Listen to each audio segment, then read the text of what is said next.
Yo, what up, y'all? I'll do an official introduction after this game. I just hopped into one just for funsies. Let me get the hell out of here.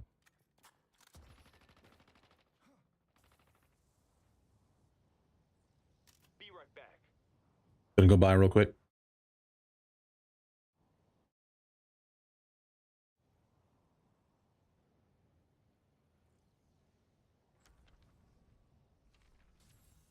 I'm gonna voice chat up a little bit.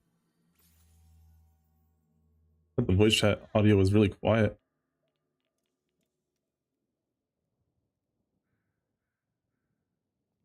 Okay. You're looking to survive. You came to the right place. I gotta find that item he was talking about earlier. What did you call it? Spellbreaker? I see Bebop. Cracking 'em open.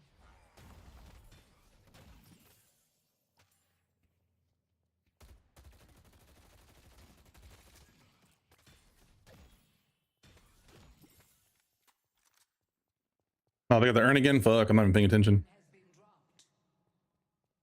I'm gonna shut this lane. I can't get over there in time.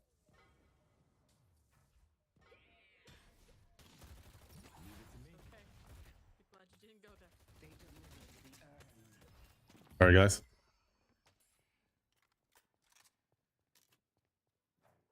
Yeah.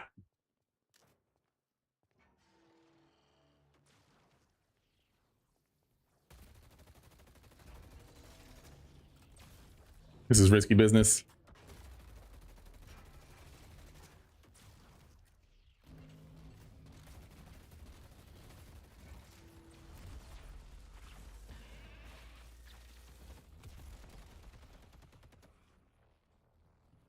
Party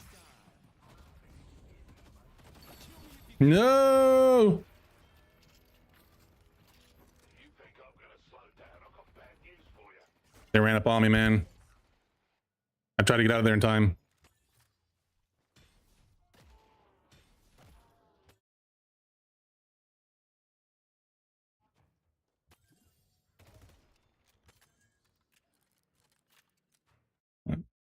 Yeah. How do I search?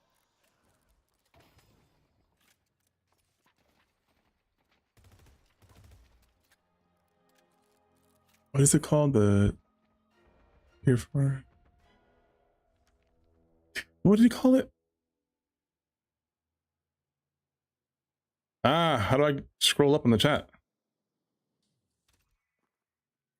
Ah, Headed to whatever.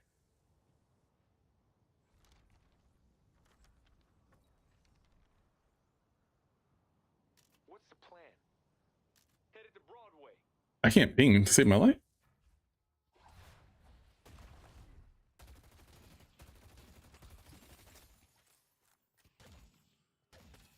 Get in my face, man.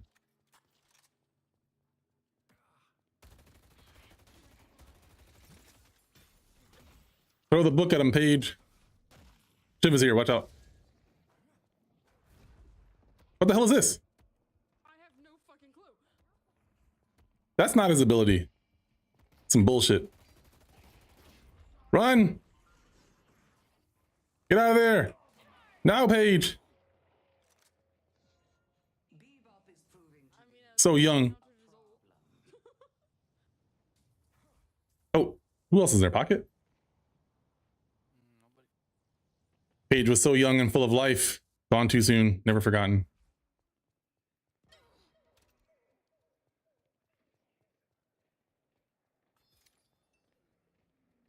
Okay. Oh. Ah. I see Shiv. What?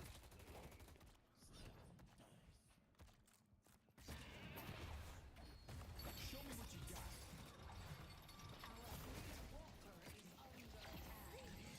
Reload! Goddamn! I gotta melee him! I meleeed him like 3 times! I don't understand how I didn't get a reload when I meleeed him like 3 times just now. I'm so confused. This game is so confusing to me. Dealing significant ammo or tremendous damage. 2 bonus ability charges. Yeah.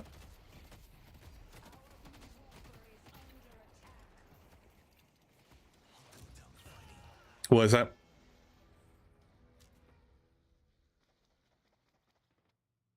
Strangulated your shit. Sorry.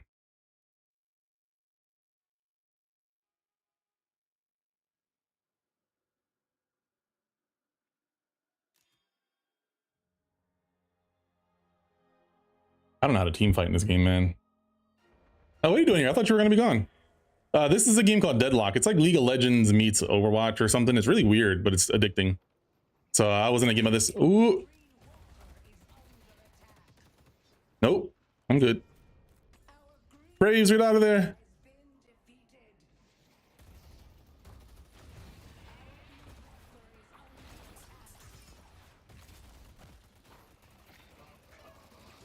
Yes.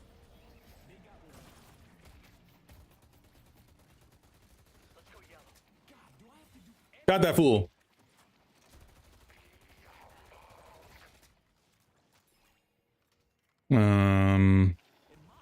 I'll go with the suggested. How are you doing?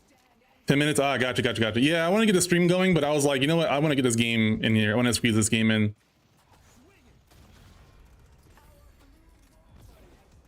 Oh, shit. Oh, no.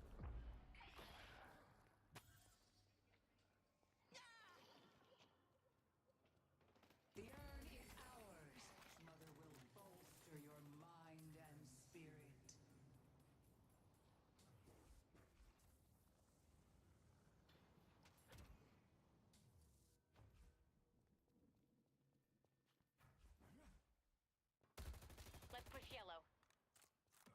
Batter up, baby. I'm afraid. Yeah, zipline mechanic. There's no like teleporting. There's only zip lines. It's really interesting. And it has like an old timey vibe to it too. Like, look at this character. This character has like the coolest animation for when he's on the zip line. He just like throws the horns up the whole entire time and holds a bat in his mouth. This character has like the most interest. I kind of thought this character was obnoxious, but the more I play this character, I'm like, this character is cool. Like, look, he just has the horns out the whole time. I think he should have been UK personally, but maybe that's just too cliche. The punk Brit vibe.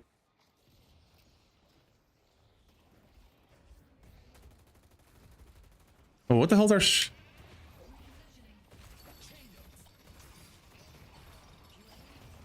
Get that fool out of here.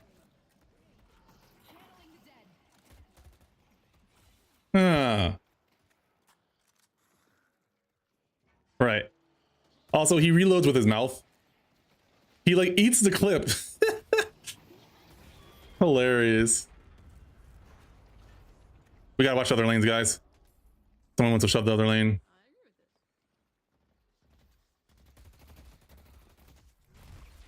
Am I the last one? Oh, fuck me.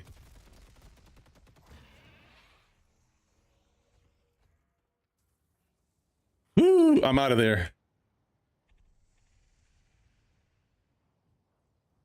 These are just all original characters, I guess. These are the people that made Dota. The developers made this game. The developers that made Dota made this game. Excuse me. Must be nice having ideals. Ooh, I can still afford that. Whoo, got him. All right, y'all, we're doing all right. Hold tight. Hold tight, crew. Believe. Get out of here, you. Hey. Bruh. Why disconnected? I gotta pull up the preview so I can see this thing in full screen too. Preview projector. Yeah. Ah. I want to take a moment to say that I hate 7. Welcome back.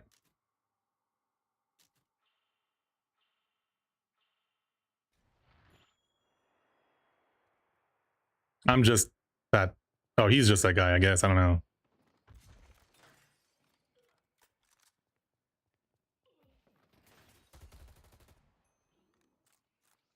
Keep fat fingering everything.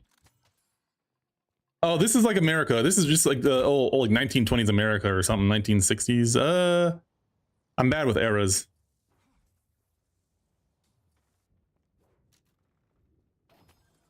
Type shit.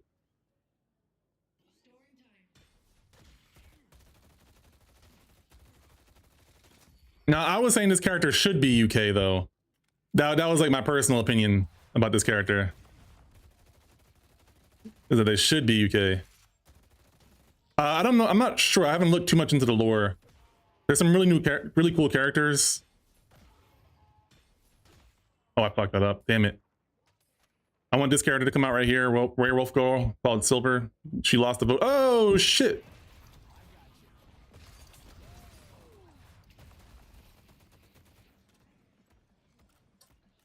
Yo, get this fool. Yeah, that's right. He thought he was the one. He thought he was Neo. Good looking out, y'all.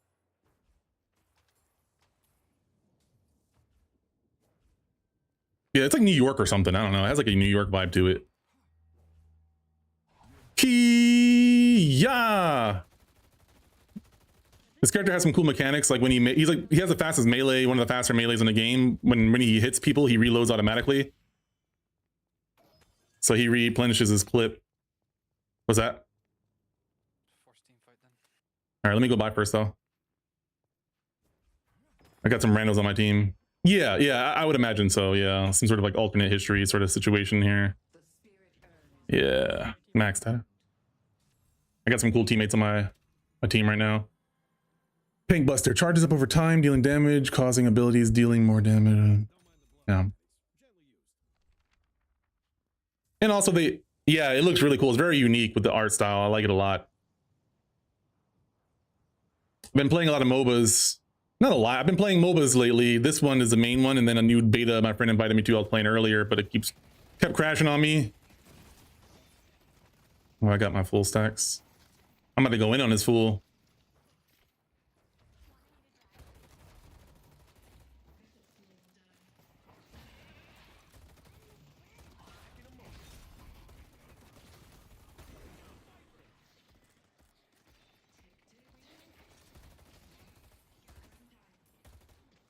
You scared me.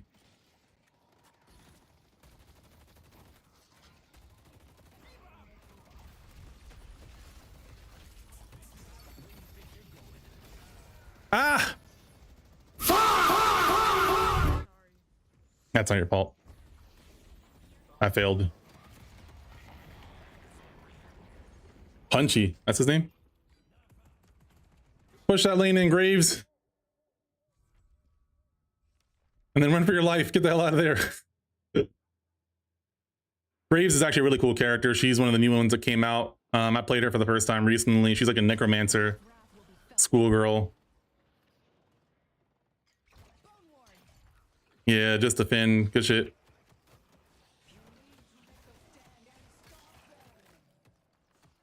There's a lot of very unique looking characters. I don't know much about Pocket other than that he like does some sort of pocket dimension type stuff or something. Damn, Pocket, that's a lot of damage. Wave clear? Why does that trench coat do so much damage? What is that? What's happening? Damn. Help me! How do I get good? Pirate swag.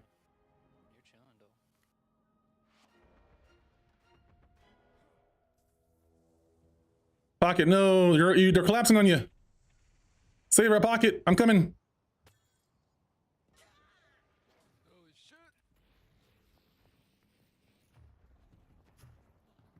Oh my god.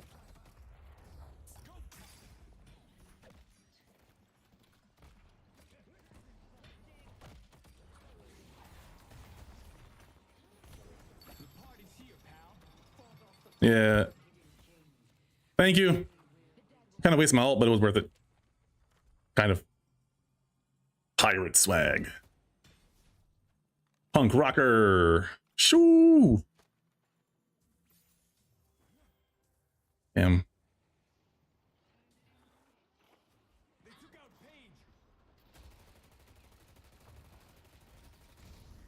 He's baiting.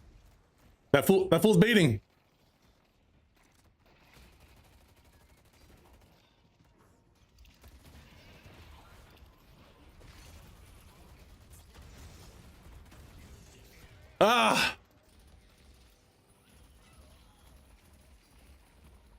Sorry, y'all. You think this is impressive? The only thing I've heard about this game is that there was controversy over some of the queer characters. Like, what kind of controversy? I didn't know there were, like, I haven't looked into the orientation of any of the characters, so like, I'm out of the loop on that.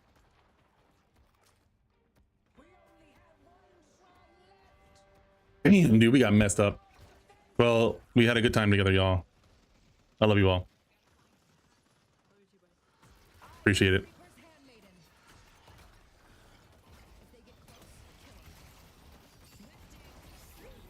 Are they tossing around graves like that? That's child abuse. Hold on now.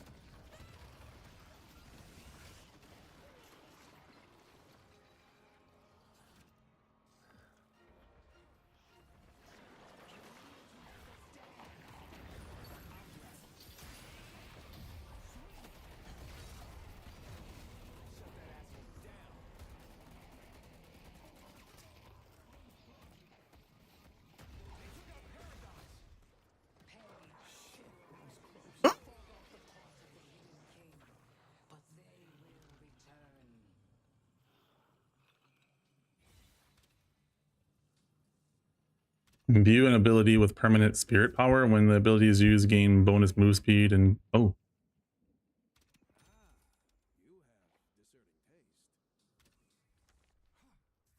God dang. Oh, just people being mad about diversity. Oh, God. Of course they are. Yeah, I blocked somebody today because they were like, I might talk about it today, but one of my buddy's friends that I interact with every now and then, he had some really dumb points. What's up?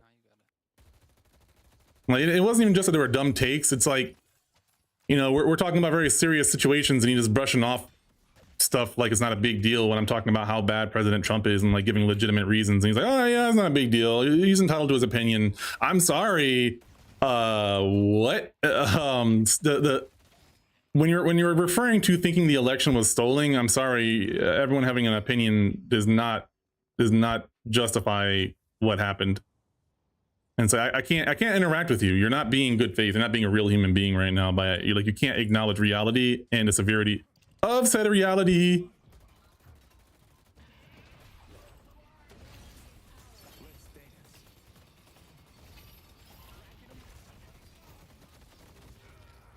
I actually do decent damage when I'm not getting 3v1. God damn. It's like, bro, how do I talk to someone like you? That's just an upgrade, right?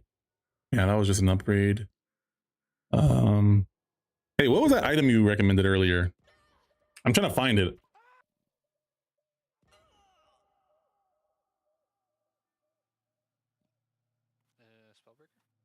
Spellbreaker? Yeah. Is that under like the plus sign, the healing stuff?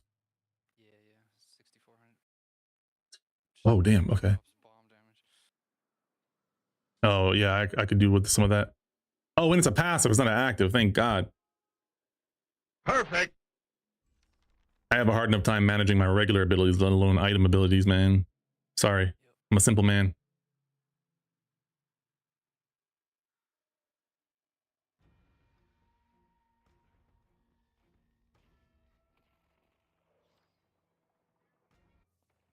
Let's take a look at what they're doing. I like Paige's design. Very simple. Schoolgirl. Not schoolgirl, like librarian. That one is weird. Come back, Paige. But good shove. I'm so sorry. I should have been here. Damn. GG's. Disappointed! Good game. Good game.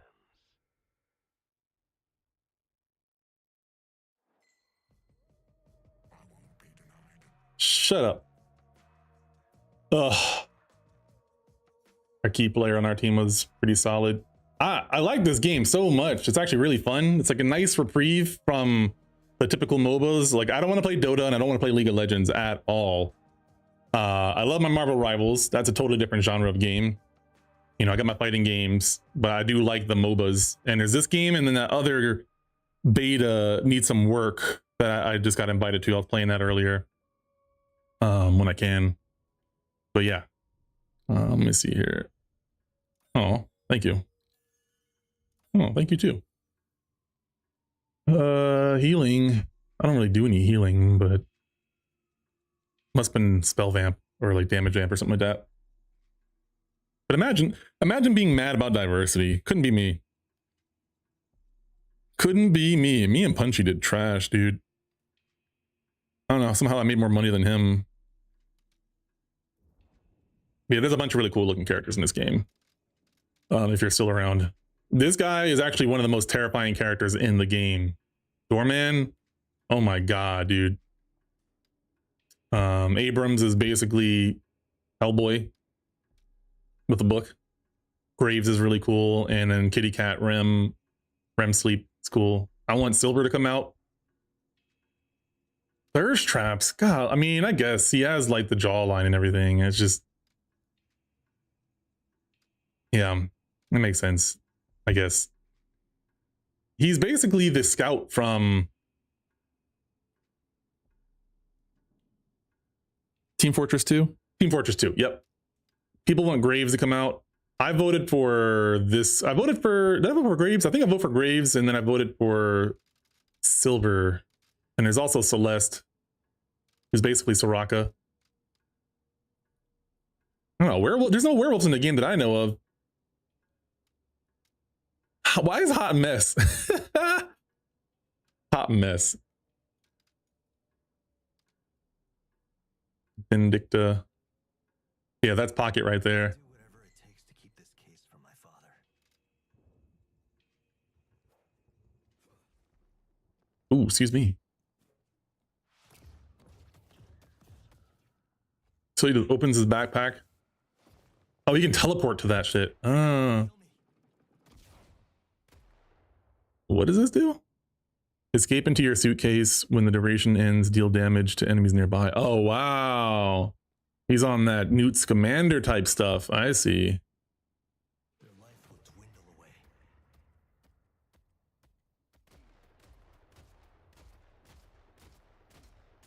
Gotta go. All right. I'm gonna start doing a little bit of yappity yap and a little bit here. Actually, I need to double check my YouTube, because my YouTube always disconnects from my chat. So if YouTube people are talking, and I'm sorry that I missed it. And then I'll double check that real fast. Let me fix it for you. Just to make sure that's pulled up in here. I don't know why. Every time I boot up my software, I have to reconnect. Platforms, YouTube. Yep. Disconnected.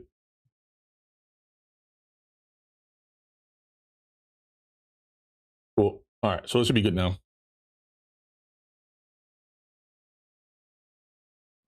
Yeah, this game is super addicting. Swap hero. I wish I could try out these other characters. I would be more inclined to want to vote. I feel like one of my hands belongs to a Piccolo player, and the other belonged to a guy who's nicknamed. You have a nail gun. Deal spirit damage to yourself. Gain bonus regeneration. I see. It's about time I share my pain with others. Unleash pain to both enemies and yourself. The damage continues to increase the longer the ability is channeled up to a certain amount.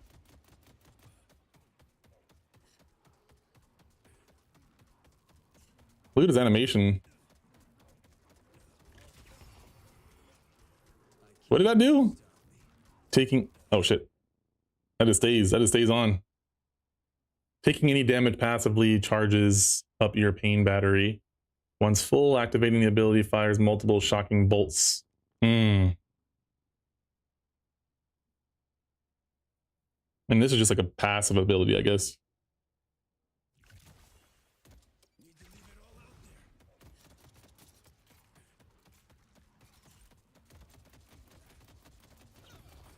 I like his reload animation. What the heck?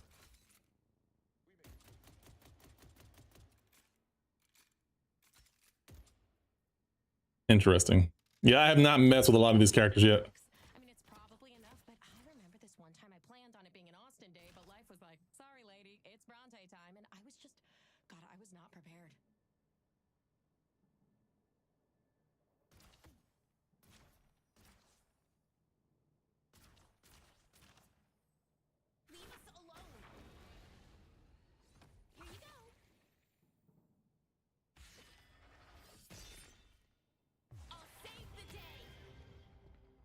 Cool.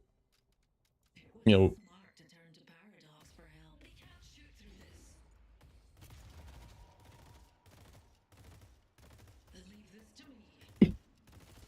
what the heck? Oh, Better luck next time, Abrams.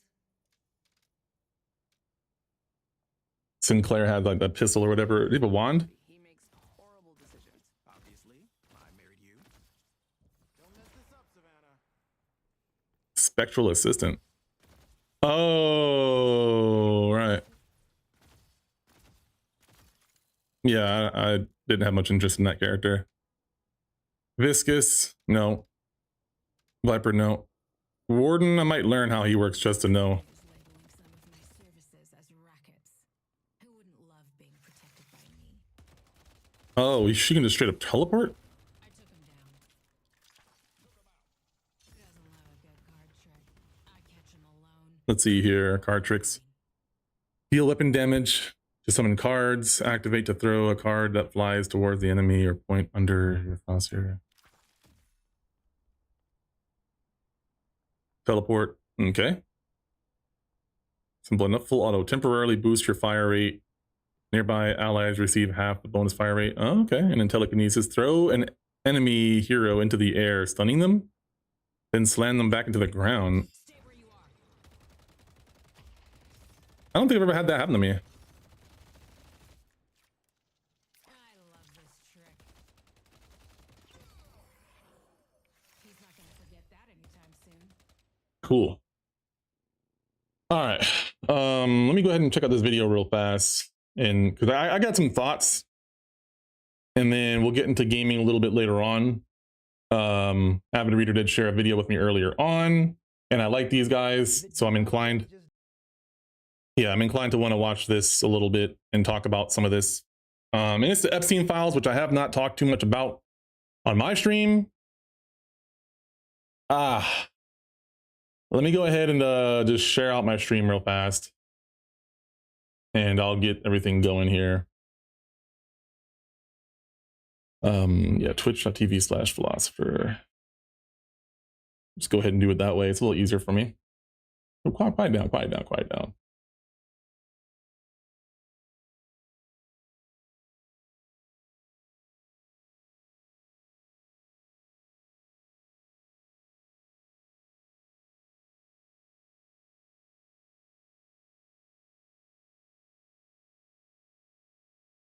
Post that.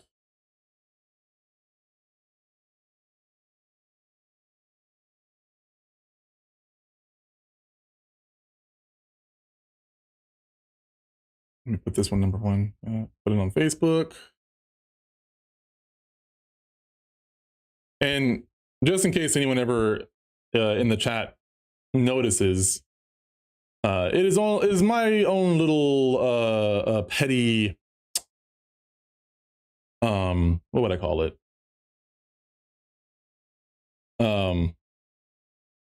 Rebellion, not rebellion, but like resistance of not acknowledging Trump and spelling his name with capital letters at any given time. I refuse to capitalize his name. Sometimes I tend to not capitalize MAGA, but it's like, who knows, like that one's a little more confusing and it's an acronym. So I'm like, whatever, it is what it is. I'm not gonna think hard about it. Oh shoot, I double posted on Twitter.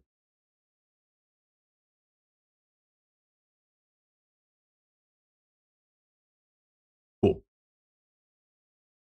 I can't tell how far behind my stream is. That's crazy. All right. Let's see here.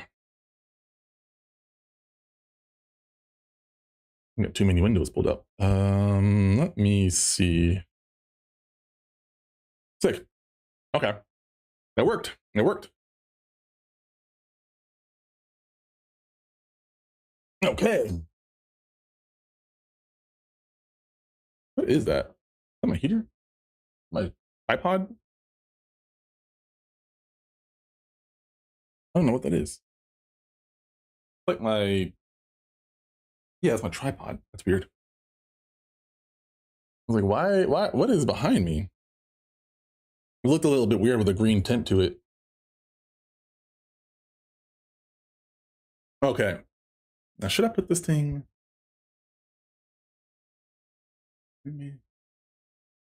No, I'll keep it as is. I'm fine with that. Let me check one thing here. The DOJ just deleted this document from the Epstein. All right, so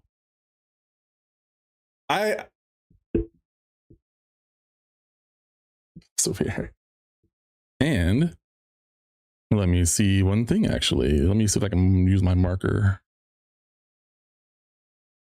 Yeah. Cool. Check, check, check. Okay, we're all good. And then I just want to make that a little bit smaller. I don't know. I like the placement of it. Is just a little too on top of my character here. And I don't want to make myself any smaller. I'm being real with you.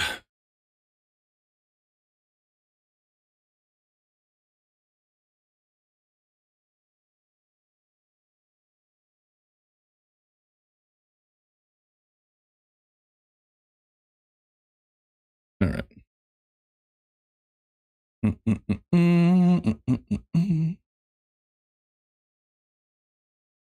Yeah. Okay. Cool. So yeah. So I've been following these guys off and on for a while. I'm not subscribed to them, but they have a channel called Jam. I want to say that individually they've done some videos as well, but their clips pop up on my feed all the time. I've watched a few of their shows. I don't know much about them, but I think they do a great job as young adults, young African-American adults talking about these topics. And it is encouraging to see that students or people so young can see through the BS, right? And I always have to say this at the beginning of my videos. I am not a Democrat. I'm not a Republican. I am independent. I am critical of any and everybody who is involved in politics and around politics, okay? And so I'm not biased towards one party or the other. I just call things for what they are, right? So I want to get that out of the way really early because people like to call me liberals, and then ever since I started saying I'm not one, you don't have any ammo to really push back except for just being jerks. That said, though, if you're still with me, let's watch this video. I have not seen this one yet, but this is a newer video covering the Epstein files. Yeah, this dropped yesterday. This was sent to me by Tech, but I actually watched their stuff. I did not see this one drop.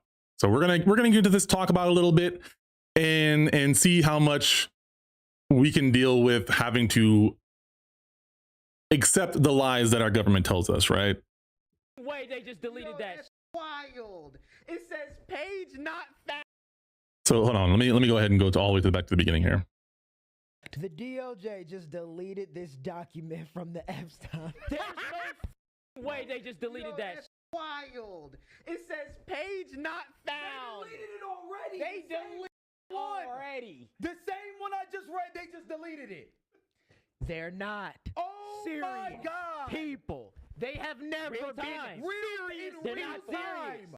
So just to get a little bit of context, as you know, there's been more Epstein files coming out. I don't know all the details, but it sounds like they're on the official website, the government website, and they must have removed some things off of there just to get you up to speed here.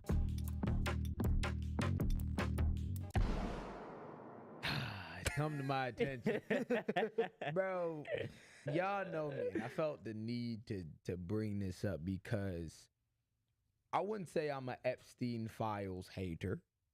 But I say my biggest critique of the whole thing is that for years we've known he's been a weirdo. And they're not gonna do nothing. And they're not gonna do nothing about it. What more proof do y'all need? What more proof do we need? But if there's ever been a time There's been proof to prove me wrong, God damn. Whoop-dee-doo. Whoop-dee-doo. 100 million gigs. 3 million gigs come out. 3 million gigs. So today, they dropped 3 million Epstein files.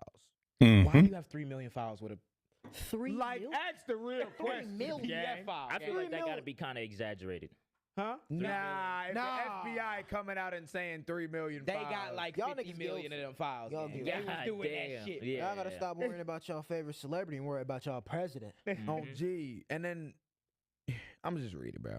So this was the first file I saw. I ain't seen none today. All You the know, a other lot ones, of it was we're gonna heavily figure that out as it goes. Exactly. A lot of it was heavily redacted, but the first one I saw, good lord.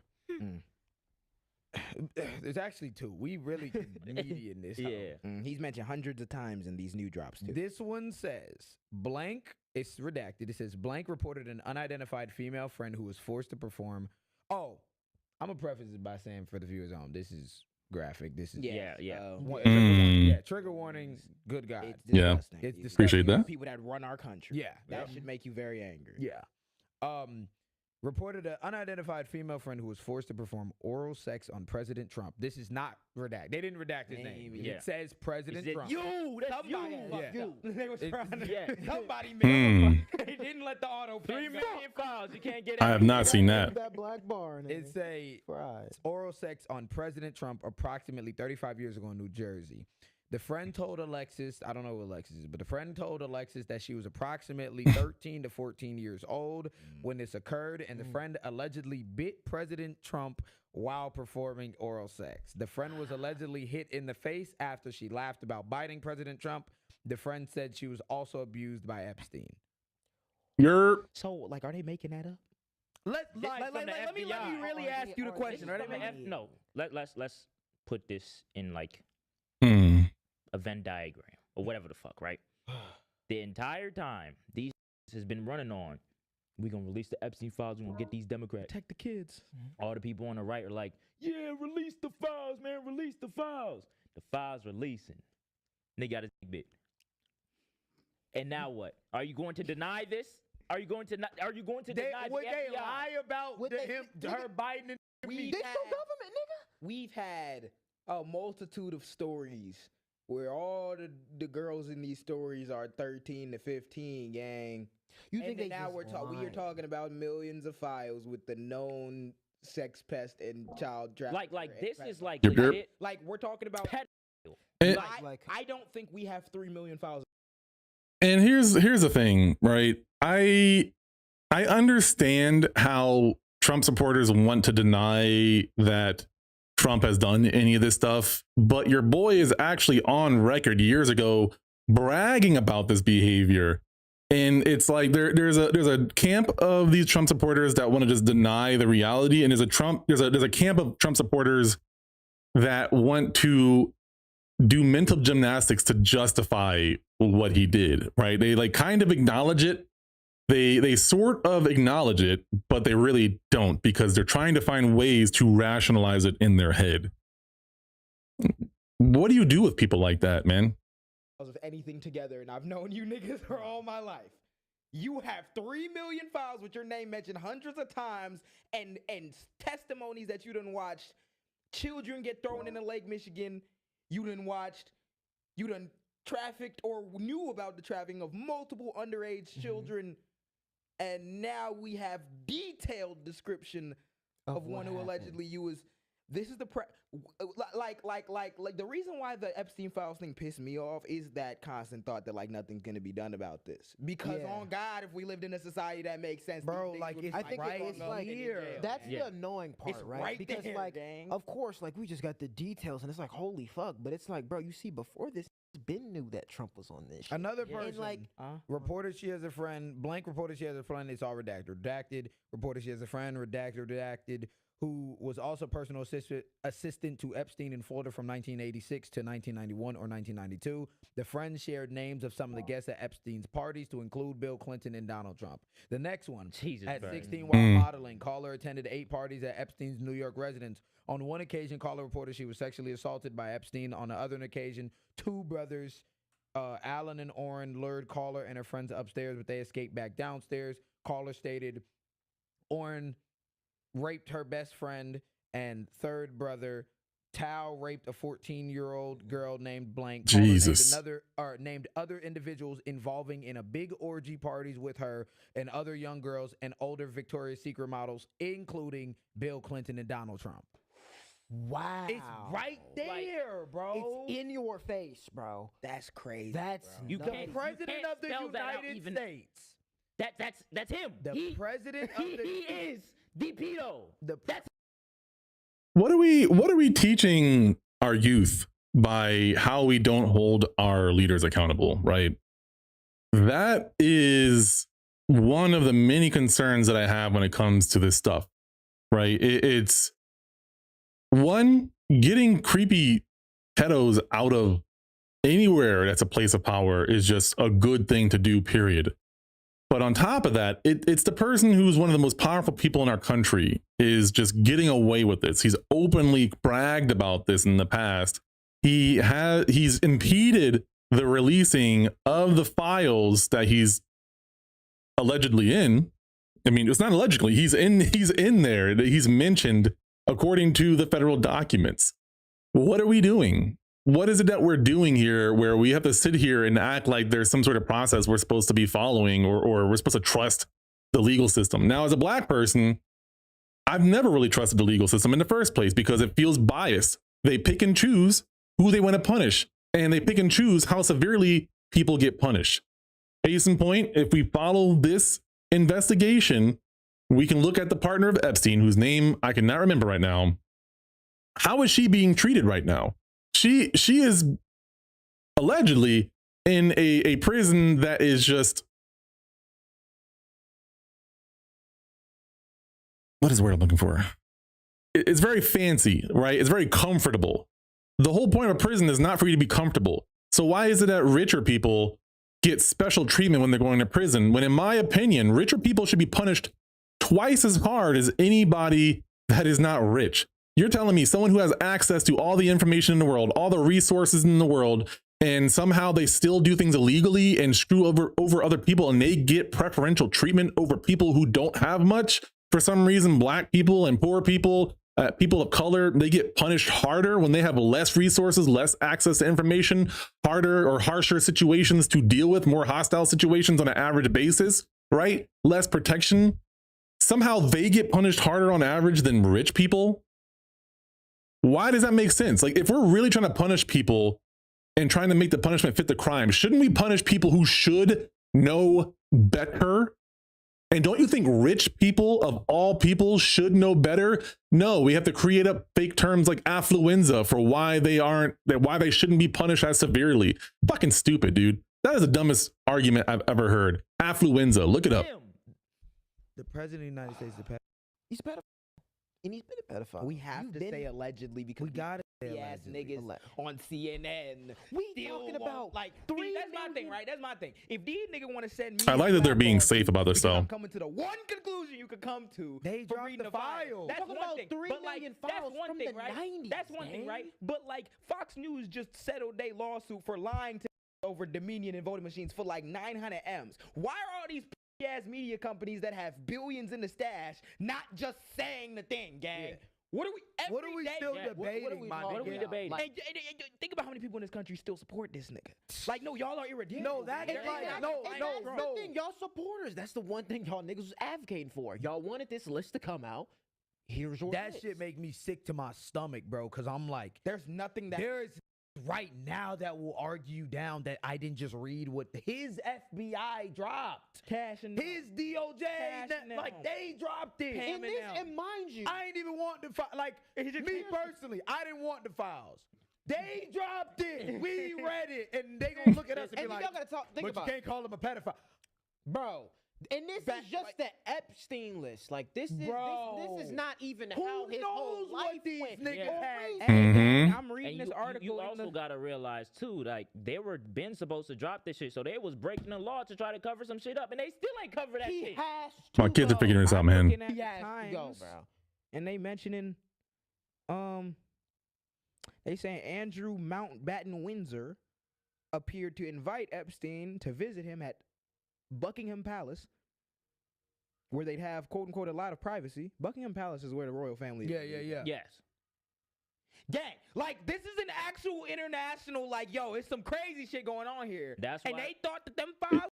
See, here's the thing too, right? This is literally the whole like PDF file cabal Satanist group of people in places of power that are doing all these horrible things, and they actually have the information. Like these crazy QAnon people are kind of right in the sense of there is a large group of powerful people doing really evil shit, and they're not accepting it, right? It's like you asked for this, you got it, and now you don't want to eat your cake, right? You have your cake and you want to eat it too, but you don't want to eat your cake, right?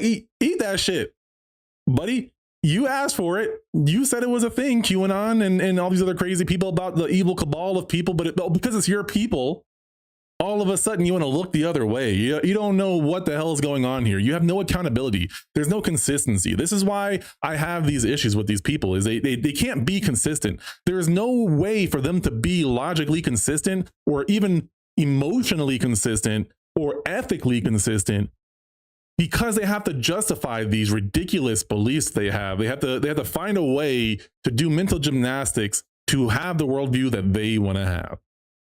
This is a pedophile ring. This is what international pedophile ring. Like, That's this is why, they that's thought why that when the they were files. coming out with the shit, I think it was Trump. He was in a press conference. He was like, "It's gonna hurt a lot of people," or it was like some leaked memo or some shit. He was like, "It's gonna hurt a lot of people Because if it's you- released." Hurt wanna- him! Get you these wanna niggas fuck the about fuck it. out of That's here. no main talking point to get niggas to vote for you. You want to know what this is? What this more than demonstrating that he is, or people associated with him are like PDF files, or more than any of that. This is demonstrating that we do have a fascist death cult movement in the United States. Yeah. Because your belief is not the Second Amendment. Your belief is not protect the Nope. kids. Your belief is not don't tread on me. Your belief is whatever Trump do, I like it. Yep. And that's a cult. That's a death cult. I have a story about exactly this that I'll share later too. What he is talking about, I have personally experienced with people I'm trying to debate. It's crazy. That's a fascist. That's how you get fascism. When you Yep. have cult of personality, because you were actually hook, line, and sinker that the problem, the rot, because the Democrats have their own problem, but they were under the assumption that the real rot in the country is the Democrats. Once we get on the demon rat side of there with this Epstein list, and it has your mans in it hundreds of times. And we move on like it's another Tuesday, because it didn't matter about the principle. Because you didn't care about the pedophilia, you didn't care about the kids, you didn't care about nothing. Never No, have. Your We man gotta that y'all protect the love is kids. fucking the kids, gang. Matt Gaetz was a thing as well. Yeah. Y'all niggas. I was going to say, there's several other politicians that are conservative. This is what I'm gonna say. The only option is to arrest everybody that has been in these files, bro, and start the litigation. Don't that talk is to the me. only Don't talk to option. me about Only office thing, bro. this, higher office that, 2028 that. If you niggas aren't ready to on day one begin rounding up niggas for the The trials. only option Mhm. is arrest these niggas. Other than that, You want to round up people doing legal things. Let's start with the people who are the most actually influential, the leaders of our country right now. They're doing illegal things. You think Juan down the street, who's just trying to make ends meet for his family and send some money back to where he's from, do you think that they are the biggest threat to our country, right? Or do you think it's the people who control millions and millions of people's lives on a daily basis? Maybe they should be arrested and should be rounded up, as they say, if they're gonna round up anybody. then it's gonna sound so harsh, bro. And I stand on it though. The only I don't want to hear elected officials talking about the Epstein files. I don't want to hear regular people talking about the Epstein files. You know why? Because on the base or on the back end of what this is this is just a distraction, because they know what it is. Yeah. They're already in power. So if you are an elected official, you are somebody that wants to that hears the files and wants to speak on the files. The only option, I'm telling you, the only option is advocating for the removal of this nigga out the office, and prosecution of all these. All of your. If that is not. I'm not trying to hear a fucking. So we might need to have a talk, or we might need If to. you're- No. Other than that, you might as well drop this shit and remember at the forefront, which is the FBI just arrested fucking 4 black journalists or 2 black journalists and more. You know what I'm saying? Remember the everybody that forefront. they arrested were black. That's what I'm saying. So remember the forefront. But if we are gonna worry about the Epstein files right now, the only what's next? Prosecute these niggas, because it's right here. That's exactly how I feel about this, right? That's why I don't, when people tell me, oh, more documents released and they're happy about it, I'm like, I don't give a shit. I want to see somebody get arrested. I want to see people be held accountable. I don't care that more documents released. Like that is great. But to me, the more documents that release and incriminate people that we already know are criminals, the more that is released, the less faith I have in actual accountability for our leadership. So whenever more files get released, I get less happy. I get less excited, because that tells me that despite the evidence, the overwhelming amount of evidence that we all already know, there's no accountability.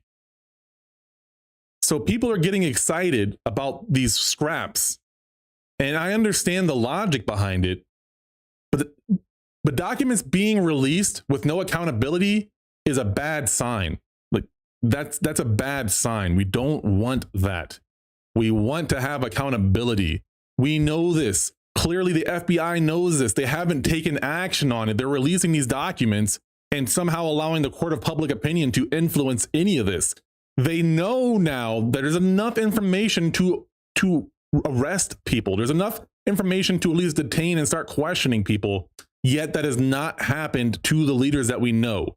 And again, that tells me that we don't care about accountability in this country.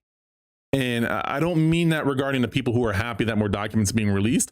I mean that as a country and how we operate. We don't actually believe in accountability. We don't. We want to feel good. We want our team to win. We want what we want, and we want to find a way to justify it without making ourselves look like the villain. But we don't actually care as a nation about accountability for people who do bad things if they're valuable enough.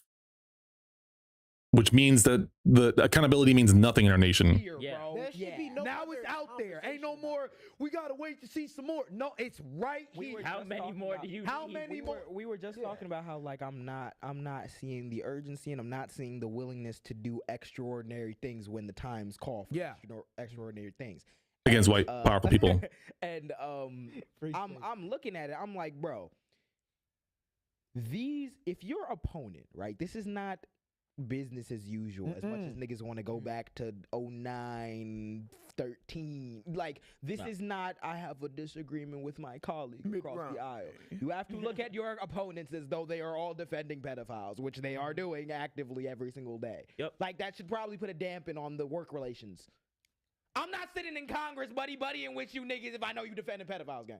I'm like, if I'm not dapping you up. I'm not. Yes. If I'm on the Congress floor, There's no Y'all middle niggas, ground. I'm about to take my iPhone that we all got and do this. I'm like, yo, so does the Speaker of the House want to explain to me this?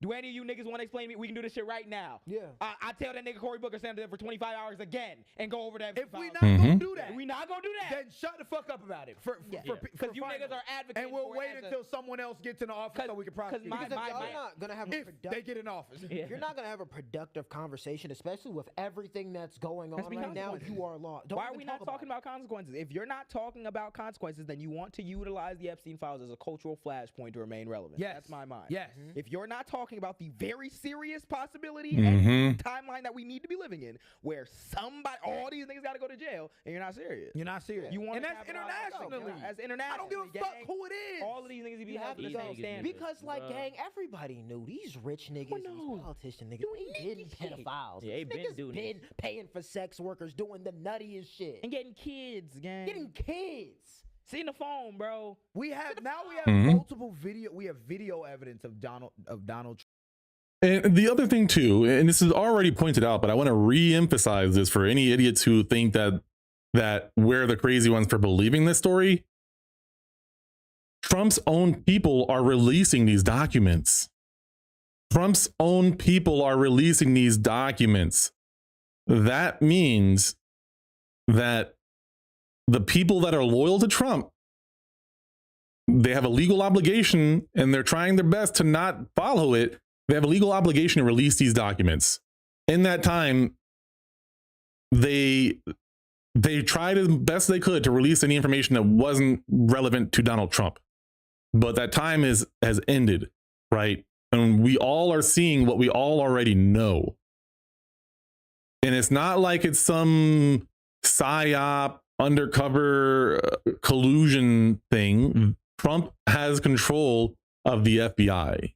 He has Kash Patel and I believe Pam Bondi and I'm forgetting another name, but there's another guy in there too. But it is not Democrats releasing this. This is a conservative majority releasing all of these documents, right? Or at least I don't know how they're doing it now, but it's supposed to be a nonpartisan process, right? These sort of things are supposed to be a nonpartisan process. I don't think that they are nonpartisan. And when I say that, I don't necessarily mean loyal to a political party. I mainly mean loyalty to individuals or groups of people, right? It is not a conspiracy theory of any sort to assume that there are cliques at the highest level of power and wealth. Cliques exist everywhere, and people tend to favor their cliques, and they will do favors for their cliques, and they will look the other way for their cliques. So it's not conspiracy. That's not some new world order, although that's a whole nother conversation with Trump and the Board of Peace. If you don't know about that, we can talk about that too, because that's actually really terrifying in my opinion, right? I don't like being a fearmonger, right? But I have deep concerns if Trump is able to officially get the Board of Peace going and has some level of influence. That is a deeply concerning thing. And still you have Trump supporters acting like none of that is a big deal. It's insane. Trump. He been saying crazy when he got shit. elected. He was saying Crazy shit about I little get to go. girls, I get to go in the his dressing own room. daughter, Shit, this women nigga in was general. saying in the 90s. And these lame ass niggas cleared that shit. They Clear cleared this. Clear this. because it was just a woke post. Clear this. It was just woke. Because Yeah, it's all woke woke. post. It's just We can locker get- room talk. We can get past, Clear this. It's locker room talk. He's gonna be good for the. We talking about what Buckingham locker room are Palace you and in? 14-year-olds. What locker room are you in? All you gotta. What does that say about you? A grade school locker room. Because at the end That's of the their day, locker room talk. You vote at the end of the day. The niggas who voted for him, you decided and actively made a choice to ignore them Aiden because Ross. it was in your Yup. face. You had him on his stream Theo after. Von. You had him on his Aiden stream. Ross. Andrew Schultz. You're No, done it's just for. the government. All after these him. It's all people. fake. It's a mayor. It's nigga. Trump's government now. What's the excuse? It's a nightmare, nigga. Niggas getting shot in the street, and we getting 3 million gigs about how the president was soliciting young girls. Like, Yeah. Good one. allegedly. Good The one, reason bro. why, the reason why I wasn't one of you niggas is because I saw it, and I was like, oh, that's weird. That's all it took. Fucking nematode ass niggas let it slide through. Yeah, I'm a support, and I'm vote again, and Them I'm vote niggas- again. Because them niggas- the reality of because it they're in is, the death- bro, and yeah. let's You're in the really death- talk about it, bro. White men must hate they like they really hate their Yeah, women. they hate their women. Even women that vote like the Go to white the mat women over this shit. What? The white women that vote with their husbands, that vote with their partners, that vote, you know what I'm saying, whatever, and give Donald Trump their vote, bro. They dead hate y'all. I want y'all to. It's a threat to your I life. think They that's hate why, bro. so- That's why it's It- been it- so it- ignored because, like, bro, sexual assault is not even like a thing to them. People Yeah. talk about why it's important to have these conversations before you get in a relationship with someone. Bro, it's important because like they literally disregard you as a person. Yeah. Yep. Like Completely. they hate you. They hate you. They Nasty. want to fuck you. You know what I'm saying? They whatever. But that's have all a kid they with you. see. But that's all they see because gang, these white men in this country looked at this situation objectively and was like and I'm naming the people because like we named the people just a second ago because like Y'all platform. we got to put Yeah. somebody This to is it. open. They looked at it objectively and they said, fuck all the shit that we've heard. Fuck all of that. Let's get to the bag, man. And to speak for myself, at least, I've watched enough of their content to know that they don't mean all white people, but there's always those sensitive white people that fall into this category. If you're not one of these white people, then we're not talking about you. We're talking about the people who happen to be white that do this. Not that only white people can do this, but I'm sorry, you got to look at history for what I mean. History is history. White men have been in America have been beating pretty much everybody that isn't another white man, and even then they've been beating other white men too. Black people have never been able to really have that dynamic at the highest level for very long. So if you're offended, you're probably one of those people that fit into that category of thinking it's okay to dehumanize everybody else around you. And if you are offended and you're not one of those people, maybe you should ask yourself if you're sure about that. And if you're offended even after being sure that you're not one of those people, ask yourself why you're being offended by it. Because we're not talking about all white people here. I'm saying that right now. And if you don't want to believe that, that's on you. You're making up stories in your head about what you want to believe, because that's what some of y'all do anyway.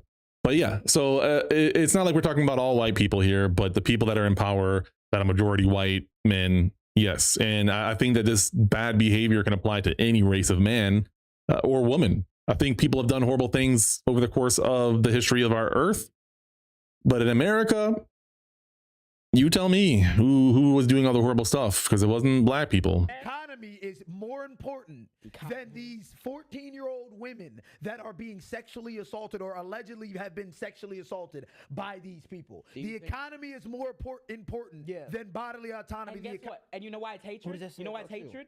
Because it's not even. Because them niggas don't know anything about the economy. Nope. So they will just put any need above your need because they don't give a fuck about your need. And then you have to view it as a person. You have to view a person as a person first to understand why advocating or how to advocate for those. There should not be a woman on this earth You know. that votes for these niggas. No, hell no. Because my thing is like, Unless they hate themselves. We are not. Y'all are not even going to the mat about it. You know how many people heard what we just read and probably was like, it was 35 years ago. Like what? Yeah. And men, Yes. let's talk men now. Gang, if you can hear what the fuck I just read to y'all and it don't make you Not upset, even, bro. If you can go to a government officiated website, right, and click on the download button and download 3 million Epstein files, and you see those files in there with Trump's name on it, and you just heard what brother Matt just read, and you still have the gall to support that nigga, Or you need to be castrated. Bro, Yeah, even the entire argument Make in a nigga itself, eunuch. Yeah. the Plead the entire fifth. argument with this shit is the problem with men, bro. It's Yeah. like the fact that this is even an argument. This it's would be ridiculous, bro. world shattering in a society that makes sense. And if the society got to make sense by giving women a lot more power, that's what got to happen, gang. Yeah. Because if there's something that got to say, You got niggas, you got niggas right now that will fucking argue you down about Halle Bailey and Megan Thee Stallion and the false accusations. And the president of the you are more vocal about shit like that than the president of the United States. And all the Sexually people in the assaulting- government controlling your life that are defending Sexually Y'all, assaulting Christian women. leader, Christian leader, right? a nigga who claims to be Christian. Nigga who held the Bible upside down. because when the he was- principles don't matter. It's a death call. It's a death call, and it got a lot of you by the balls. You just can't even get up and put your toe out to be like, yeah, this is wrong. This is weird. Not Can even you that. objectively to that side? Can you It's a sickness. objectively say they're wrong? No. Die I es would oder. ask these niggas, like, bro, I maybe you don't know the politics, but if I ask Stable Ronaldo, Aiden Ross, if I ask these niggas, read this, It doesn't support. Read this. It doesn't support They don't their read it on agenda. purpose. No. Why Because would they you have- read it? they Why can't would you read, read nigga. it? They Because can't you read. publicly made a statement about voting for Trump. The opportunity You will cost die on is- that American pride rather than the accountability. The bro. opportunity cost is I'm gonna get looked at weird, and they gon' fry me about it. Now they gonna say it's a tragedy that it happened, But and not the fact that it was Trump that did. but at the end of the day, yeah, you might get dragged a little bit, but you get to be correct. The DOJ just deleted this document from the Epstein. There's no fucking way they just deleted that shit. Wild. It says page not found. They deleted it already. They The same deleted it fucking one. already. The same one I just read, they just deleted it. They're not Oh serious my God. people. They have never Real been time. serious. In They're real not time. serious. Oh my When God. they I just got up, deleted when we this in sat real down on this time. couch and we told you there's 3 million files, they couldn't get everything. Well, they got that one. Look. We the already read same it, buddy. shit They just deleted in real time. We already read it, buddy. You're done for. We read it, buddy. Oh my God. They said, fuck, we let that slip through. Damn. Oh Please. my God. If you want to see more content like this, please join the Patreon. Join the Patreon. Follow us on You want us, because because you posted about your favorite pedophile, please tune in on this week's episode of Jam. Hey, My God. Hey, you know what? I'm gonna take their advice. You know what? Yeah, same thing here. Please follow, share, subscribe on YouTube. I want to try to expose as much of this nonsense as possible. I'm sorry, I'm not biased. I'm not a Democrat. I'm not a Republican. I just call bullshit for bullshit's sake. And when something is wrong, I'm gonna say it's wrong. I don't care where it aligns, if it's the dark side or the light side, the Sith or the Republic or the fucking Federation. Wrong is wrong, man. And yes, there's a whole conversation about morality, but we have a constitution that we're supposed to follow, and at least we can follow that. Right now, that's not being followed by our leadership. I don't care who it is. Yes, it's Donald Trump right now, and that guy has a history of being a horrible human being. It isn't like some people are just making up stuff in their head like people want to believe. A horrible person is doing horrible things and he's not being held accountable. That is as simple as you can get it. That's it. That is it. This guy is an entitled bitch who has been doing this his whole entire life. His whole life, he's used to getting his way. He's used to daddy bailing him out and all that kind of stuff and dodging the draft and screwing people over and taking their money and redlining black people and lying about the origins of where somebody's born, discrediting anybody that doesn't believe what he wants to believe or gets in his way. I don't know what is wrong with y'all. I don't know how you can see this. And I'll tell every single one of you that believe or support Donald Trump the same thing I told to someone today that I blocked. You are the reason the Nazis got as far as they did. You are the reason the Nazis got as far as they did. I don't know how to make that more clear for you. If you don't understand that, if you disagree with that, and you support Donald Trump, reflect on that, man, because it is pathetic how bad some of y'all are trying to twist reality to make it make sense for yourself. It is not something that's going to make sense no matter how you look at it. Trump is a horrible person. It has nothing to do with partisan or bias. He is a horrible, horrible human being. End of end of sentence. Period. End of sentence. Done. Dunzo. Forget it. Lock it up. Throw away the key. That's it. Right? It's not me being any sort of biased. I don't know how to help you guys understand that any clearer. They're lying to you guys. They're lying to you in real time. They just deleted it. I can't believe we gonna get copyright, nigga. All you gotta do is play the first one. Niggas know what's going on. Wow. Gang. It's in gone. real Just time. like It's that. gone. It didn't happen. Poof. It didn't All happen. the things we just recorded, it didn't happen. Didn't happen, gang. No. Like my brain. Wasted is like, episode. We have to process it all. Pack it up. Gang, they just deleted. They just deleted that shit in real time. What are we talking I about? just posted it like seconds ago. I just read the nastiest shit I've ever read. Wow. And this is after they just decided to delete the documents. Mm-hmm. They said Donald Trump, the president, had parties at Mar-a-Lago called Calendar Girls. Jeffrey Epstein would bring the children in and Trump would auction them off. He measured the children's vulva and vagina by entering a finger and rated the children on tightness. The guests were elder men and included Elon Musk, Donald Trump Jr., and Ivanka Trump. Oh, what the? Mind you, this is only one thing that happened on this list. And there's, what is it? It was 3 million shit? 3 million. Von followers Dershowitz. deleted that. And They it just forgot that deleted one and deleted it. Let me read this. Yeah. So, okay, I'm going to read the bottom part here. Yeah. Attorney Alan Dershowitz was also there as attorney Bob Shapiro. We were taken in rooms, forced to do that, forced to allow them to do that at 13 years old. Ghislaine Maxwell, who I mentioned earlier, was also present, along with Epstein, Musk, Trump, all those people. Wow. And again, like, I don't even want to believe this. I don't want to believe this at all. This was, according to them, on that official document. I guess people are screenshotting it and posting it online, so they're finding all of this stuff. I don't know how to articulate what is going on in my head right now. There's disgust. There's disgust mixed with a lack of surprise, mixed with a sense of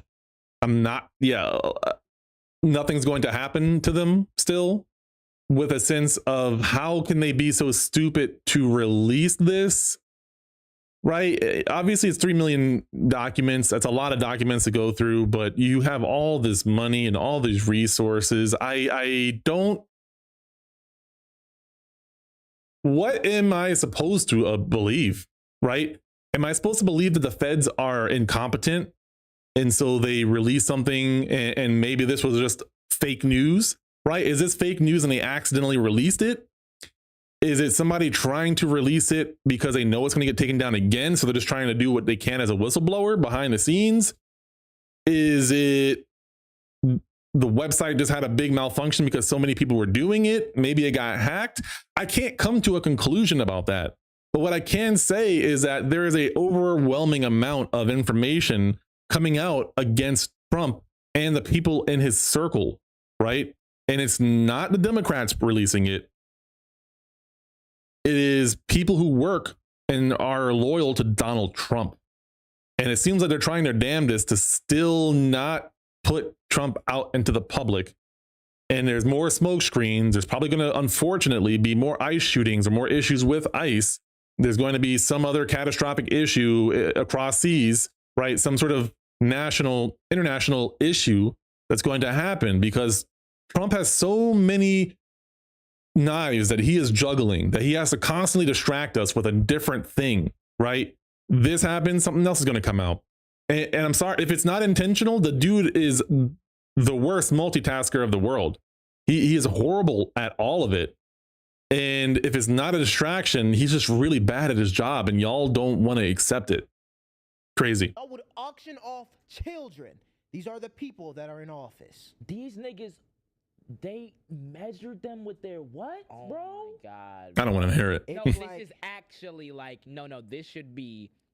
this should be world shattering to everybody. He- Regardless of whether or not you were prepared for it or you're used to hearing this shit, this should light a fire in you that understands that your government is being ran. It's If you if you Mhm. if you support this nigga, bro, it is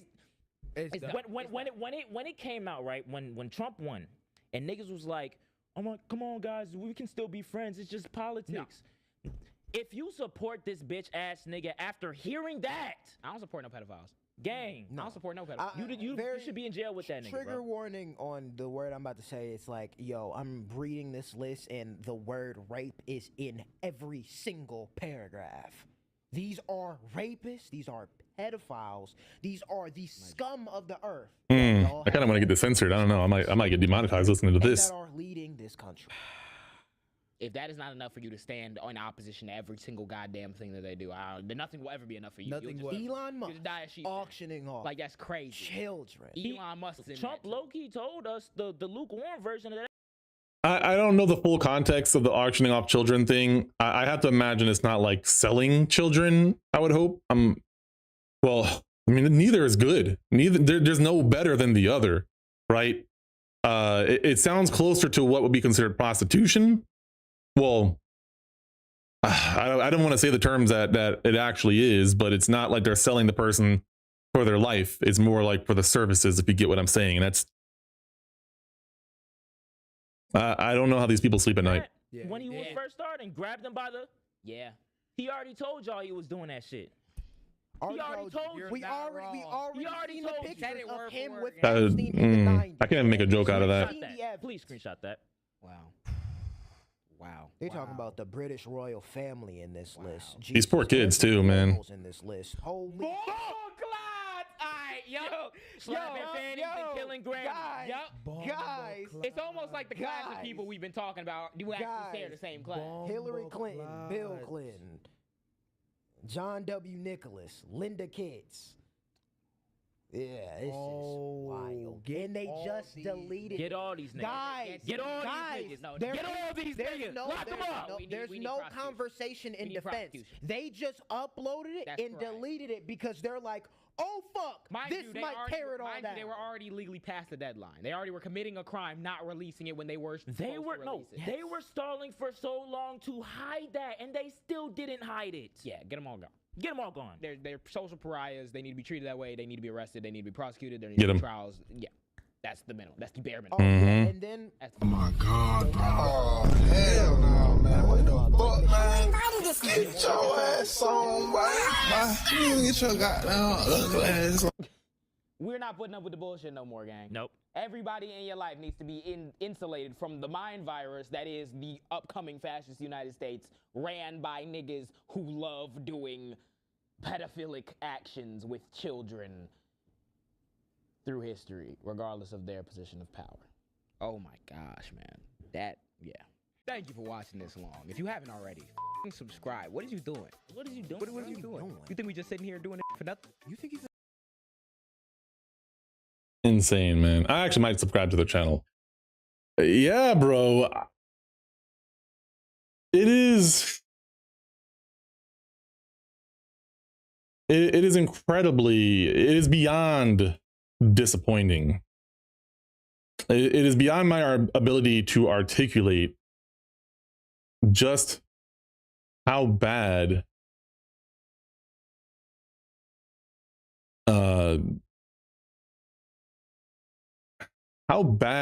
these people are, and how hard they have to work to hide it. Right? It's not like people are just making up stuff and trying to make it stick, right? Yes, well, I'm sure there is stuff like that. I'm sure there's a lot of biased media on the left, whatever. Even if you grant that, that doesn't negate the reality that these people on Trump's side are doing what they're doing. I don't care how many times liberals make some shit up, or they stretch the truth, or they villainize somebody who deserves to be villainized, God forbid, right? I'm sorry. The left as a whole is not behaving as crazy as Trump people are. People on the right aren't acting as crazy as Trump supporters are. Like, you can be on the right and not be this insane and see issue with what's happening. Now, I do have concerns with the Death Eaters hiding in plain sight or whatever, but that's never going to go away. And we have to accept that it isn't all Republicans or conservatives, right? It's not all the people on the right. It's specifically a group of people that are kind of co-opting the right and just have a lot of influence on how people behave or think or act. It's scary. And if it's not a cult, I don't know what else to call it, right? And I don't, it's weird because it's not like everybody who acts like this and parrots these points are part of the cult full time, if that makes sense. But it's like, it's scarier than that because of how casual it is. And I have a conversation that I pulled up with someone that I blocked recently because I don't, you know, I'm not going to say their name. Most people who I'm talking about aren't going to know who I'm talking about. But I had this back and forth DM. We had a couple of interactions on like voice chats and stuff. I don't know the person in person. I'm not their friend. We just met in a mutual Discord. And I just heard him say something stupid about immigration one time. And then ever since then, we've been kind of, you know, not just in the voice chat, but also in DMs going back and forth about things.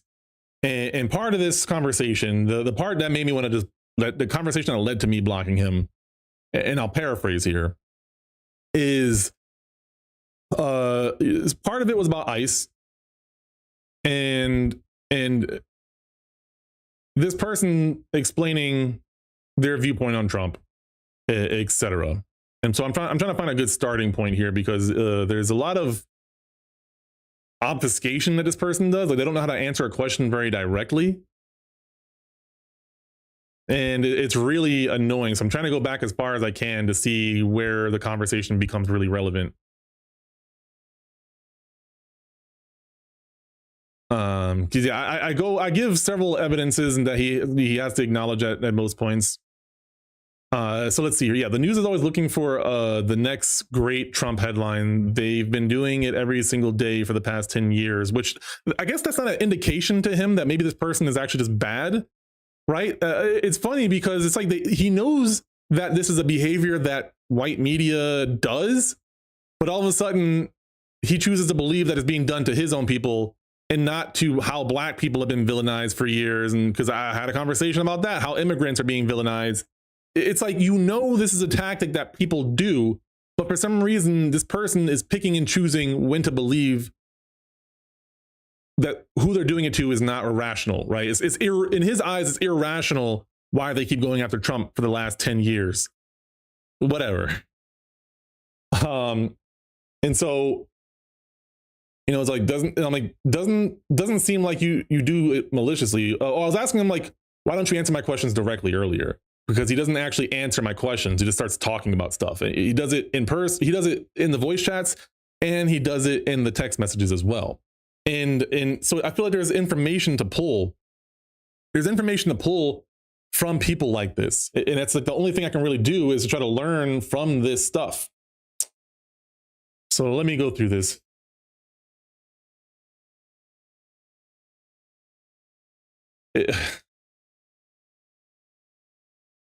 Yeah, the news. Even the 4 years he wasn't president, he was still in the news every day. And he was in the news every day because he wouldn't shut the hell up about something. He was always complaining about the election. He was always complaining about something, right? I remember him and Mike Lindell and Alex, crazy man with the raspy voice, the gravelly voice, Alex Jones. They're all talking the whole entire time, spreading fake news. So of course people are going to try to refute the fake news, but this idiot just thinks that people are talking about Trump even when he's not in office. And there's no rational reason for these people to be talking about Trump once he's out of office. It's crazy. You know, they were saying that he got elected despite the fact that there was bad publicity, not talking about how there was a lot of fake news that deceived people, in my opinion, or at least talking about how the right covered Trump. I think that's a relevant part of the conversation that he should have brought up if he's going to talk about how the left is portraying him a certain kind of way.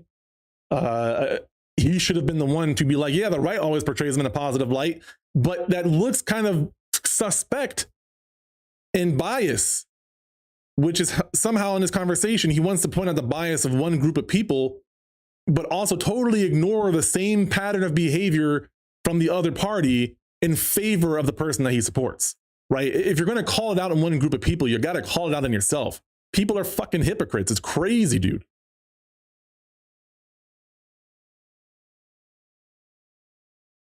And so I'm trying to ask this person, why does he hate Trump? And his answer is because he's a rich asshole. He brags, he exaggerates, he pouts. I'm not sure. And I said, take a guess, take a few guesses. You know, and he responds with, I like Trump for a lot of reasons. He's tough, funny, courageous, patriotic. He makes the hard choices. He's doing the thing he said he would do. He's doing the things he said he would. The things I don't like about him, he's a sore loser. He's a little bitch sometimes. Also, the older he gets, it seems it's easier for Republicans or whoever to convince him to do something.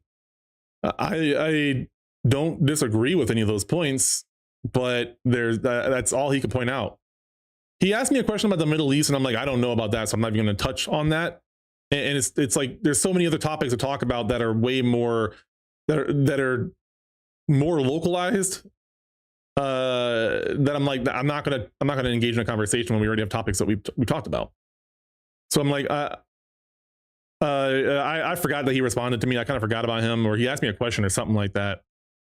Oh, so yeah. So I just respond with, I don't think he's brave or patriotic. I think he's entitled and selfish.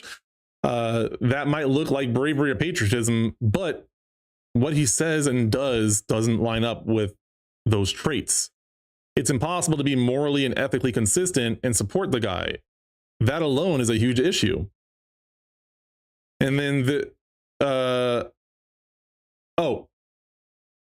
and so his response is, I can usually tell the difference when he's exaggerating and talking like the way he talks, and when he deliberately trying to lie. What's his biggest lie that concerned you the most? Right? So the first sentence, I'm not even fully sure what he's saying. He's like brushing off the fact that this person exaggerates, and he thinks he can tell when his person is lying and when they're exaggerating. And it's kind of funny, he doesn't ever mention when he's actually saying, when he's speaking the truth, right? By his own words, he doesn't identify when he can tell the truth from when he's being exaggerated and when he's lying. He only talks about exaggeration and lying. Maybe that's just him talking on the phone and being kind of short about it, not thinking fully about it. But I also think it's worth recognizing that he doesn't mention when he's telling the truth, only when he's telling a lie, when he's exaggerating. So the average person, by this man's logic, if I'm understanding it correctly, has to be able to sift between when he's exaggerating and when he's just trying to tell a lie, right? It's like, what is wrong with you? You don't see how much gymnastics mentally you're doing to rationalize this? And so, yeah, he asked me, you know, the one biggest lie, and I'm like, there isn't one specific lie. It's the sheer amount of lies. Personally, I don't believe you when you say you can tell the difference about him lying. But I'll list off a few big lies that have a huge impact on people's lives. I said, 1, all the lies surrounding the Epstein files. I'm lumping that into one lie or one category of lie. 2, eating the cats and eating the dogs, blatantly lying about Haitian immigrants, right? 3, because that's been discredited. It's been disproven, right? That they were doing that. And I don't care if he got the news from somewhere else. He's responsible for the words that come out of his mouth, and he's responsible for redacting those words when he says that shit, which he never does. So he's irresponsible with everything that he says, especially when he's wrong all the time. He doesn't correct himself. 3, the 2020 election was fucking stolen. He still believes that. Sometimes he doesn't. 4, he stopped 9 wars. He hasn't stopped any. He's starting several, right? 5, he deserves a Nobel Peace Prize. 6, not knowing anything about Project 2025. 7, gasoline prices.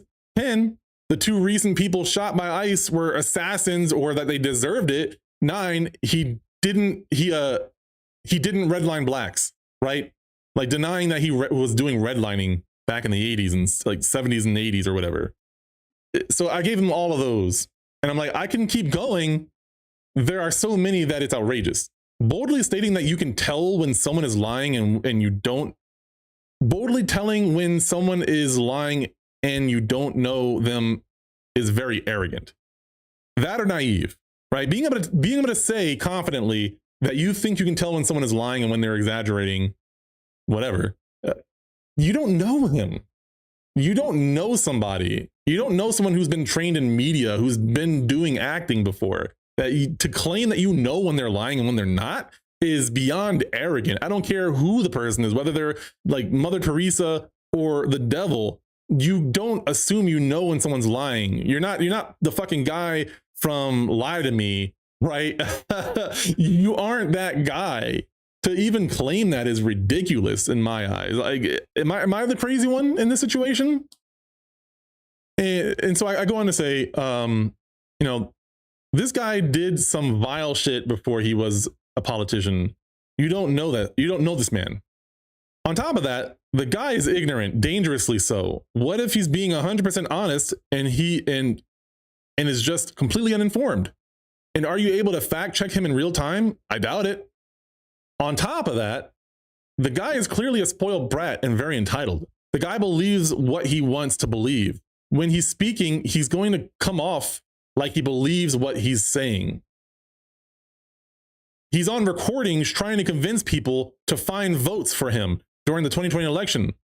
The guy sounded like he felt 100% justified to ask people to find 11,780 votes in Georgia.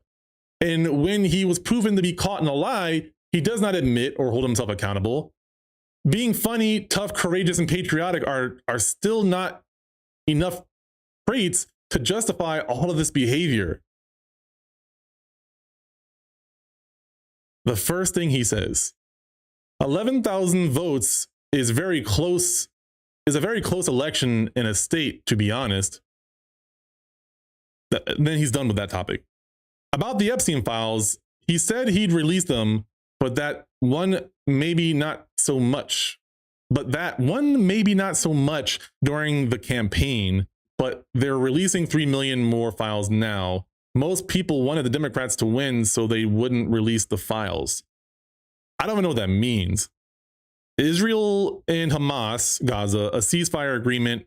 Oh, so he goes on a list off these things. For posterity, I will read these off. A ceasefire agreement in 2025 following the 2-year conflict between Israel and Gaza, which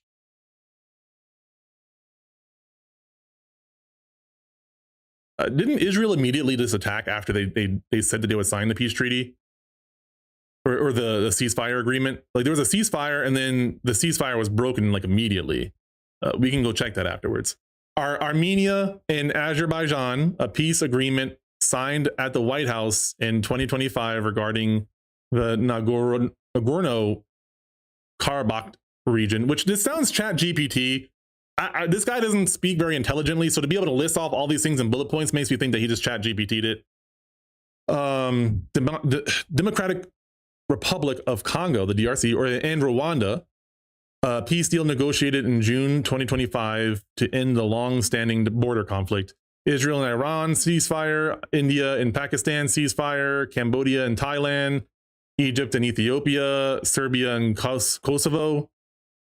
And he says that those were the wars that may have been long-standing disputes or skirmishes rather than wars, but still, which doesn't say exactly how he was involved in all of those things. Like, I'm willing to grant all of those things. I don't personally believe it. I'm willing to grant it. I've not seen any evidence that confirmed that he was the deciding factor in that and deserves credit for actually stopping wars rather than the leaders of those countries and the people involved in that.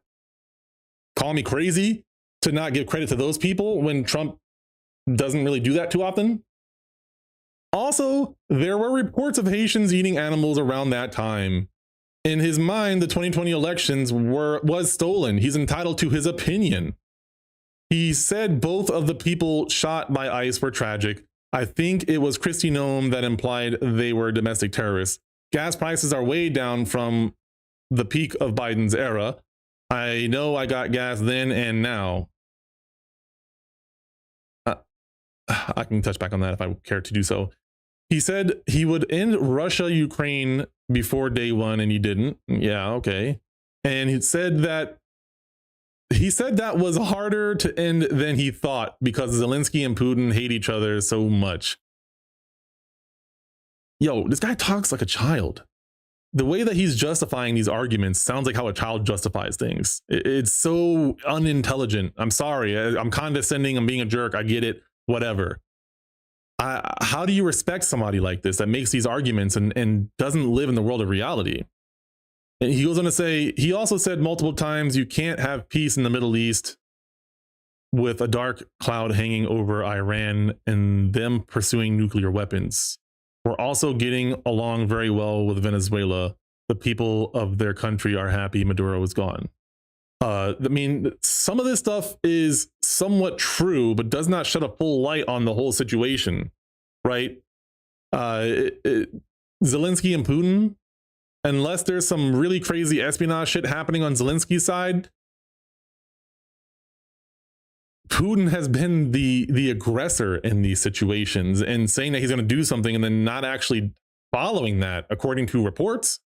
So, unless Trump has some insider knowledge that he's spreading, I don't understand how he can say this as fact in those ways. And so, like, this is where I'm like, bro, I think I might be done with this guy. Like, I don't know how to have a conversation with you. You're openly accepting that Trump was willing to cheat and find votes. I can't take what you say serious, man. I don't know I don't care if it was one vote. Trying to rig an election while accusing others of doing it is beyond unconstitutional. You're telling me you don't care about laws or the Constitution. The fact that you're so casual about it and brushing it off is actually scary, man. It also feels pointless to try to have a good faith conversation with you. If you're willing to be okay with supporting a liar who literally tried to steal the election in 2020, why should I trust anything you say? It comes off like you're trying to win this back and forth rather than being honest and trying to learn. His response: there were lots of suspicious things during the election.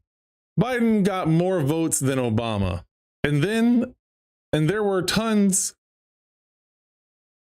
Biden got more votes than Obama, and there were tons of mail-in ballots. Biden got more Trumps than Obama?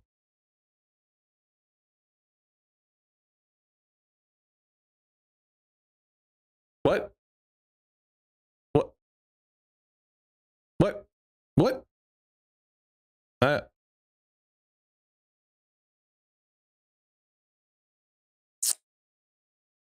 Biden got more Trumps than Obama? By this point, I was already done with him, so I probably didn't even register that. Anyways, I go on to say, or he goes on to say, and there were tons of mail-in ballots. Trump thinks it was stolen. That's his opinion. In the same paragraph, he says, either way, he still turned over power to Biden administration. And on January 6th, Ashley Babbitt, an Air Force vet, don't know why he brought that up, vet and Trump supporter, was killed. It's over now. Mistakes can be learned from. Also, of course, I care about the laws and the Constitution. Every president in history has always done things that have raised questions about the Constitution. The Constitution is still in effect and relevant, which I think is great. Every conversational thing in the news about what Trump does, well, Trump had his own good reasons for doing so. And this is where I was like, you really don't get it. You're not actually acknowledging my points. You're brushing off a sitting president who denies the 2020 election. It's not just an opinion. He's spreading propaganda, influencing people. There are people who believe him. He's convinced people he's right. He's trampling the First and Second Amendment. You're an insane man. I can't respect you or your opinion anymore. You don't care about truth. You don't care about integrity. You don't care about the consistency of the law. You also do not know how to respond like a normal human being. You ignore what I say and just say what you want, even if it's irrelevant. People like you are why Nazi Germany got as far as they did, is what I was. Oh my God, that's bad. I wrote it bad. I wanna fix that. Like, he probably doesn't even know what I mean now, but like, I don't know. I blocked the guy, but maybe I can fix it. I don't know. At least if he's gonna understand why I blocked him, I'm gonna actually understand it. People like you are why. Wait, my phone autocorrects so bad, man. I swear I'll fix it and it'll go back and revert it. And I'm like, what am I even saying? What is my phone trying to say? Those aren't real words. Anyways, yeah, I would love to have a dialogue, but at a certain point, there are people who are ignoring reality for what it is. And I don't want to waste my time on people who don't actually want to live in the real world, who want to live in reality, and then try to gaslight me into thinking that I'm the crazy one. I'm sorry, but that logic just does not track, right? You're not being consistent. You're not respecting the Constitution if you're supporting the man who is trying to outright betray the Constitution. It's not a matter of opinion. It's not a matter of interpretation. It's a matter of reality. And these people don't want to see reality for what it is. And so they find ways to rationalize their thought. You can't say that the leader of our country has an opinion that the election was stolen and just let it be just an opinion while he's actively trying to go through the court of law. And even when he's been disproven from 16 court cases or whatever, 60 court cases, something crazy, he lost every single one. He can't continue to spread that information. And he's talking ill on everybody who's involved in the electoral process. Everybody who's involved in it is now tainted because of him. And it's like, people like me, we want to forget this stuff. We want to forget about the 2020 election. We want to forget about the Epstein files and all these things. But the issue is that accountability isn't being had. Accountability is not happening at all. And so when they keep lying to our face, we have no other choice but to actually call them out for what they're doing. So it's not us just not letting things lie and leaving it alone. It's a matter of them actively trying to get away with murder and then convince us that we're the murderers. I'm not going to sit here and accept that. There's nothing to accept, right? I'm not going to sit here and take that, is what I'm saying. What would you say to Trump just being used as a figurehead for white nationalists to engage in their deconstruction of state apparatus? It would explain why he's still popular with his base. And I mean, that is partially true. Also, welcome to the chat. That's the thing, right? So there's a couple of people. I'm not saying this is you. I'm not saying this is you.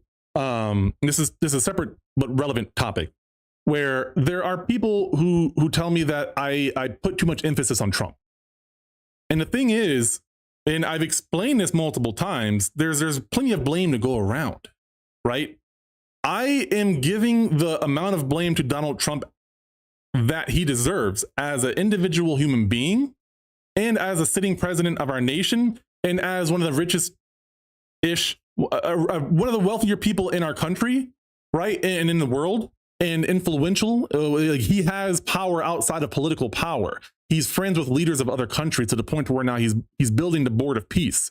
So even if I'm granting everything that you're saying, which Project 2025, even if I grant all of that, that doesn't change anything that I've said, right?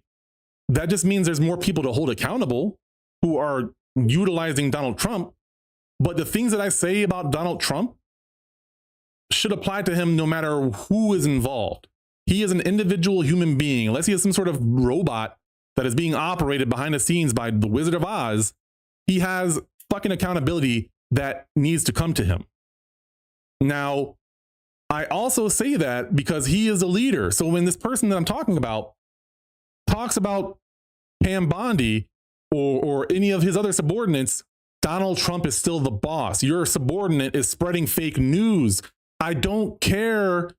Punish the person spreading the fake news, or punish the person breaking the crime or doing the wrong, right? Punish that person.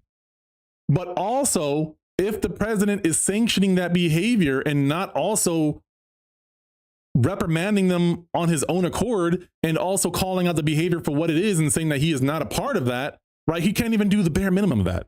So yeah, he probably is that, to be honest with you. I mean, Project 2025 is essentially what you're talking about to some extent, right? It's the more clean cut corporate version of that, but their goals align with white supremacy.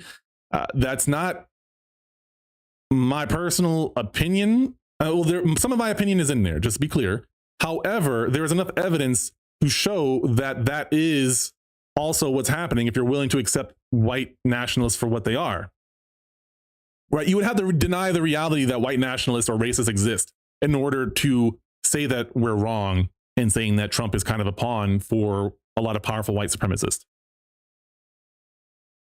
Correct. In the state of why are these people still liking him? I'm saying these people like him because he's doing exactly what. Yes. Yeah. And so, yeah.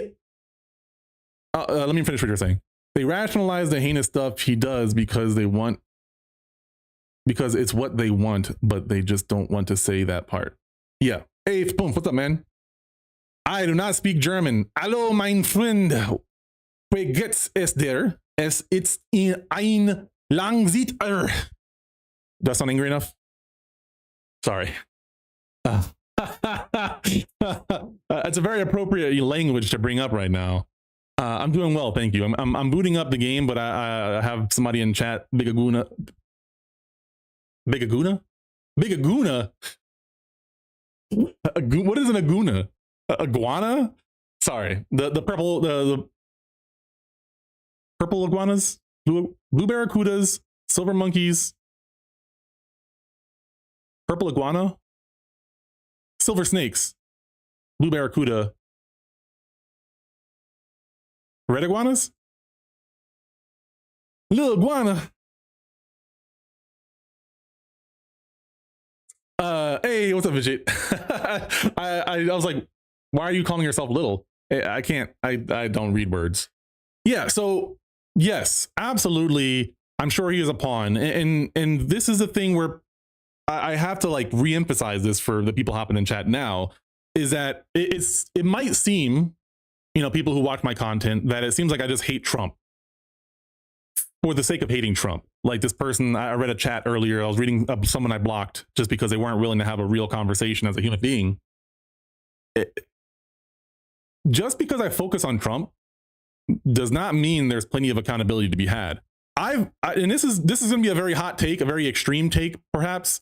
And I'm not liberal. I'm not Democrat, right? I'm not conservative. I'm an independent. I will always be an independent because I think it is non-productive to pick a side, even as a support for your ideology that you have, right?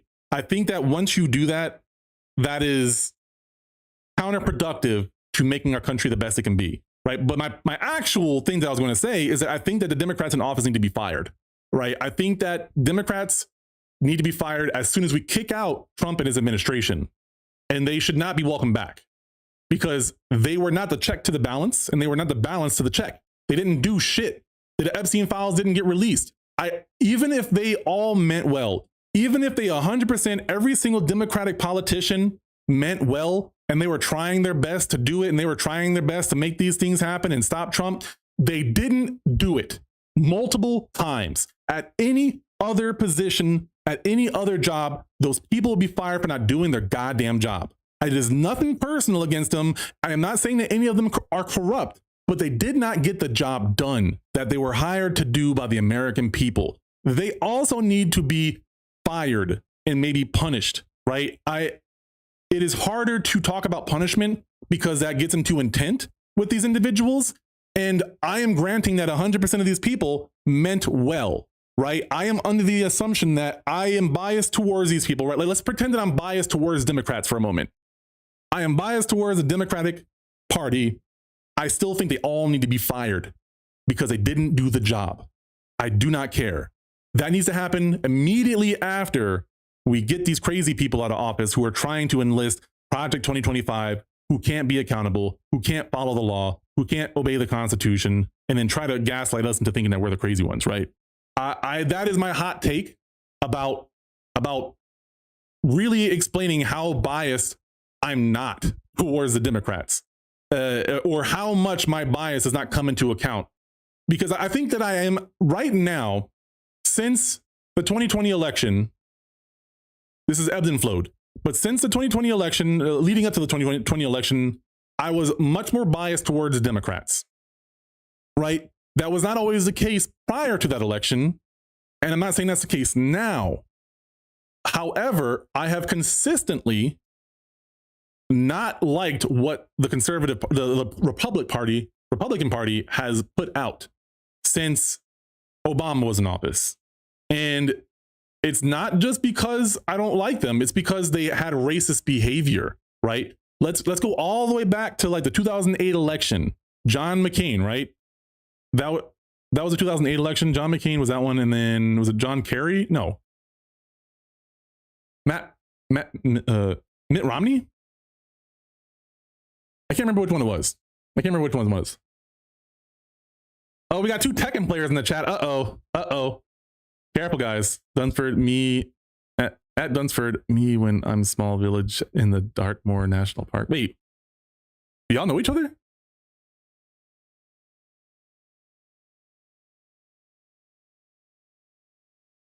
Interesting. Anyways, what was I saying? I got to get back to that thought. I got to rewind in my head real fast. If anyone in chat remembers, and refresh my memory for me so I can get my cold engine started back up again running. Bias against it. Oh yeah. I've consistently been against the Republican Party because I remember being in college, right? I remember being in college and watching on the early days of YouTube, watching some of the McCain or Republican rallies and how they introduced McCain and how they called Obama the Democrats Tiger Woods, and also having rallies where they're making monkey noises and shit like that. It's like, okay, I'm living in Alabama. I would consider myself to be more conservative than Democrat at this point. Like I've never claimed a political party, but I'm a young black man living in North Alabama, and I don't sound like your stereotypical black person, right? I received discrimination against all kinds of people, including black people, for not acting how I'm supposed to act, apparently, right? So I have bias against everybody because everyone's telling me I act white, right? So I don't like anybody. I don't love any group of people. I like individuals that have a positive impact on my life. That's how I treated my life since grade school. So you have this black person living in Alabama, more conservative than Democratic at this point, and kind of neither, because I haven't really lived enough life to be one or the other. And I'm seeing this group of people making monkey noises and gestures when they're doing their campaigns, talking about the opposition. And then I see the other guy talking about hope and productive topics, right? Who do you think I'm going to favor? The people making fucking monkey noises and gestures, or the person that's actually trying to have a productive conversation with society? That behavior has never stopped with the Republican Party. It's only gotten worse. So as an independent, as someone who thinks that Democrats should be fired for messing this up, I am telling you that Republicans have been acting crazy since before Trump was in office, before he got involved in office. However, again, to bring it back to Trump, what was he doing during the Obama administration and leading up to it? Do y'all remember what he was doing leading up to that? What was Trump saying or doing, or how was he behaving leading up to the election? Can any of you guys answer that question for me? What do you think that answer is that he was doing?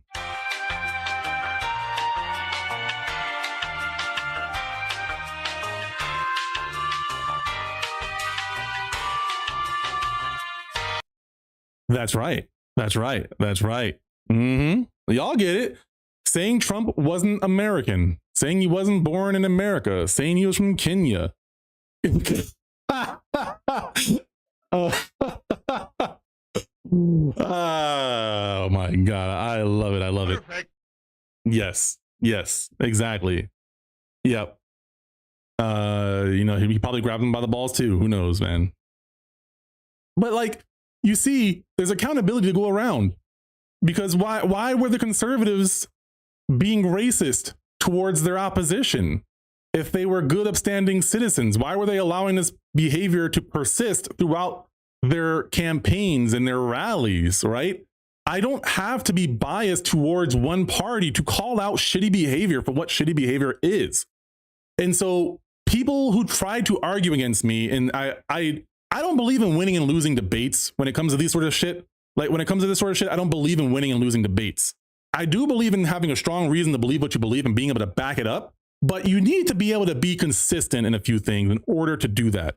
Your integrity needs to be consistent. Your sense of accountability needs to be consistent. Your understanding and utilization of the Constitution and the laws of America need to be consistent, and who those laws and who the Constitution applies to, when and where and how. Those things need to be consistent. I am a consistent person when it comes to this sort of behavior, this sort of topic. So when I have conservatives trying to debate me about this shit, it does not work, because they cannot whataboutism. What about Clinton? What about him? If it's true, lock him the hell up. What about Nancy Pelosi? What about her? If she's guilty, lock her up. Like, these people are ridiculous, man. It is. I don't have words for that. I'm actually trying to find a song here. I'm looking at some things here. Oh, where is it? Oh, is it this one? Yeah. Ah, okay. Yeah. Man, I have so many sounds I've collected over these months. The whataboutisms. The whataboutisms. I cannot stand the whataboutisms. And this is the shit that I'm talking about. They can't not whataboutism when they argue. If you can't have a conversation without whataboutisming with people that you disagree with, you got something wrong with you. There is something not right in your head, and you're not willing to accept it for what it is. And you're trying to make the world fit around your fucked up logic. It is not me that has something wrong with me. It is you who does not have something going on right in your head, that you can't have a real conversation and back up what the fuck you believe and what you think you know without lying, like without having a whataboutism. It's crazy. It's crazy. Mad work, bruv. And it's like, what, people ask me, my friend asked me, why am I so mad about this, or why am I so aggressive about it? And it's like, motherfucker, People are dying. People are getting shipped out of the country. People are being accused of things. My people have been arrested and mislabeled and blamed and villainized for fucking generations, let alone what's happening now where a white person, a white man and a white woman can be shot in the face and in the back in broad fucking daylight. What chance do I have as a black American have if they're getting shot in broad daylight and they're somehow justifying that behavior as reasonable, as justified? Right? As not murder, as not gang violence, when you have masked people in unmarked cars coming up in like crappy police attire. You know, I don't think it even says like ICE on their shirts all the time. It doesn't always exactly say it has a badge, but they're not addressing who they are. They're not telling you who they are, but they can just enforce the law on the people who don't agree with what they're doing. I'm sorry. I'm not going to be nice to people who, first off, the only time I really get aggressive with people is when they're just being fucking absolutely stupid. But more specifically, when they're telling me that I'm the one coming in bad faith, right? I had a debate with somebody about the whole shooting. I was in an all conservative group. I think maybe one person might have been on my side of the argument, but they were streaming it.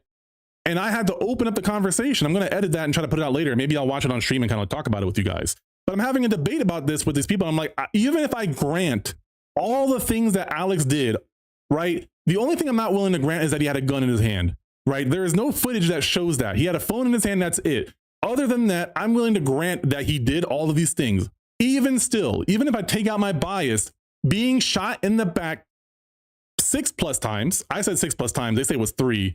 I know it's like more to 9 to 10 shots, but whatever. I rounded down and said 6 shots, being shot 6 times in the back while a person's being held down by 4 to 5 people who also already pepper sprayed him and were beating the shit out of him with a blunt object. That's not excessive force at the least.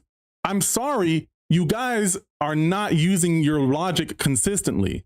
That's not the way that you're supposed to conduct yourself. There is a code of conduct. There is a process of how federal agents and police officers are supposed to conduct themselves. My opinion is irrelevant from the situation.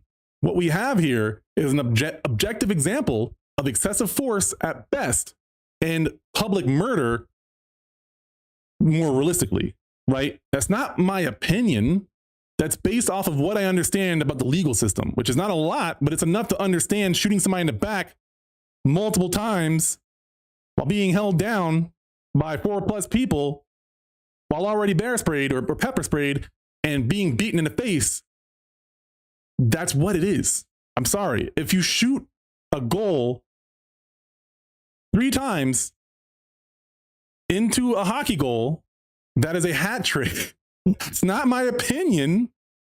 That is what it is. Unless we change the rules of what a hat trick is, and maybe I'm wrong. We have a hockey guy in here. Maybe you know that's a hat trick, right? To try to tell me to my face that wasn't a hat trick, or I bowled 3 strikes in a row, that's not a turkey. You're trying to gaslight me and then also tell me that I'm the one that's like the terrorist for trying to say that I did something wrong. Look, what are we doing here, guys? What are we doing here when it comes to that kind of stuff? It is insane that people are trying to tell me, because like I see the indoctrination of political parties, right? I see Democrats who are just mindless Democrats, and they do the same shit where they do whataboutisms and they deny giving them any information about their side. They deny any accountability. I see Democrats doing that. I understand that as a thing on both sides. I don't have that filter or that lens. I don't see the world that way, to where it's like, oh, I got to defend the Democrats no matter what. Oh, I got to defend the Republicans. I got to defend the black politicians and back them up. No. I am consistent in what I believe in and what I think about accountability. That should not be a rarity in our society, but it seems to be the case. And that should concern people, I would hope, right? That should concern y'all, but it doesn't seem to concern a lot of people. Let me see here. I'm trying to pull up my chat. Why is my chat not working right? That's weird. What? My live stream is showing me the right footage, but the chat is like, wait, oh, there it goes. Whoo, okay. Yo, I missed a lot of words here. Hold on, I gotta bring it up. I can't read like that. Let's see here. I'm saying that's what, yeah, the whataboutism. Yep. I'm saying they are being consistent. They only care about, well, so I would disagree that they're being consistent because they're not being consistent with what they're saying, right? The consistency is with what they're trying to convince us of. And that's the issue, is that they're trying to behave, they're trying to, they're lying, right? Just to be simple about it, they're lying. Or they're trying to like a lot of these people really, like from the conversations I've had, and like after a debate is done, sometimes I might sit in the chat if I don't like absolutely hate these individuals, and I'll just listen to them talk, or I'll like have some casual conversation with them, and it's like they really believe what the hell they're saying, and they don't think they're racist. Like there are some people not all, I'm not saying all, but I'm saying that I know there are some people who think they're doing the right thing and think that they're in the right and have a logical reason for what they believe in. But then they can't actually back that up with their words or their logic or anything like that. So those people are scary because they will lie and not even know that they're lying. Like they'll just make up a new reality. And this is me, again, slightly being offensive, but I'm an atheist. I believe that the Bible is a complete fairy tale. I don't believe any of it is true. At best, Jesus was some sort of guy that did some amazing things, but he is also referenced in other books in a very similar fashion. Like I don't believe any of that is true. I don't believe in Adam and Eve. I don't believe in, like, I know the Bible. I have the Bible app. I have bookmarks in the Bible. I've watched thousands of hours specifically about atheism or Christian debates and stuff. If you can believe that a sky daddy impregnated a woman, a minor, I think she was like 14, I don't remember, impregnate someone without their consent with yourself, because it depends on which denomination and what your belief are, right? You could say that Jesus is his own father, or Jesus is his own father, who was born and became a Messiah and killed himself because he already knew he was going to die for our sins, because he created us fucked up and is now punishing all of our generations because Adam and Eve fucked up 4 days into their whole entire life, right? If you can believe that weird logical loop, right? No offense to Christians. It's just, I'm saying from my point of view, how I view that. If you can make yourself believe that a sky daddy killed himself after impregnating somebody and being his own dad, you can believe all of that. And that God also, if you read Adam and Eve, God lies to Adam and Eve saying that if you eat from the tree of good and evil, the tree of knowledge of good and evil, if you eat from that tree, you shall surely die this day. That is what the Bible says. The serpent, who in the Bible it never actually says that it's the devil or Beelzebub or Lucifer or any of those names. It just says it's a serpent, a talking serpent, not even a snake. The serpent says you won't die, you'll gain the knowledge of good and evil. Like he basically is like, it's in the fucking title of the tree. The tree is called the knowledge of good and evil. So God lies to Adam and Eve, who are again like 4 days old. The serpent tells the truth about what'll happen. They gain the knowledge of good and evil from eating from the apple, from the tree of the knowledge of good and evil.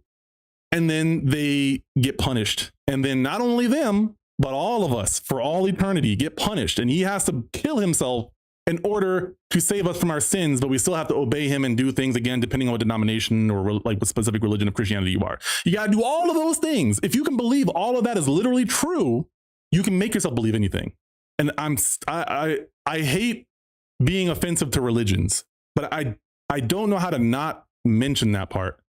That music sounded like Final Fantasy. That's like the meme music. I forget what it's called.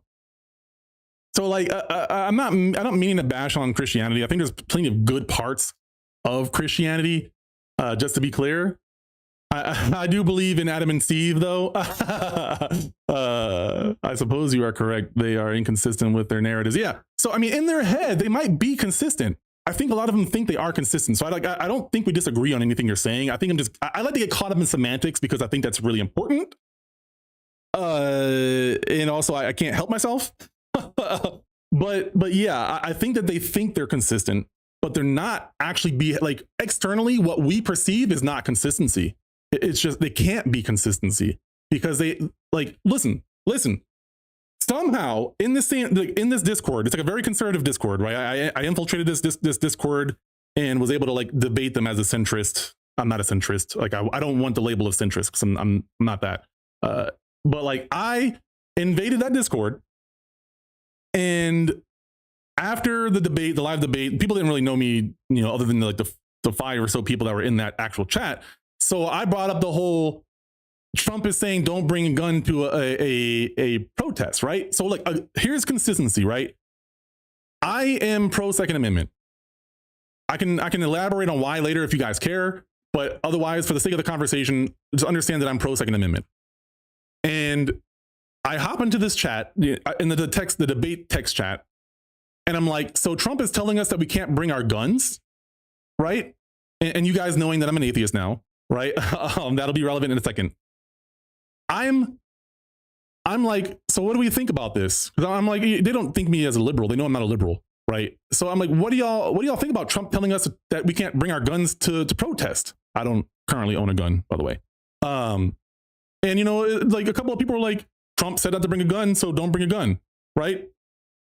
It's like, yeah, you shouldn't bring guns to a protest and blah, blah, blah. And I'm like, in my head, I'm really thinking, hold up. Am I more conservative than them? Like, in my head, I'm like, wait, am I reading this right? And so I'm like, hold on. I turn into like a stereotypical conservative Republican, where I'm like, hold on a second. I follow the Constitution. I don't follow a man, right? I'm not necessarily talking shit on Trump right now, but I'm like, I believe in the Second Amendment. And if I'm following the Constitution, I'm within my right to be able to bring a gun. And this guy is like, Trump said not to bring a gun. And I'm like, Trump is our boss. As Americans, if we voted for him to be in office, he's our servant, not the other way around. He doesn't tell us what to do. The Constitution and the law tells us what to do. And this guy is still like, yeah, but Trump said not to do it. And his people are saying not to do it. But I'm like, words are not the law. That's not how things work. And I'm like, I'm like in the actual chat, I'm like, how am I being more conservative than you right now? Like all I'm doing is being consistent, right? I can grant certain aspects of these shootings, you know, surrounding Alex Peretti. I can grant certain aspects for the sake of a debate. And even if I grant those things, I would 10 times out of 10 come to the same conclusion that it was excessive force at a minimum, let alone murder, right? So me understanding enough about the law to be able to know if you have a permit and everything, because like irrelevant from Peretti, if you're bringing your gun legally, which at the time of him being shot, nobody knew whether or not his permit was on him, like that, there was no checking of his pockets before he was shot. So whether or not he had his permit is irrelevant from the conduct of the federal agents. But if I'm following the law, no politician has the right to tell me what to do with my gun, right? That is my constitutional right as long as I'm obeying the law. So for someone to sit here and advocate for not bringing a gun to a protest is crazy. And then it's like, these people wanted to get mad at me when I brought up Kyle Rittenhouse during the debate. They want, like, this guy wanted to try to like gaslight me, or he wanted to straw man me. I mean, he wanted to try to straw man my argument, right? He started to try to take my narrative from me about why I brought up Kyle Rittenhouse, because it's like, no, Kyle Rittenhouse did this. He was helping people, which I guess Alex wasn't helping somebody when he got killed. Like, I guess he literally wasn't helping somebody who got knocked down when he died, but whatever, right? Let's grant your fantasy world here for a second. He came to a gun, doesn't matter if like, he came to a protest that he wasn't a part of. He was counter protesting and helping people, and he brought a gun. My question at the time was, how did you guys feel in the moment? And these people, especially this one guy, lost their shit. And it's like, oh, you're trying to say that this and that, and like all he did was try to explain why the situations were different, not understanding that all I wanted to know was what was his level of consistency regarding the law and regarding his morals or his beliefs. And I don't care how different the Kyle Rittenhouse situation was. He brought a gun to a protest. A AR-5, AR-4, I don't remember. He brought a semi-automatic rifle to a protest that he was not himself a part of. Some people want to argue the semantics of state lines and where he was from because they said he had family there. Whatever, I don't care. He brought a gun to a protest. How did you feel in that moment? if you reacted inconsistently between these two situations, you damn well, if you were pro Kyle Rittenhouse, you damn well better be pro Alex Peretti. If you can't accept that reality, you're inconsistent. You're inconsistent with how the law works, and you're inconsistent with how your ethics or your morals or your beliefs work, right? You can't have your cake and eat it too with the situation. I don't care what the outcome was. I don't care the why. Man brought gun to protest. Man also brought gun to protest. Rifle, counter protester. Lot more likely chance of having a shot be fired because he's in the enemy territories. This guy is just helping people who are also supporting the same cause. And a person gets hyper aggressive and does, is it standard operating procedure to shove somebody in the fucking snow? Is that standard operating procedure? I never knew. I mean, I've seen that happen before, but I always thought that was just excessive force or unnecessary behavior or bad conduct. Forgive me for being a goddamn idiot. I guess it is standard procedure for federal agents to shove people really fucking hard into the snow on the curb. Yeah, that makes sense. Yeah, it does. Yeah, that music, that song was called, to answer your question, hold on one second, Dunsford. There we go. It is called Lucifer's Waltz. This one right here. I like this song a lot. No, yeah, so yes, to get more into the specifics, because like I'm willing to grant stuff, Alex never brandished his gun. They tried to make it seem like they did. They tried to find photos, right? So it's like you're trying to find information that confirms what you believe in. But again, when you're somebody who's very religious, because most of these people were, when you're very religious, it's very easy to convince yourself to find, like, the scientific process is not finding things that confirm your theory. It is testing something and being unbiased to the end result, regardless of what you want, right? But what these people do, a lot of conservatives, is they will find the answer they are looking for, right? They won't actually find the truth. They will find what they're looking for. And they don't care how they find it sometimes. And they will justify and rationalize it. It's crazy.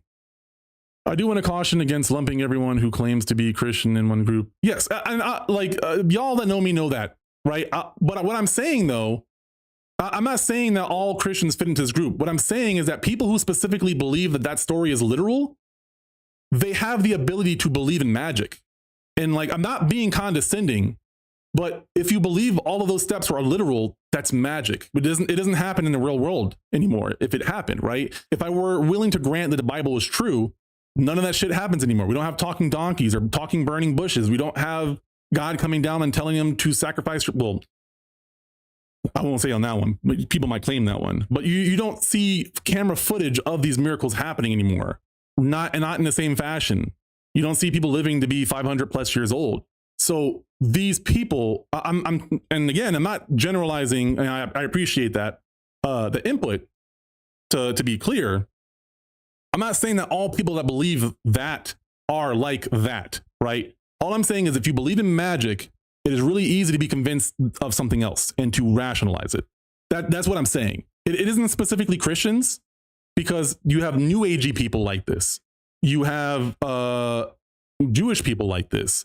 You have atheist people like this. You know, you have the law of, New Agey is, I guess, the law of attraction. Like, you have people who do this regardless of their religion. So I'm not saying, I'm using Christianity as an example because of how prevalent Christians are and how prevalent they are specifically in the conservative party, and specifically how many of them are prevalent within the MAGA community specifically. So like, you don't have a lot of Jewish people. You do have Jewish people. You don't have a lot of people of Islam. You do have people of Islam. You don't have a lot of polytheist, I'll say, right? I guess Kash Patel is a polytheist. He believes in Valhalla. So, you know, I guess I don't think Valhalla is a part of any Middle Eastern religion that I know of. The only one I know of it is Norse mythology. So that's very diverse of him, right? I don't know if he was being literal or not, or maybe Kirk believes in Valhalla. That's the only time I heard him mention that. But anyways, yeah, Valhalla is Norse, but I was willing to grant that it might be something else as well. Right. So yeah, to go back to what you're saying, once again, this is consistent with the tenets of fascism. Yeah. Yeah. You destroy the group and follow the charismatic leader. The logic only exists when you lean into the fascist lens. Yeah. Yeah. And like, I have the stories of, you know, my parents, my mom told me. My mom was a very proud Black African American. My dad's a Jamaican immigrant, so he doesn't have that same like burning passion for Black rights, and he can be kind of white passing, to be honest with you. So I've had different relationships with Blackness regarding my parents. You know, my mom grew up in Atlantic City in a bad neighborhood with 7 other siblings and no father. She had a tough life, and she's very angry at white people. She's had white friends her whole entire life. She's told me stories of white friends that like helped her and saved her. So she's never been someone who's actually racist, but she does and says racist shit all the time against white people. Understandably so, given her background. But it's like, you know, she was one of the people that told me about her grandma being the same age as like Martin Luther King. And like, I learned a lot about this stuff through my own research as I got older. And like, I felt that pain as a Black person as to like, being, you know, I wasn't obviously alive during this time, but being sprayed with water hoses and being chased with dogs during a time when Martin Luther King was trying to, and many other Black Americans were trying to get rights for themselves. You know, hearing about the race riots, hearing about the Black Panthers. My wife actually was just talking about the Black Panthers today. You know, these are things, learning how to talk to the cops and understanding that the world works differently for me because I'm Black. That's always been my reality. I'm not whining about it. I'm just telling you that white people, y'all have a privilege that I don't have. I didn't have when I was younger, that my parents had. The privilege has gotten better. And yes, sometimes you could even say the scale may weigh heavy, may weigh better for Black people in some forms or fashion. Like getting a job, sometimes it might benefit you being Black, right? Getting scholarships. These are things that I can benefit from. That has never been to the detriment of white people, but there are some people who are white that are so fucking entitled that they think that they deserve a job, and they think that they have the ability to tell who does and does not deserve a job, right? That is how these people think. They think they're so caught up in their own white superiority, they don't realize that they're doing it. They don't realize what the issue is with being mad at Black people for getting some sort of advantage for once. They don't see that as equality. They see that as unfairness in their eyes because they're so fucking entitled. They're so used to getting things their way for so long that when other people are competing with them, that they're not used to competing without any handicaps, right? They think it's unfair when they find out they're mediocre at best, right? They lose that sense of I'm actually the best, right? And I don't know what to call that other than white superiority when you think that you are superior to somebody else and they don't deserve things, and you think your way of rationalizing it is talking about their grade scores or talking about the statistics about how many people graduate and shit like that. Like, those don't do you any favors. It just seems like you're really intent on making this true, the thing that you want to be true, which is why I will always say that Charlie Kirk was a racist and fuck that guy. I will not celebrate his death. I will not say murder is okay, but me saying fuck that guy is not me celebrating his death. So if you want to try to say that, then say it to my face and have a rational conversation with me. I'm not asking for violence. I know that sounds very hostile. And I'm also a large guy. I don't like violence, but I'm not going to back away from somebody saying shit about me. So say it to my face and have a conversation and be willing to back up what you're saying, right? Be willing to back up what you're saying is what I'm getting at. I don't want to mince words with these people. And again, for some people that are hopping in here,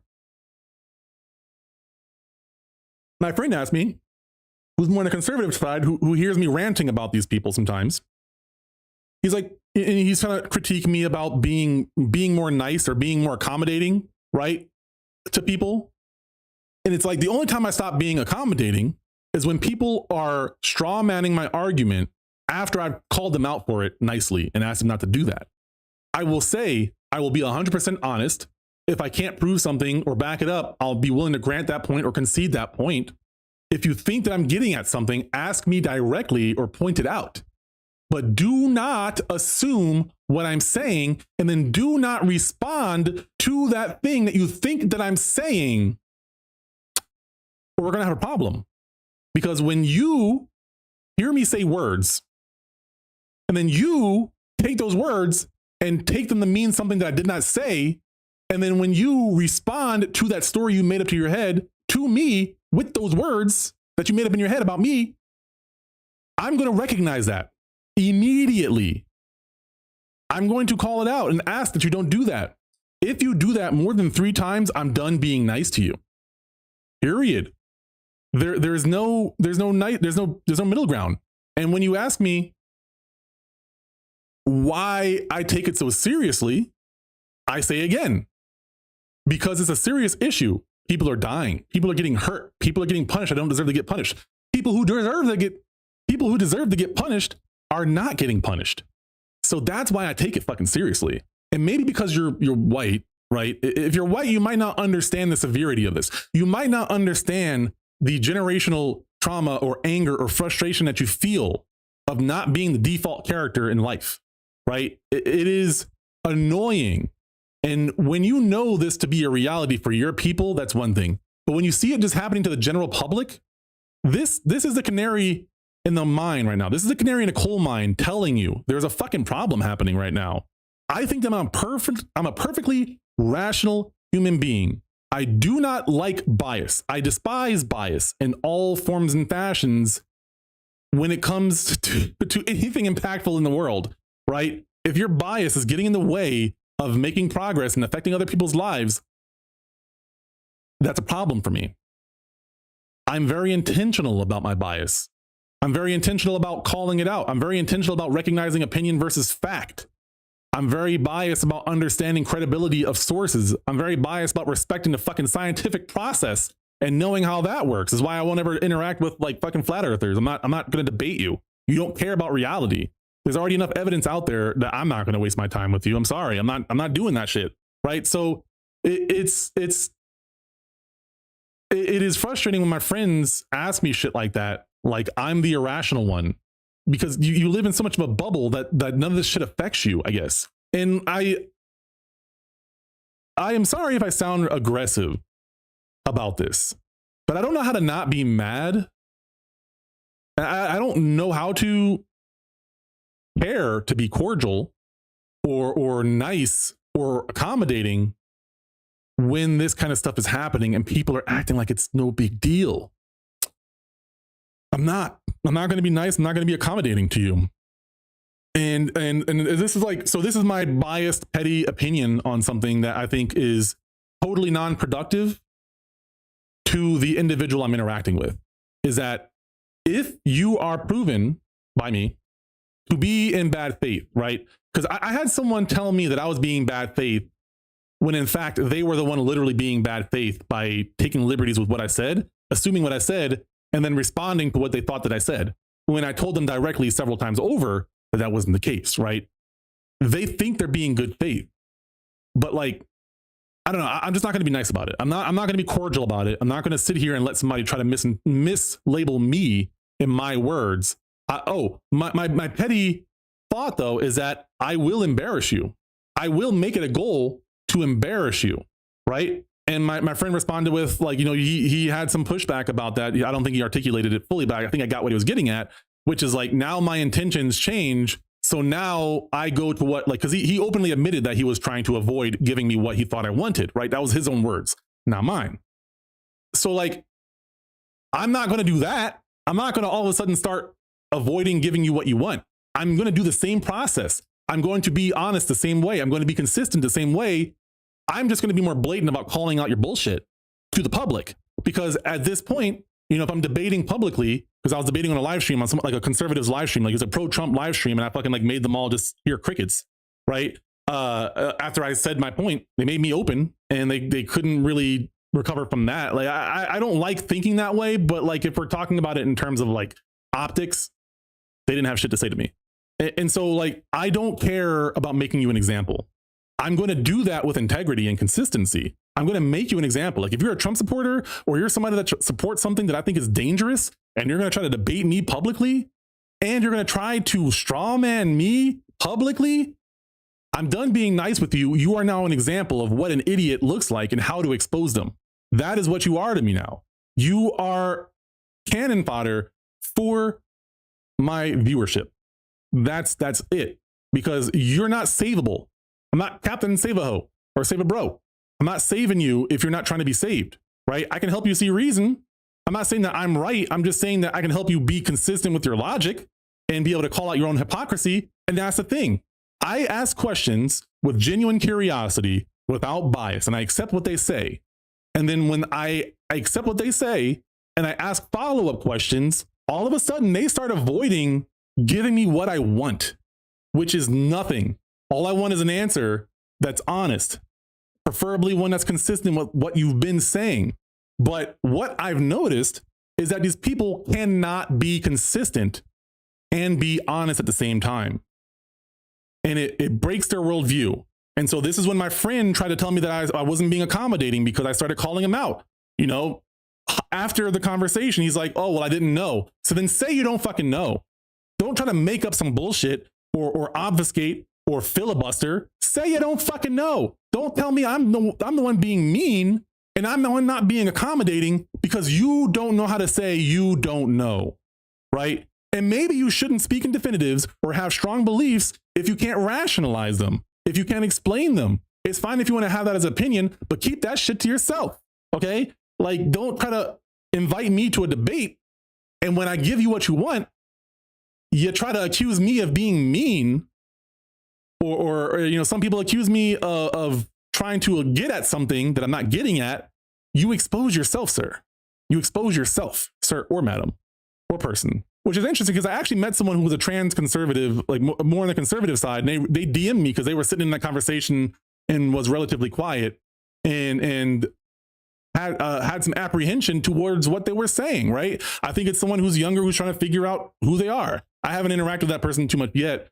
If they're under 18, I probably won't interact with them in like a voice chat again, like by myself or anything like that. But if they're over 18, you know, it's like I'd be curious to know more about what they're saying because they're a trans man and they have beliefs about some of this stuff, but they're doing the right thing. They're asking questions. They're questioning their own beliefs, right? I'm not saying you need to have an existential crisis, but in these kinds of times, it is important to question your own beliefs, even when you feel justified. I do it all the time. My wife and I do it to each other. We try to like call each other out. Like, am I thinking crazy? Like, we're too close to the same situation. So of course we're still going to be biased in some way or be blind to our biases.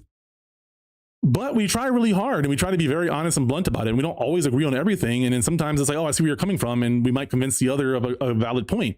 And we might not even come to the same conclusion right away about certain things. We're going to be in different spots. Like we're very pro LGBTQ+, but how that manifests for her and how that manifests for me are still very differently. Like with raising a kid, that's a whole conversation, right?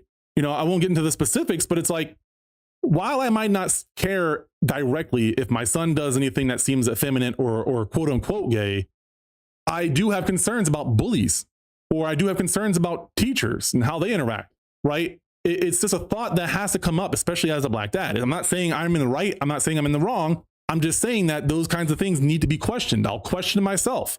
I'll think about things before I just immediately react. You know, there's a good Kevin Hart skit. That's subjective. I think there's a great Kevin Hart skit stand-up called Seriously Funny. It's aged now. It's not as time relevant now. It's a lot less. It's very insensitive humor. But I love that stand-up series. And in it, there's like this reoccurring like joke of like, hey, stop, that's gay, to his son, right? Again, not very politically correct by today's standards. But the reality is, especially in the Black community and in like a lot of men, it is something that is beaten out of us, sometimes literally, to not show signs of femininity, right? That is shit that'll get you beat up. If not by your own people, then by the people in school that don't like you. That is a reality that we lived in for many, many generations. That's just the way it is. It's not fair. It's not right. That's it. So most people, as a survival mechanism or as a social mechanism, right? Because social acceptance is sometimes as important. Like social death is sometimes as severe as mental death or physical death. Sometimes social death leads to physical death, if you get my drift, right? So being socially accepted is almost as important as physical survival. So it is important for many of us men as young adults to kick out anything that sounds effeminate or gay, right? That is social or physical death or violence on us. So someone like me who considers himself to be very accepting of all kinds, I still have to question myself and challenge myself with when I see my son do something and think about, is it any sort of prejudice? Is it a concern for how he might be interacted? Is it something that I should even talk to him about? Is it something that I need to just like not make as big of a deal as it is? Talk to my wife about it? I don't overthink this stuff, right? Or I try to the best of my ability, but a responsible human being should consider, period. A responsible human being should consider before acting in a way that impacts people's lives. Now, while I find the joke, hey, that's gay, funny in context of the whole stand-up, saying, hey, that's gay to your kid is kind of fucked up, right? Especially when there's already an undertone of that's wrong. Hey, that's gay and hey, that's wrong. Where I stand today should not be implied together. Like saying that's gay should not mean that's wrong or that's bad. But when parents said it to their sons, when my dad said it to me, when my dad told me that wearing a watch on my left hand was gay, I don't know how to process that. What does that even mean? Is it too late? Am I gay now? Like I put it on my wrist or like no follow-up questions. That shit can fuck with a kid's head. So I'm going to be responsible and challenge myself. But the average conservative or the average hyper religious or hyper faithful person to some sort of cause or belief does not question. They literally don't question. Some of them are told not to question. It's really bad. And yes, I did hear about the audio about Charlie Kirk doing the numbers reading, and I don't know how to approach that topic. So here's the thing. I don't trust Erica Kirk. I didn't trust Charlie Kirk. I didn't trust Turning Point USA. Anyone in Turning Point USA, I don't trust that they have good intentions for all of Americans. I also question, I don't know how much you know about Erica Kirk, but her background is very, very interesting in how she was introduced to Charlie Kirk, right? And so there are facts about her life that make this all the more suspicious. And when you hear calls like that, it can confirm suspicions. By interesting, I mean sketchy. Well, both. It is fascinating personally, but it's also sketchy as hell. So both are true. And what's your mom's biggest fear, by the way? Sorry. Even though I find the whole thing around Erica Kirk very sus, and even though I hate Candace Owens with a passion, much more than I hate Erica Kirk, I don't trust Candace Owens either. And the relevance of that is that she's been releasing. She was one of the people that, like, she didn't release it. It was, I guess it was already released, but she was one of the people that made it well known.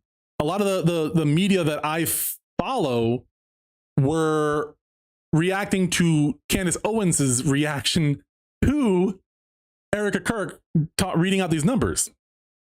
And so it's like, I don't like to live in a world of assumptions when it comes to other people. I can 100% acknowledge from my own opinion that everything around Erica Kirk is sketch, and everything around that call is deeply concerning, right? It is concerning in one way or another in my head. Now, I like to acknowledge my assumptions and recognize them as that, not fact. So with this call, right? My immediate response, my immediate gut feeling is that she is somebody who does not care, right? She is just out to make money, and dude is dead. That's done. and she's playing into, she's kind of milking the situation for all it's worth, right? That is my initial thought. If I'm being like unfiltered, what I like, tinfoil hat, immediate response, that's where I go. Now, that nobody should act on that. Nobody should be just saying that as fact that this is proof of her doing or saying anything, because the reality is people grieve in different ways. And another immediate, like my second immediate thought after that was, this sounds like someone who is trying to be a workaholic to hide the pain, right? This seems like someone who is not willing to acknowledge fully that they're grieving and is trying their best to just move forward with the situation, right? I don't like this woman. I don't like the group that she's organized with. I don't like the person she was married to, right? However, I'm not letting my bias taint all possible outcomes of the situation. That possible outcome that I explained is more sympathetic. Do I feel bad for her? No, I don't at all. I still think she's part of a grifting factory. I still think she's grifting. I still think she's exploiting her dead husband. So personally, as someone who has their own beliefs about how couples should act, especially when they're grieving, I do judge that personally. I do think that's deeply concerning. And to me, it's somewhere between those two realities of like, she's not all there in the head anymore. And she is just trying to work through the pain. And because like, it is not just her husband is dead. It is her husband is dead. And there are people who think that he's grifters. And there are people who thinks that like the Jews did it. And there are people who think that, you know, there's tons of people covering her from all kinds of angles, all kinds of ways, all the time talking about her. I don't like her, but that's the reality that she's living in. A person living in that reality might not be sane for a long time and might not be able to be sane to function in that kind of world. That is some of my opinion mixed with what I understand about the habits of human beings and how they behave, right? Under stress, under situations, and in being able to recognize from their perspective what they're dealing with. Because they're not just dealing with all the things I listed. They're dealing with legal issues. They're dealing with money issues. They're being a boss of a whole entire company. And it's like, okay, well, assuming they're a good person, do I give up the company to somebody else? Can I trust anybody else? Like, how do I not know who killed my husband? What if it was an inside job and I wasn't in on it? Like, all of this stuff, depending on what she does or does not know and was not involved in, is going through her head. If she was involved in any of the shady stuff, she has to think about how to hide that, how to lie about that, who to talk to, who to trust. Like, so in my mind, I do not want to say definitively one way or the other, but I acknowledge all the information that has come out about them. And I acknowledge my personal opinions about what I think about the person and why I think that what I think about that tape specifically. But I also want to encourage people to, at the very least, understand that your opinion is not reality, right? I'm not saying anybody in this chat is saying that by any means. I just want to advocate for that because I see a lot of people thought policing. And I'll give you an example of this that's more close to home and how it is important to not thought police, right? There was an instance, and he's a regular in the chat sometimes, so he might even hop in and be able to share his own perspective. But I think this is important, and like I think that I will have a different perspective than this person. But as someone who spoke to all parties and is willing to take people at their word and knows all the parties personally for years, I can speak from my own experience. So the main situation is that somebody was accused of being a certain kind of phobic, right? And there is what is the word I'm looking for? There is legitimacy to that accusation because the person in question said some things that could be considered phobic and basically are phobic, but not with any intent, with a sense of ignorance that needed to be addressed at some point in time. At the original time, I didn't feel like it was my place because it wasn't relevant to me. So I wanted to get the opinion of other people it was more relevant to. Unfortunately, things didn't get handled on their own. So I took it upon myself to resolve the situation. I talked to the parties involved and got a better understanding from all angles about the story.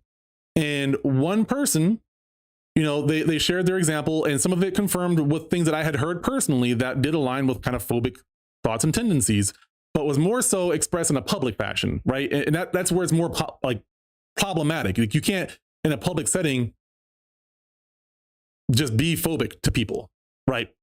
And so, in getting the story from the one person who was against the phobic person, there were some things that were said about what they were, about the person accused was saying, and that this was a phobic dog whistle sometimes. And I'm being generic just because I don't want to get caught up in like the specifics of this specific scenario, because I think the overall story is more important. So it's not that I'm trying to hide anything. It's just I want to make the conversation as relevant and as fast as possible to get to the main point. But I'm down to elaborate later on. There's nothing that I care. I've already talked about this on stream anyway. But yeah, so long story short, I'm like, okay, well, just like, I will talk to them. I'll explain things, etc. I talked to the person accused of being phobic. They confirmed certain aspects of their hesitancy of accepting certain aspects of it. And I had a pretty good conversation with them about it, because it's like they don't personally have an issue with it. They're going to treat everybody with respect. They're going to call people the names they want to be called, all that kind of stuff, right? And there's an admission of ignorance by their own words, right? They don't understand certain things and they are biased, but they want to be respectful. They don't want to be disrespectful, which is why they kind of separated themselves from the situation on their own, right? And one of the educational moments was when they said, I don't understand why people can't just leave their drama at the door or leave their business at the door and make it political, right? And I worked with this person, so I knew this person. They're a hard worker. They're a nice person. They helped train me. They were one of the like actual hard workers at this place with a bunch of lazy people and selfish people. I know this person was a good person. And so, but I also know that they have some phobic beliefs, right? Both things can be true. You can be a good person and have phobic beliefs. I know that sounds kind of weird for some people to hear that, but I think that that's true. And to live in a world where there's no nuance there is to live in a world where you don't believe in making progress, in my opinion. And so I talked to this person. I'm like, look, I get your logic, but you have to understand. And as someone that can speak from a Black perspective, sometimes people are wearing masks all the time. And some of these people have to wear masks at home.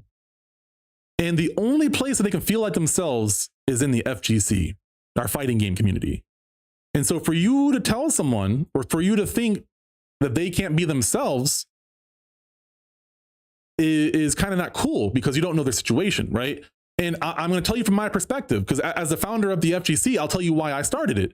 It is because the FGC has always been my second family. And if you can't be yourself around your family, then who can you be yourself around? So for some of these people, this is the only place where they can be themselves. And I'm not going to have a community where people can't feel comfortable being themselves. So while I can understand and respect the logic that you have, and you just want to come here and play fighting games and leave, I get that. That's okay. But you have to understand that not everyone has such a simple life and can't take off their mask at home, right? I can see that as a person who didn't act stereotypically Black, and sometimes my parents didn't like that. Even sometimes my dad, you know, being told to turn off Linkin Park sounded like, you know, turn off that white music, right? When I first listened to Linkin Park in my teens, you know, I'm like 16, and I found, like, I downloaded Linkin Park songs from LimeWire. And I'm like, oh man, this is kind of crazy. Like I'd never listened to like a lot of white people music before. So I'm like, oh snap. And like being told to not listen to white people music, you know, I get not being able to feel comfortable in your own house and having to wear a mask in your own house. I like turned off all my emotions. I was a person that I'm losing the word. Disassociated. I was a person that disassociated when I was at home. I just turned off all my emotions. I was like a drone unless I was playing games. My parents never saw the real me for years. Like they didn't see my real me until probably my 30s. Was I able to actually be my real self around my parents? Late 20s, mid to late 20s. So anyways, that is my personal belief. And as a founder, like that is a card that I can pull in those kinds of times where I'm like, I'm sorry, bro. So like, but in that conversation, I brought up certain things that were dog whistles, and I asked them without leading them why they said these things. And it was their way of trying to actually be more respectful by not assuming anything, right? They didn't want to offend anybody. So it was the exact opposite of a dog whistle, where they were just trying to not piss anybody off by saying the wrong thing. And also, in my opinion, they didn't say this part. This is me taking liberties and making an assumption here. Also, not having to get into, this is going to give it away, but not getting into pronoun politics, as they call it, right? And so I'm like, I forgot what I was going to say, so I got to think for a second here. Pronoun politics, blah, blah, blah, blah. So my point, though, is thought policing. To get back to the main narrative, right? Long story, short point. Thought policing. This one person, maybe several people, but like at least the one person that I talked to was like, the things they were saying were dog whistles. And it's fine to have that assumption, but that person took that assumption and kind of seethed on it for a little while. And then like they had an interaction with the person that really wasn't that productive for anybody. And so I had to deal with the fallout of luckily there wasn't a lot of fallout. It was like the person just kind of separated himself from the situation and that was it. But I'm like, okay, well, I can't just have this lingering here. I need to resolve this. So in talking to this person, it's like, no, I didn't even realize that. I wasn't trying to disrespect anybody. And so my whole point, though, is that I encourage you to think about being aware of your bias. Be aware of your bias. Be aware when you're having an opinion versus a fact, because somebody believed that somebody else was saying a dog whistle. They made the narrative. They believed the narrative. They emotionally reacted to the narrative. And it tainted how they interacted with that person, because it could have been a more productive educational interaction between these two people. I ended up having that with both parties, where I had to talk to one party and say, look, everything you're saying is understandable and reasonable, and you're trying to help somebody that's part of that community. You're trying to like stand up for somebody else. I respect that, but we have to be careful about making assumptions. And in the same light, having a conversation with the other person where it's like, understanding that people are different. They're not all able to be the same they're not able to be themselves at home, et cetera, et cetera. So it's like, I am educating and I don't want to say mentoring. I'm older than both of them. So I'm like kind of mentoring both of these people with how to interact socially, right? So it's like, in some ways you could argue, I'm not saying this is true, but I'm saying you could argue that I am in some ways defending some of the behavior of the person who was considered of being a bigot, and criticizing the person defending someone who was on the receiving end of their bigotry, so to speak, by their beliefs, right? It wasn't like they were being bigoted to anybody in general. It's just their overall beliefs were the offense. And so that is another level of thought policing that's more complicated to talk about. I want to get into a little bit of this gameplay because it's already getting to 9:30. But yeah, grifters are going to grift whichever way the wind blows. Absolutely. So I'm going to continue more on the conversation, but I got to get into this game here, at least get some progress tonight. By interesting, you mean sketchy? Yeah. Lyndon, what were you saying about the biggest fear? What were you saying about that? Oh, shoot. Get out of here.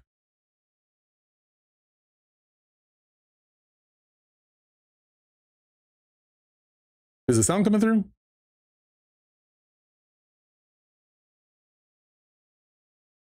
Hold on a second, I gotta fix the sound.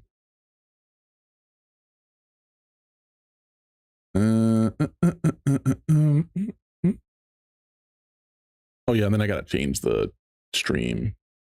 I'm gonna keep the title though. I think I'm gonna just start doing more titles like this, like not even mention the game that I'm playing when I'm live streaming, and just, I'm going to keep the scheduled gaming session, of course, and I can mention it in the actual chats, the tweets, etc. Man, this game, I already feel stressed out playing it.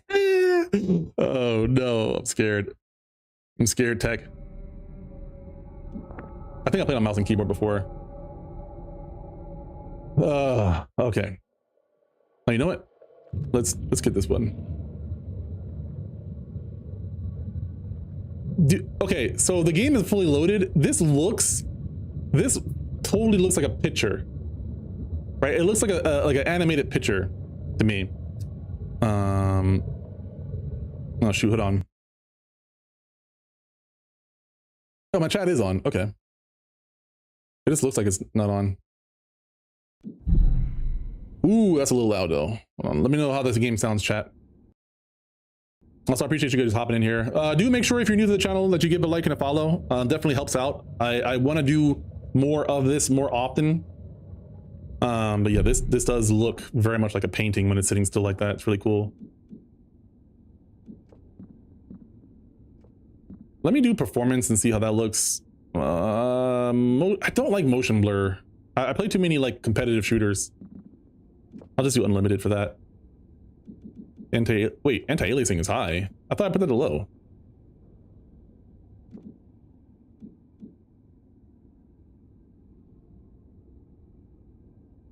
Hello?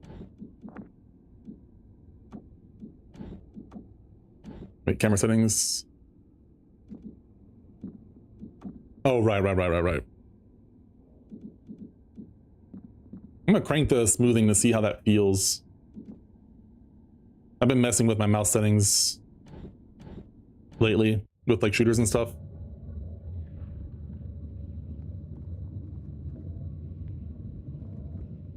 Okay, right. So I have this little, oh man, okay. Help me, tech. Help me! Help me! There's no jump.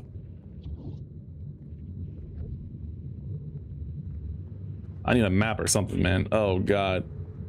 Oh god, oh god.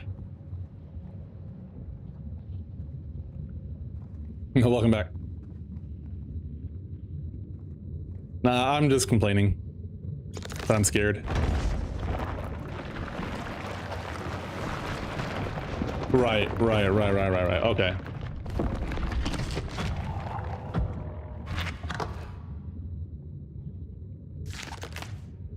Welcome back, though.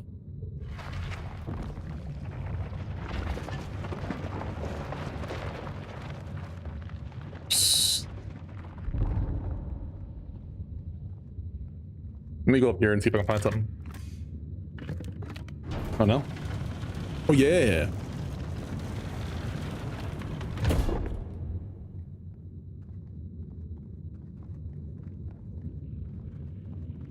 They gave me no map. They give a man with no sense of direction, no map. How was your dinner, Tech? Or whatever you went to?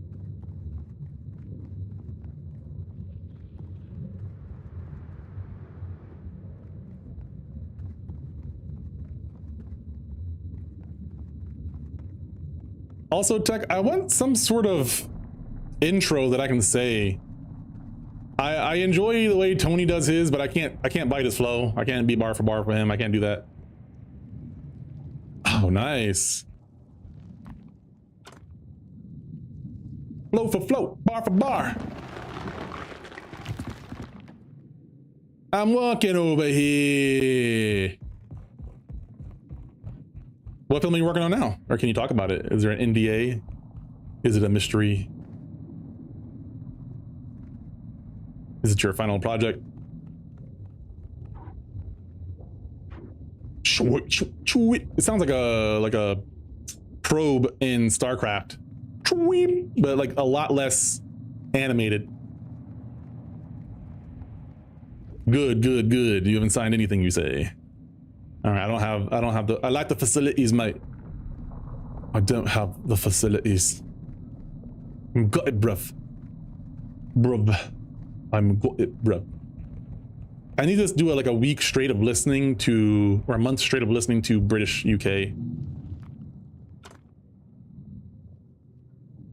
You're the assistant director. Ooh, fancy.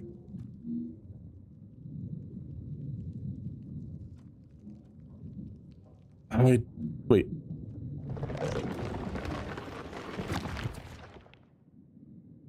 That looked blocked off a little bit. Brother.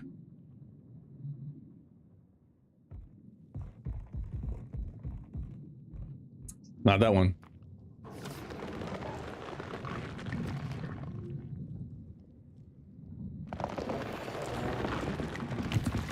So gross, man. Assistant director. That's on your resume right there. Okay, I have not been here. Is this gonna hurt me? Oh, I just can't. I just can't. I don't have a gun, man. I don't make the creative decisions. That's the director. I don't make the executive decisions. That's the producer. I organize things and make things happen. I feel like you're good at that, right? How do you feel about that? That makes sense to me.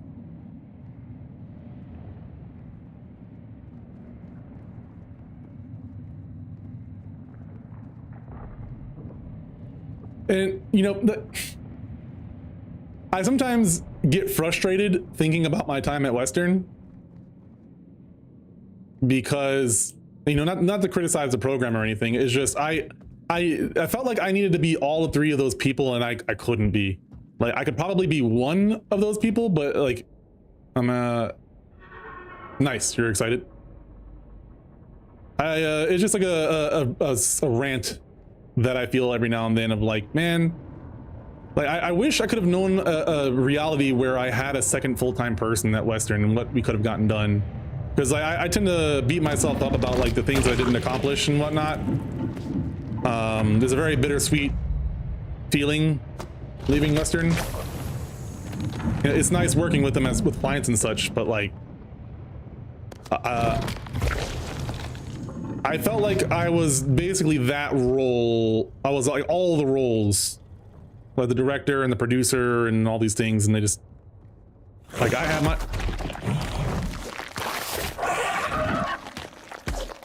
Is that a brain? Brother, what is happening? Oh my god. What is going on? Oh my god, bro. Oh, hell no, man. What the fuck, man? Get your ass on, boy. Get your goddamn ugly ass on. Oh my god. Stop. What just happened? What the hell, bro? How am I supposed to be okay with that?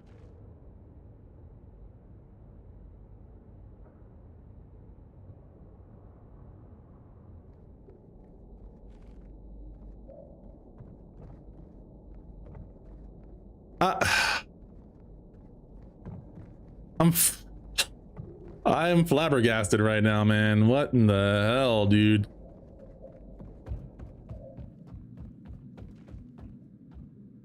I can't even think about what I was just talking about anymore. Oh my god, dude.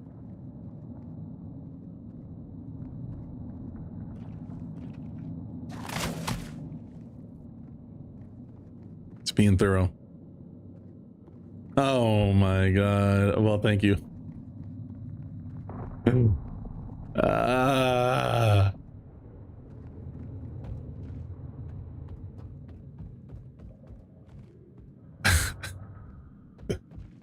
I can't think anymore, man. The game was like, shut the hell up and pay attention. Oh, I don't have the other thing anymore? Oh, I do. I will check that clip later. Oh.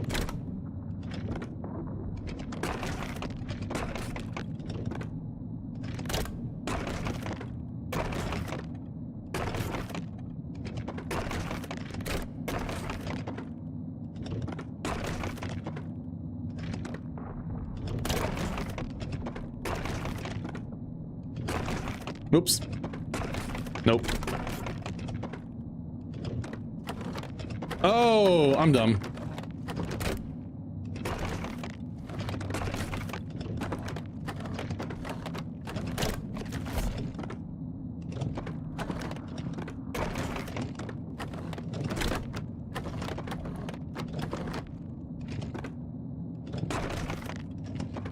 Oh, I wonder if I can stop it even if it doesn't stop there. Boom.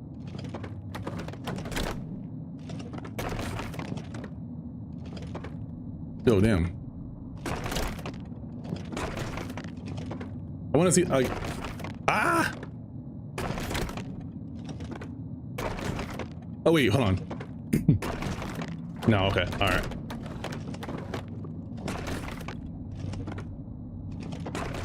Nope. Oh. Okay.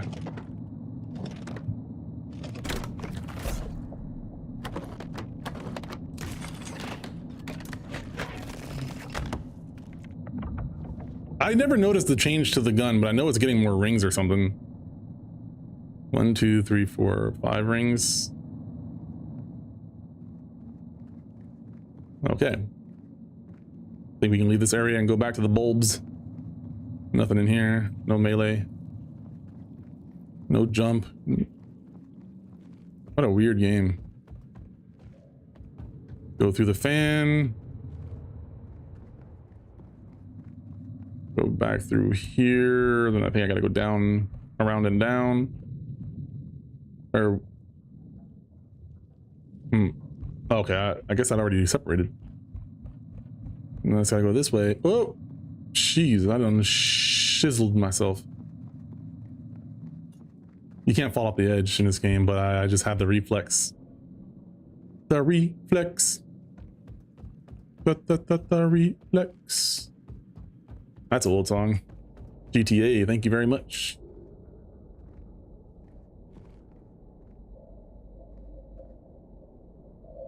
You just saved probably $200 by Googling how to unclog a sink. Shouts out to the plumber that never returned my call.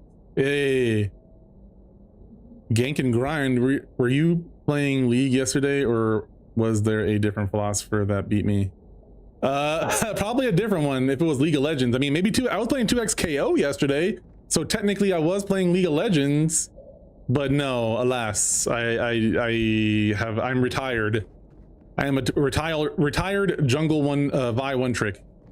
So it probably was not me, unless it was a spirit of me. But hello. I have been playing other MOBAs though. Good for you. Yeah, I played League of Legends back when there was a fee to the game. Wait, this isn't the one. This isn't the one I need to go to. Yeah, I paid like $20 for like 8 characters. Oh no, this must be the wrong way. Okay, I thought that this was the way. I thought I knew the way, but I did not. I did not know the way. How are you doing, by the way? Did you search me up just to find my name, or did you just happen to like see my name or something? Like, were you just that salty at your opponent? You're like, I gotta find this guy, find his stream.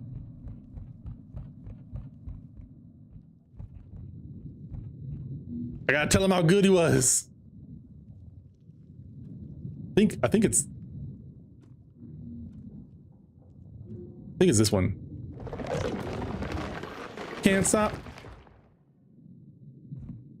I'm sorry, man. It's an affliction that's afflicted a lot of people. I gotta go find those commercials, those Kobe ankle insurance commercials, man. Oh my God, everyone needs to know about those commercials. I quote them on a regular basis, but no one will ever catch, because it's not nonsensical enough to question it, but it's just nonsensical enough to find it funny. And the non-actor acting in a funny way, like a straight-laced. Yeah, so good. Chweep. All right, maybe now this will work.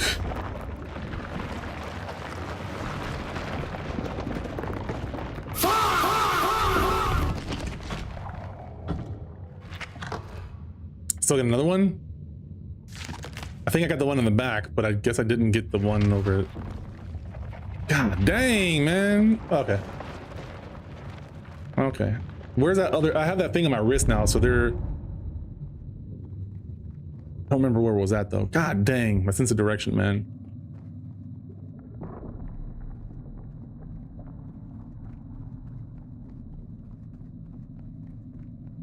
Yeah, I completely stopped talking about whatever I was talking about earlier. What were we even talking about? Also, congrats, Dunsford Turbo. How's the rematch going? I've been wanting to hit you up for matches, but I figured you're like training with your team, so I never bother you. But I always want to hit you up for matches. Sometimes I don't feel like playing solo. Like, it's a fun game, but I can solo other games, you know what I'm saying? So I don't have anybody that plays it at my rank.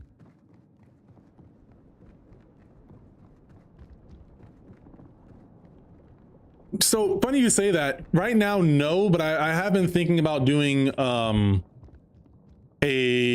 podcast again, like getting myself like the syndicated again and whatnot on a podcasting app, because it wouldn't be FGC philosophies. Wait, are you a fighting game guy then? How did you know about my podcast? How did you know? Who are you? Who are you? Who are you? Are you the feds? What's going on here? Oh, you're a fighting game guy. Okay. So then maybe you did play me in 2XKO yesterday and you're just traumatized.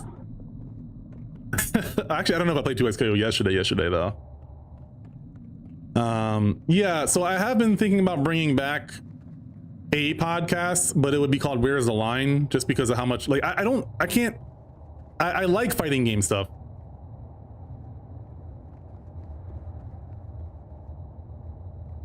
Ah, okay. A fellow philosopher. Okay, I got you. Okay. All right. A Denzel Washington. So then where's the last one at? Where do I gotta go for that? I dug the podcast. I like the mix of life advice in your journey. Hey, that's kind of what I want, but I also want to talk about politics sometimes. And it sucks because it's hard to talk about politics and not be angry. And I like talking about video game stuff, but it was weirder because I worked in esports. So I had a legit job in esports. I mean, I run a business in esports now, but like I had a job working for a college in esports, but like, you know, FGC was like my side thing. So it's like, I made a podcast to like hit my goals, but I hit my goals while I was still doing the podcast. So I got like very weird. It was almost like having a character crisis, but with your podcast, with your content. Right. And I was like, what do I talk about? And it just got like, one, I was getting burnt out from work. And two, I was like having a hard, because I was burned out from work, it was harder to be passionate about fighting games. And I was handing off a lot of responsibilities in the FGC world. So I was like, what do I do here? And so I've never been able to figure it out, because like, I think it would be smart for me to make esports content, but the thought of just making esports content is too vague and broad and doesn't excite me like that.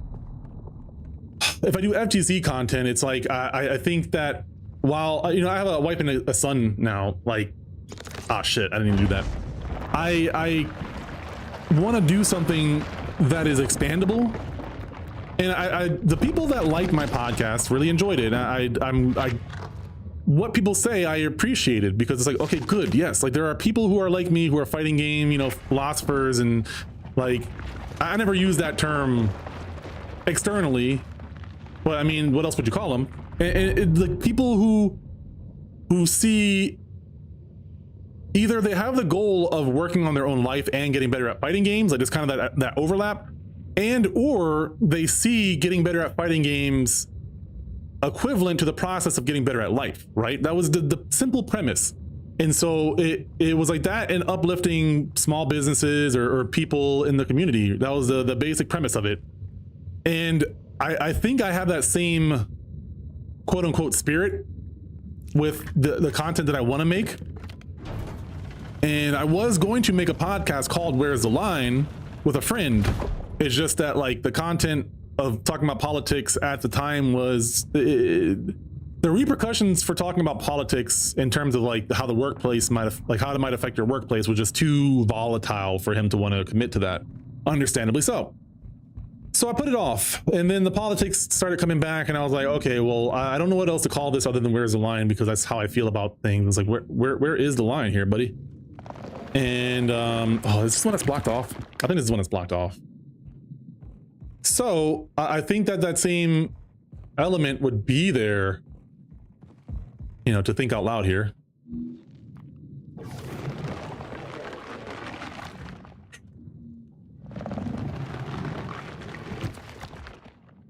But also thank you for listening to my podcast. I appreciate that, man. That's crazy. I do still want to interview FGC people though. I do still want to show love to the FGC. So I appreciate that. Thank you very much, man. That is very cool. Right now I am putting up YouTube on, I am putting content on YouTube. But lately, the last couple of weeks, I've been doing more free form talking similar to my podcast format. So I might just like gather a few different topics like I've been doing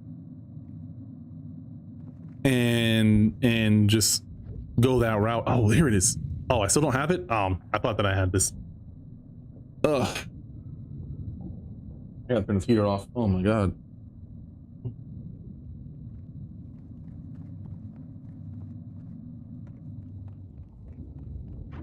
That doesn't do anything. What am I missing?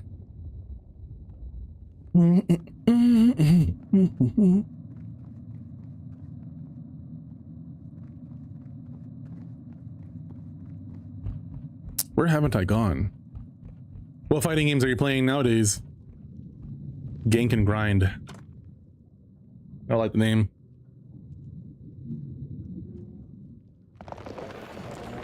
Let me go over here and explore here.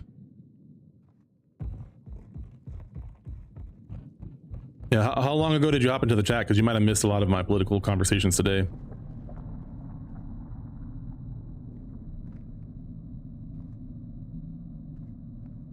Interesting. Thank you. That's some good validation. No, that is very seriously, it is good validation in the sense of what I was trying to do is what was received for people, you know, for some people, obviously not everyone. Yeah, I mean, it was very weird. I really enjoyed what I was able to accomplish during that time. And yeah, when I asked you about playing League is when I hop. Oh, okay.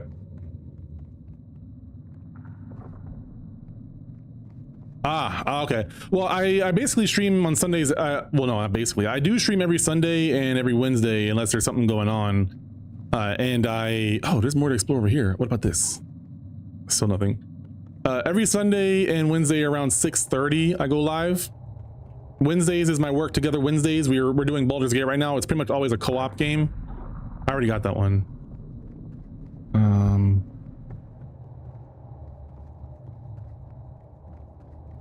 Nothing back here. God dang, where did I go? What am I missing?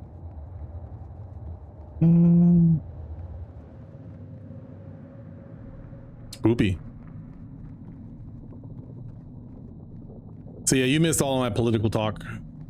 We were talking about several different things within the world of politics.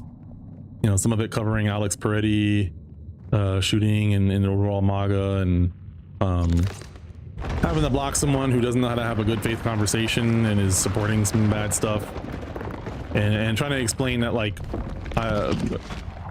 I'm nonpartisan, unaffiliated, independent, whatever you want to call it.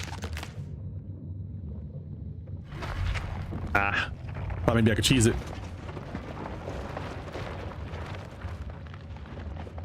So it must be that one other path that I didn't revisit. Maybe there's something else there that I unlocked with this new appendage or whatever I have.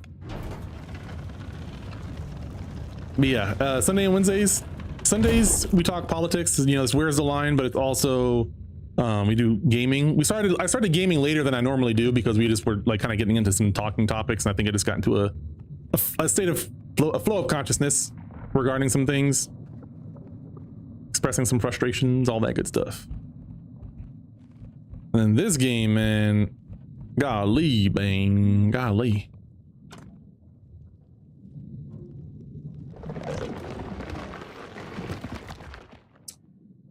I think it might have been the left one I needed to pick.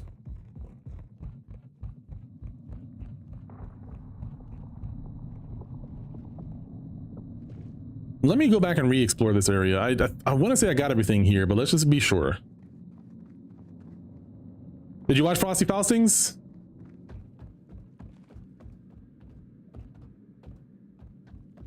I'm assuming if you're online, you didn't go.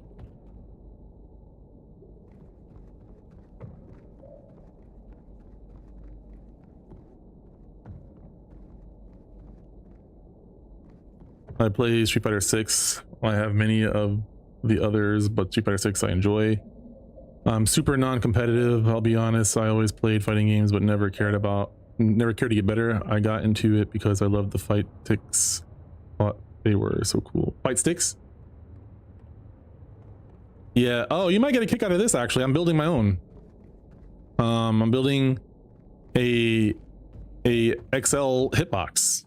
I have a prototype insert. I'll show you real quick. So I don't know how much you are a fight stick enthusiast or not. You know, I have this hitbox, right? And this is the Chun-Li TE2, the tournament edition Mad Catz TE2. I converted into a hitbox years ago. Traditionally, hitboxes have 24 mil buttons, right? 24 mil buttons on their hitboxes. And I can actually show you that.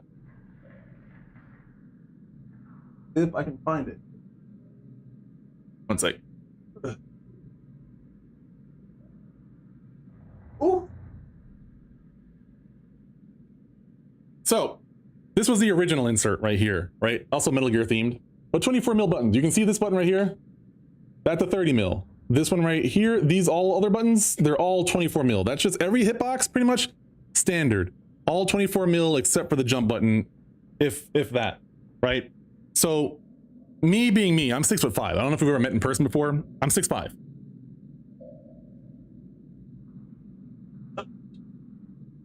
Trying to put this somewhere safe so it doesn't.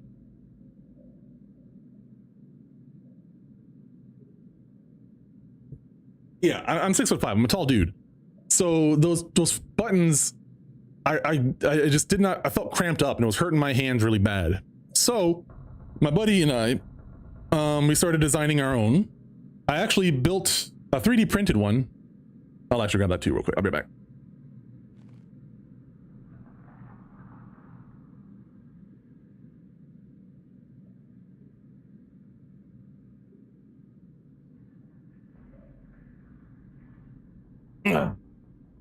So this actually has a wood filler that I sanded down, so it's gonna look a little weird. But this is called the split box, right? And the purpose of this one, it's not gonna do it because I have this one duct taped right now, but there's a seam in the middle where you can actually separate the two. So this is all 3D printed. I bought all the parts myself, and then I bought a 3D printer, built the 3D printer and everything. It was an older one, and then assembled it. So it's a fully functional hitbox that I built from scratch, right? Some friends helped me find all the parts. Actually, Ultra David had the blueprint online. Ultra David was the person that released this. And so there's a tether, and this is supposed to split, right? It's supposed to split. And so that way, instead of playing like this, I can play more like have more ergonomics, right? So that's the idea behind this one. And this one made me think, okay, well, this is cool. There's some issues with this. And again, it's still 24 mil buttons. And if I wanted to make 30 mil buttons, I'd have to modify it. And at the time, I did not know how to modify someone else's blueprint. And then my buddy, we go back to college, like he did CAD, so he did like engineering and I did more of the artistic game design stuff, right? But we've known each other since 2005, 2006, something like that. And so he travels for work sometimes. So he was like, hey, why don't we get a design together? I gotta go to Chicago. I'm in Michigan, so it's on the way. And why don't I like stop by and drop this off for you after? Because he has a laser printer. He has like a workshop at his house. So he's like an engineer. He used to build cabinets for a living. You know, so I'm like, yeah, hell yeah, let's do it. So I took some measurements, did some things, and as you can see, it's a fully functioning insert with all 30 mils. You see how there's no button bigger than the other? And I just took what buttons I could find. Because I had these buttons lying around because I too like to collect fight sticks and stuff. And I'll build them. And so I'm like, okay, this is cool. And this works. And I made some modifications that I sent him that make it a little bit more comfortable for this one. But it's like, we want to build one from scratch now. And we want to build one that's more ergonomic. It's not a new idea because there are a few other people that have hitboxes similar to this. Alex Myers, who's actually a Street Fighter player, pro Street Fighter player, he has one, I don't know what he calls it, like the Ergo box or something like that. But there's also the Verta box where it's more like this, almost like you're your hands are more ergonomic in this sense. So you're playing with almost like your thumbs are up here and your buttons are down there, and it's just more less tension on your wrists and your forearms and all that kind of stuff, because of what muscles need to be engaged to press the buttons in that way. So we're actually designing one similar to that concept. Because of the nature of how you're doing this, my name for it is going to be the Strangle Box. Because I think it's funny. That's the code name for it right now. But yeah, it's going to be all 30 mil button version. That's something I want to do, just need to get the time and parts. What are you using for the brains? It is a Brooks PS5 Plus, I believe. Brooks, it's like 80 bucks or 60 bucks, something like that. And then, if you DM me, I can try to find some of the, I can try to send you some of the links if I can find them. I want to say I pinned them in my friend's chat somewhere.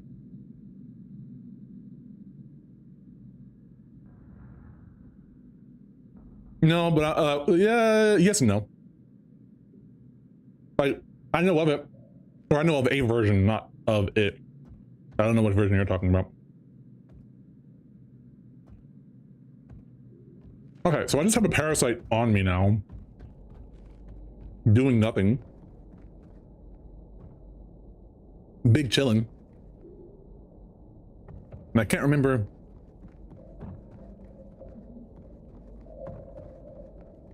You're talking about like a chip that does like fight stick stuff, right? Like you hook up all your buttons to it, etc. Let me double check back here. There's nothing hidden.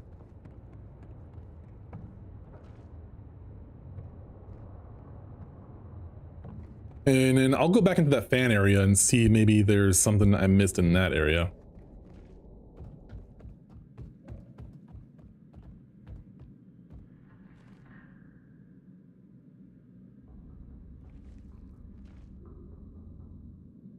Is he?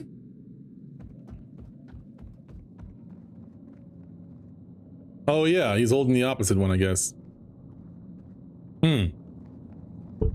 Weird.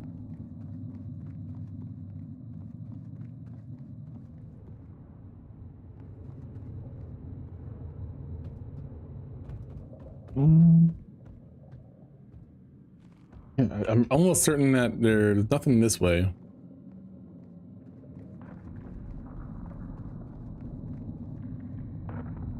Electros Edition? CE?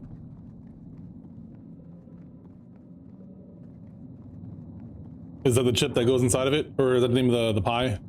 Wait a minute. I don't remember going up this. Did I? Behind the fan? I don't think I did this. I don't think I did this. Oh, geez.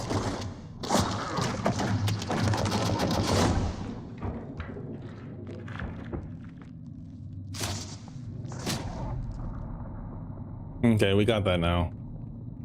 Ugh!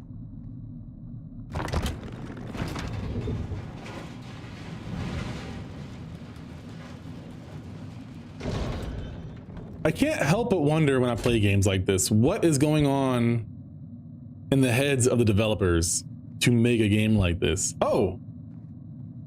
Is that a shortcut? I think that was a shortcut.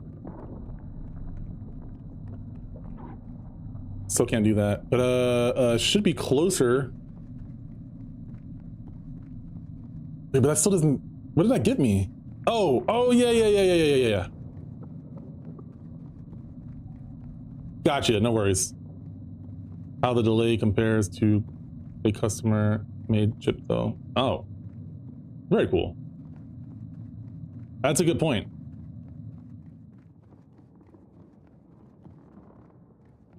Delay is crucial, or lack thereof.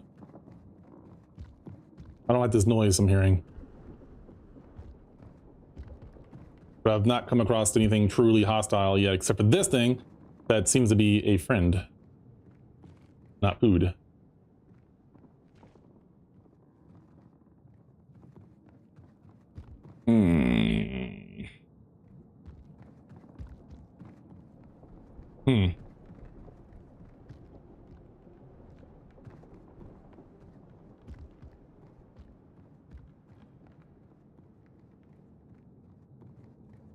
Oh, okay. He's my emotional support parasite.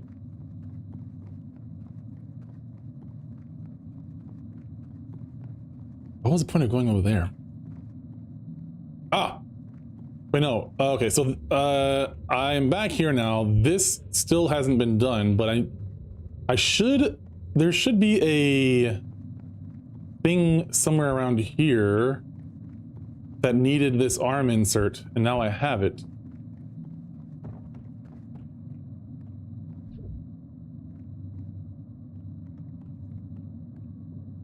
Right, it should be over here. So, oh.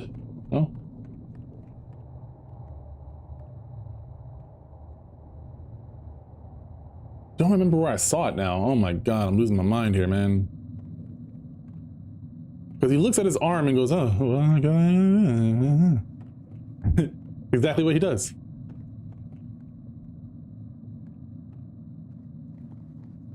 I'm gonna go this way.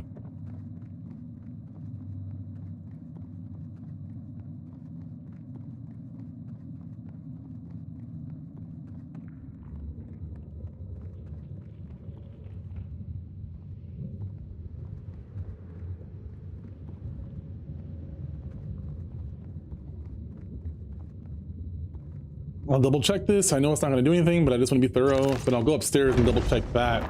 It's somewhere close by. It's close to this area. Yeah, nothing. Okay. I still didn't get that last one.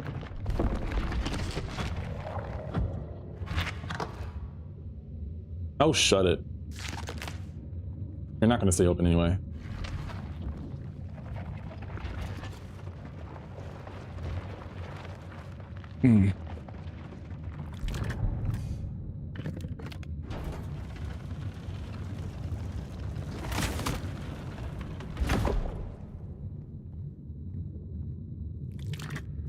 Gotta get the kids to bed. All right, man. Thank you for stopping by. It was good to see you.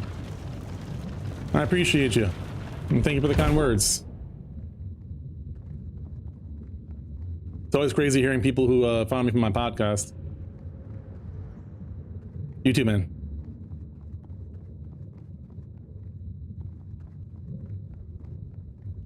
Yeah, I miss podcasting. I mean, I think that's partly why I do live streaming weekly now. Is like I miss making regular content. I do miss having guests on my show though, and like talking to people, and I feel more comfortable with my schedule to where I want to have people on the show that I can talk to. I don't want it to always be debates or anything either. Yeah, my back is hurting. It can't be this way because this is the new. Wait, no, this isn't. Oh my god.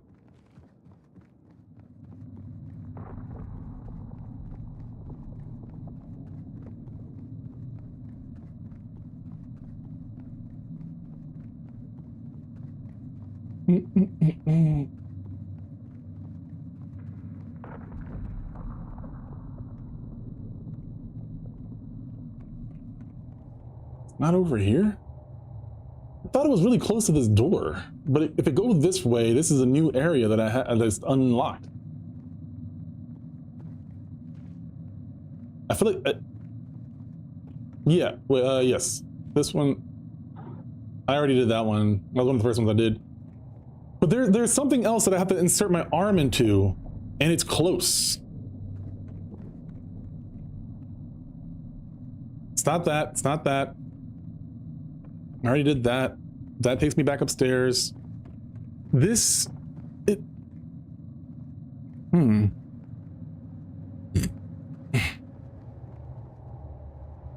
It's not that way.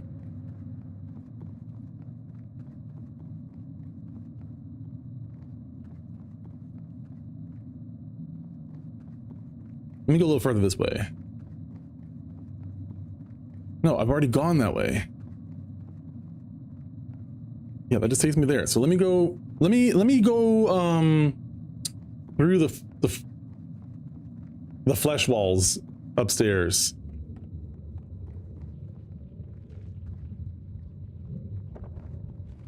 Maybe it's upstairs, and I'm just overthinking it. I thought it was on the first floor. I could have sworn it was on the first floor.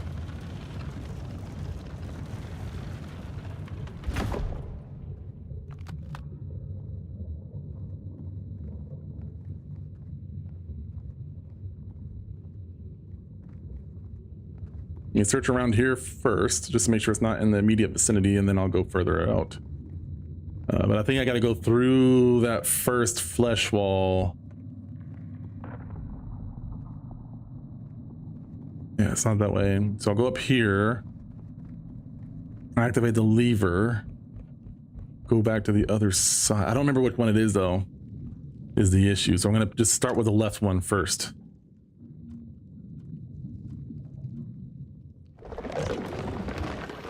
Or is this one that's blocked off? We'll find out. No, this one is not blocked off.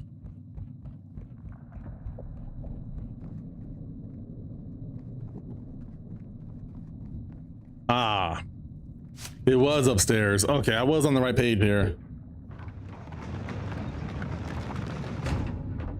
Oh man, I don't know.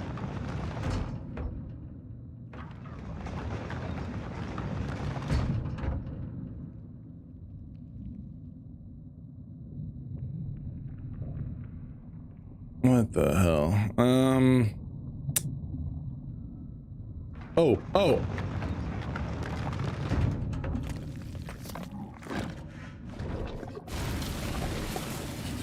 Got it.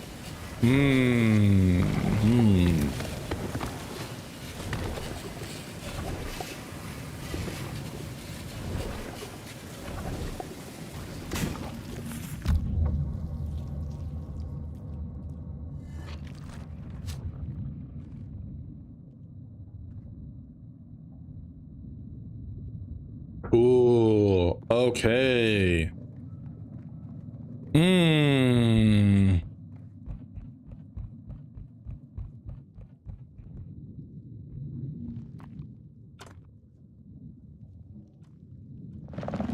Now we can go through this one.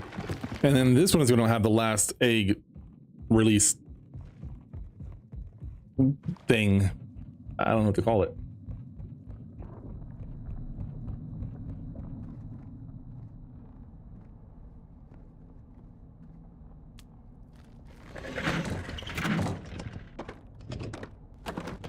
Oh, what the heck?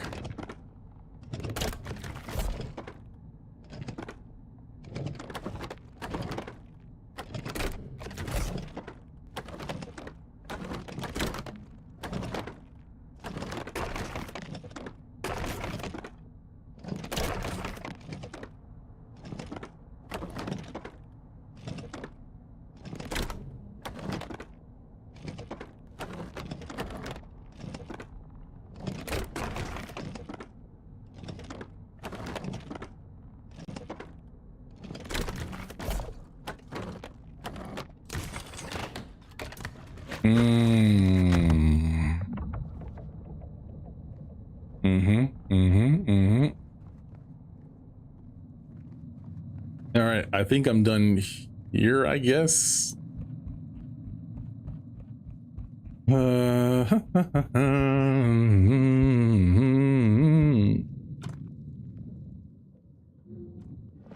Should be. Oh shit! No wait. No. Oh my god! I don't know. Ugh.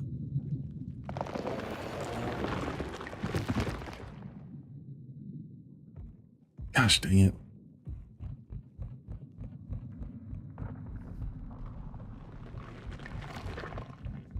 It's not the right one.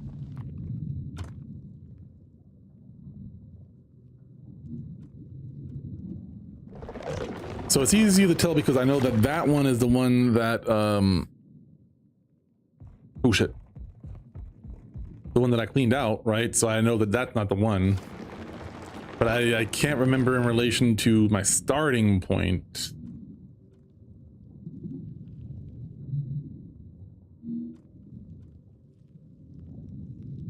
I think it was the one to my right. Whatever, we'll find out. If it's not this one, then it's one directly across. I think this is the way out.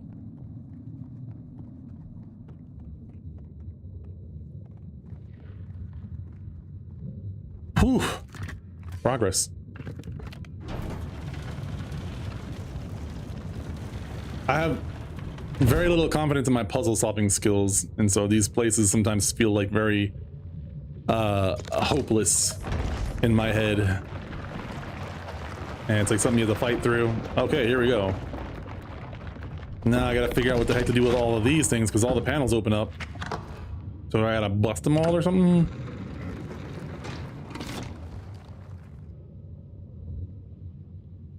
Hello? What in the hell is this?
I did it. Perfect. Let's go. I'm feeling kind of big brain right now, y'all. I'm feeling kind of big brain. Let's see what my reward is for being so big brain. Ugh. Okay. What the hell is this? A phone? What do I do with this thing? Hey, look around you, please. What the hell is all this? Oh my god. Oh my god.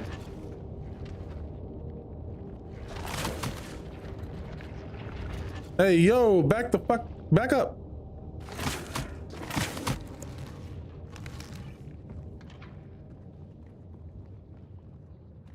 Wait, is it just that one? Why is that only one?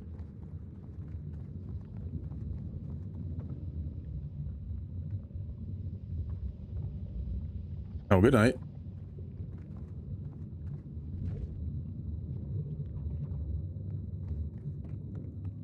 Okay.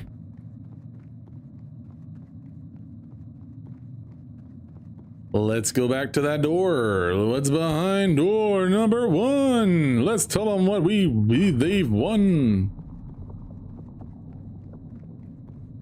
Ba-ba-da-ba, ba-ba-da-bow.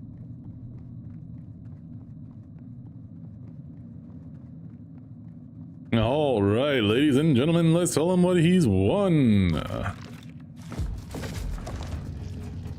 Door number 1 has more desolation and abandon. Yay!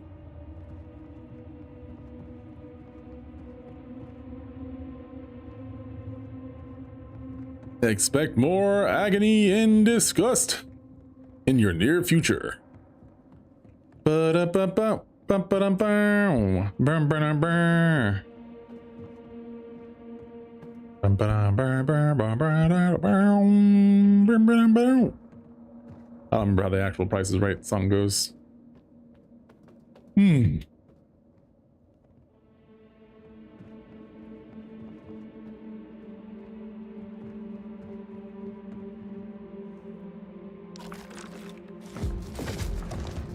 What is this remote flesh? This flesh remote controller.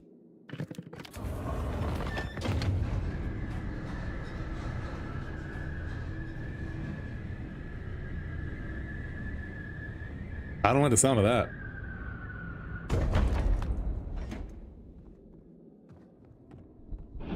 Oh no.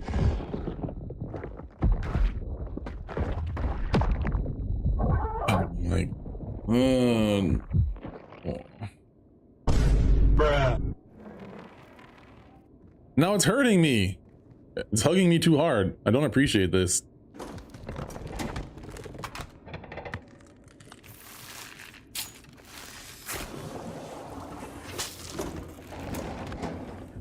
Why?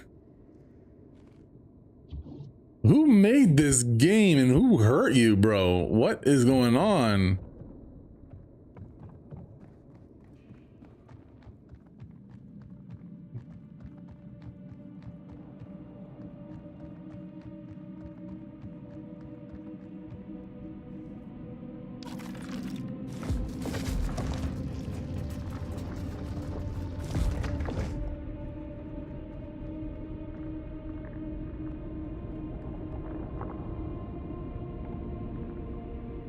Thought I saw something move down there.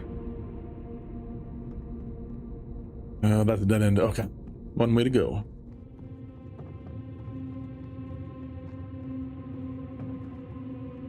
The Metal Gear Solid series is still not going on sale. It is such a bummer. I'm not sure what I'm going to play after this because I was hoping I'd have Metal Gear Solid by now. 1 through 3.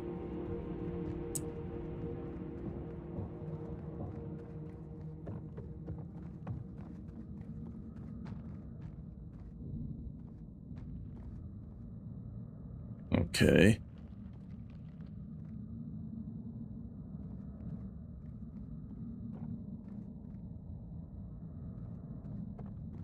I'm hearing stuff.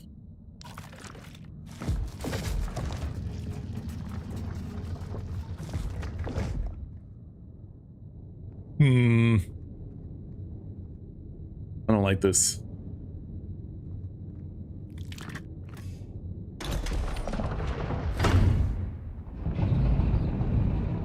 Whoa. Looks like a spine.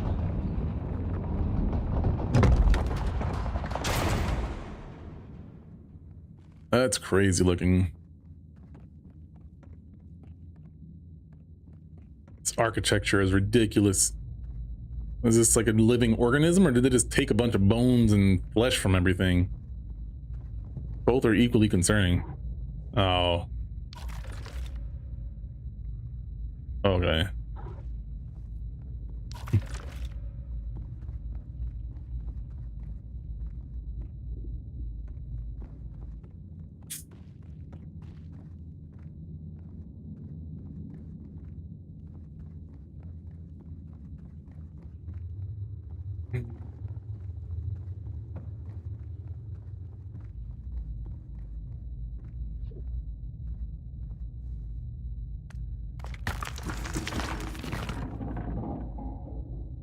Okay. Does that mean I can open all doors with both of those, or is it just that one type of door now?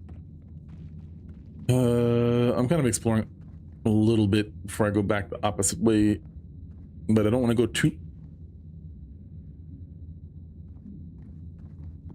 I don't want to go too far away in case I forget. I'm going to backtrack real quick and go find that door. What is that? Ew, what's that, brother? What's that, brother?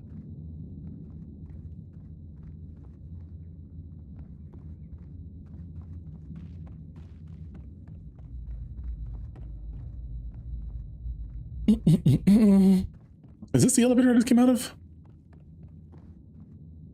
I think so. I've already lost track of where that door was. It's back the other way a little bit. But I might as well just see if there's any other doors that have that same key. And or the old key configuration. Oh, is this like a loop-de-loop? Whoa, shit. What was that?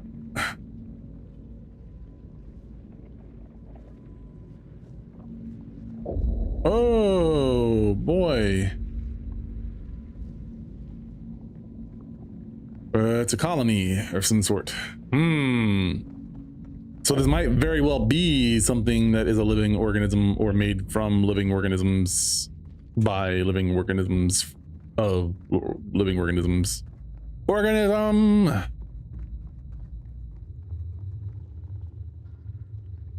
Gross. Do I have to move that thing? Gross. But yeah, it looks like this might be some sort of insect or living creature, like their colony.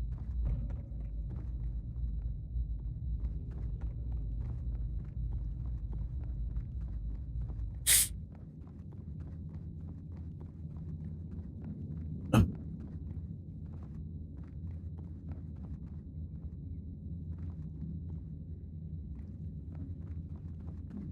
my goodness gracious.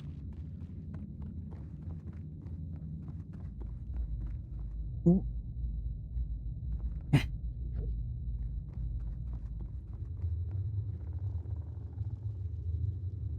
It's not that way, it's this way. What the heck is going on here? Okay, so I went there, got there, blah blah blah.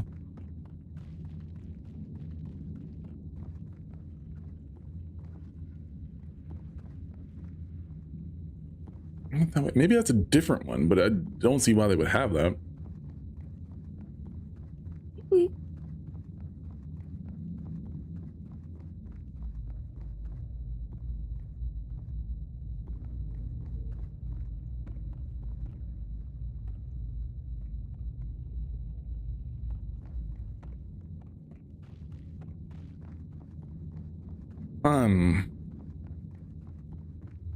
Some confusion.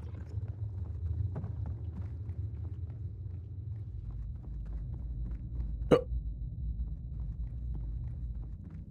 Brother.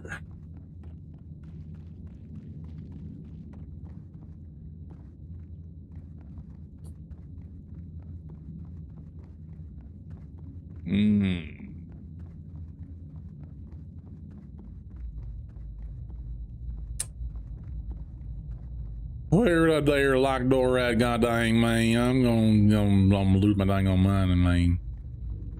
God dang. Ah! Spinaroonie, Rooski Booski. Boop. Let's get out of here.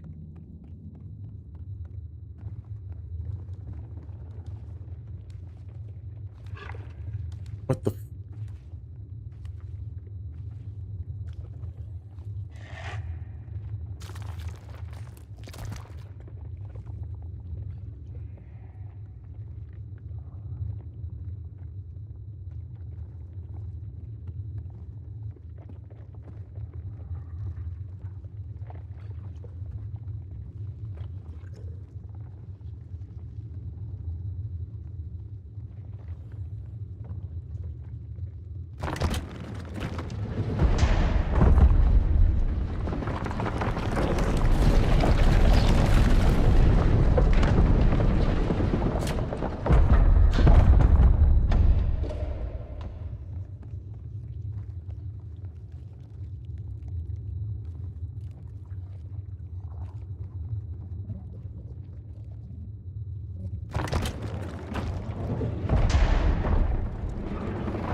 Hello?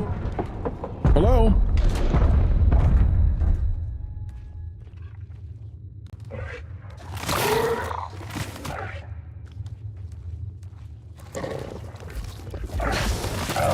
Kill it.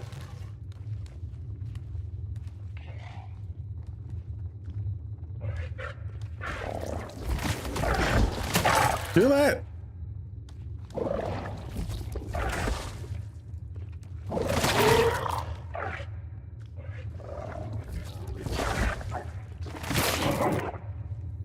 You dead yet, man?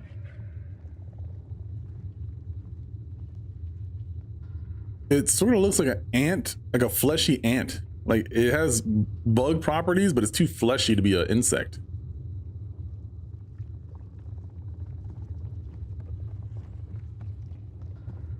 Ooh, blah, blah, blah, blah, blah. Oh my god, leave me alone.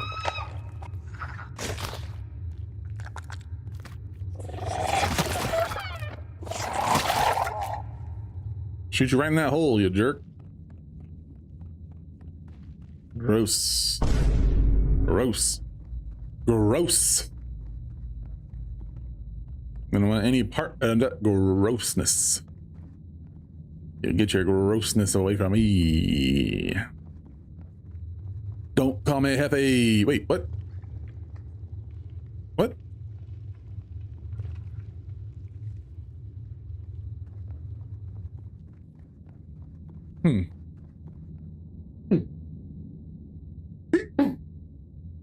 Ooh. Perfect. Excuse me.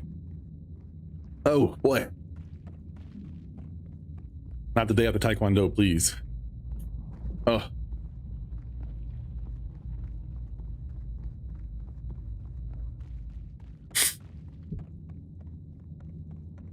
Got the sniffles. Oh, see, now I gotta keep my eye out for these crazy fools.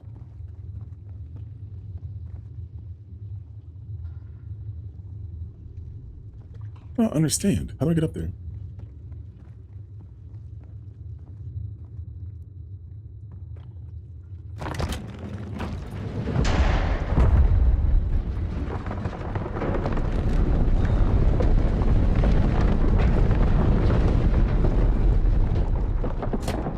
Did it work?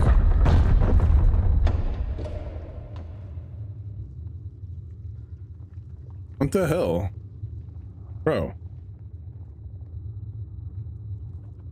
Okay.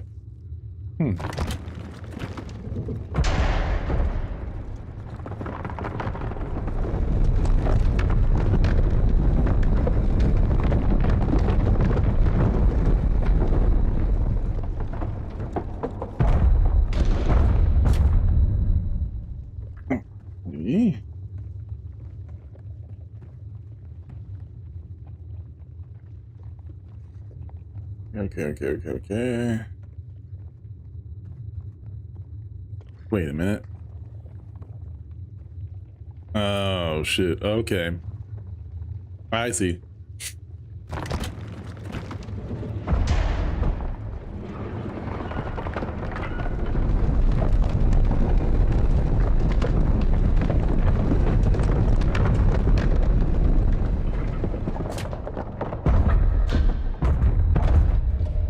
Got it. Gotcha.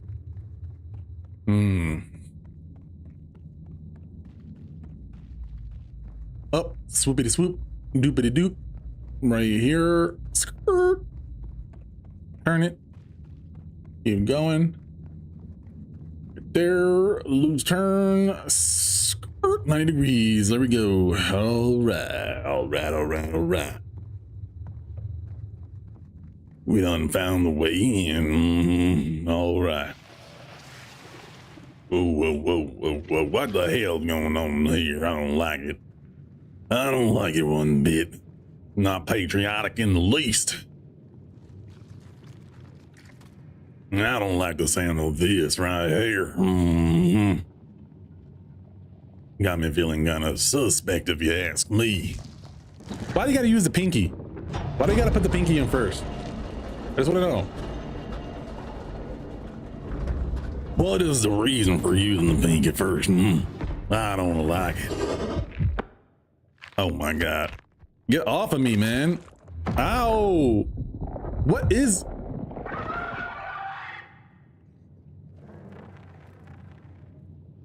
Can you stop being an ass?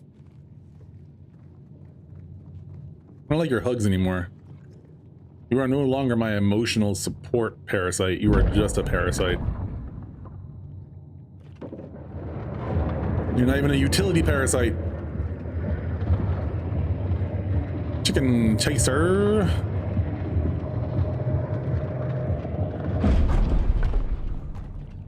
I like the way he aims. Hello?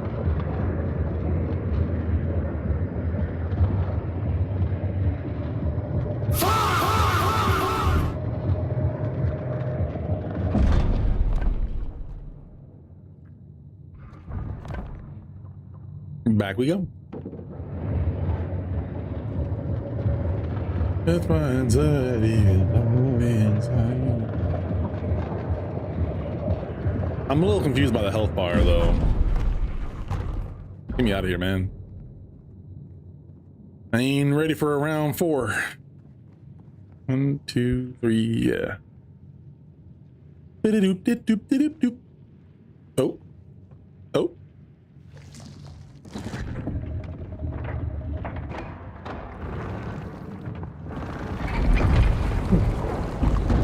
Gross. Like, it sort of looks like a big fleshy vine, but then when he pulls on it, it's a bunch of little fleshy bugs that look like a fleshy vine, and it's just gross. It's gross. A gross. 120 gross. 120? Whoa, shit.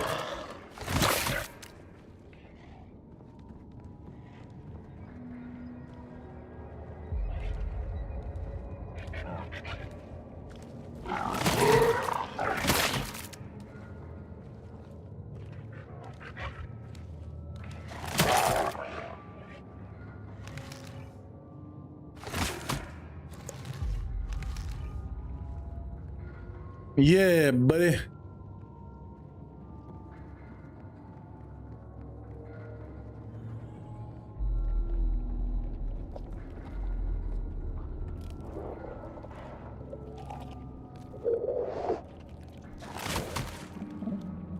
What the hell is that?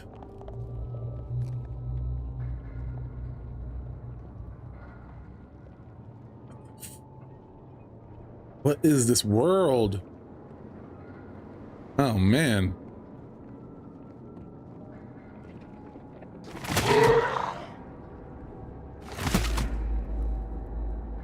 Begone, foul creature. Begone from my sight. Back from whence ye came.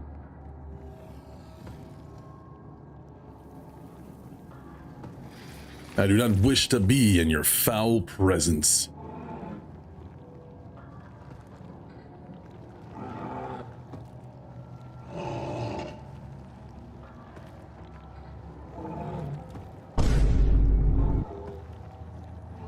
Yeah, that makes sense.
Whoa.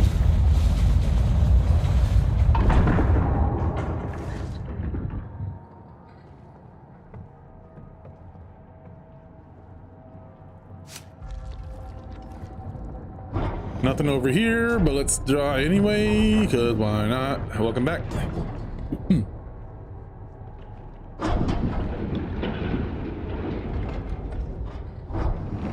Nothing here either. Now, can I move it that way, though?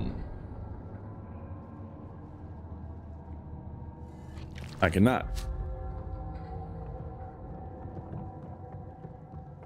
Okay. Metal Gear. Otacon, what's a Russian gunship doing here? No, wait, Colonel, what's a Russian gunship doing here?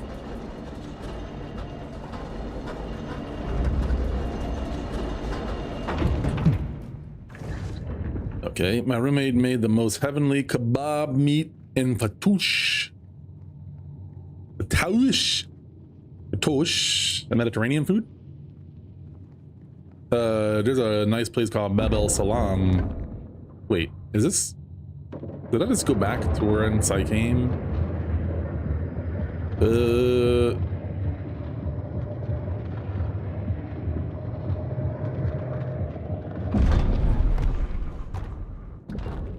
But either way, that sounds excellent. One would say it sounds. Perfect.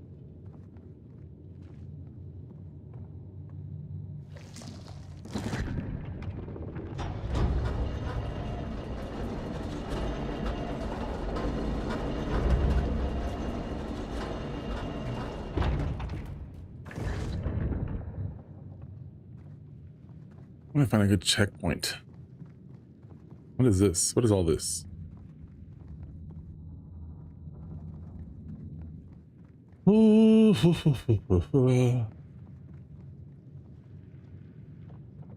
I'll go explore a little bit since I'm on a new level. I'm on a new level. I'm on a new level.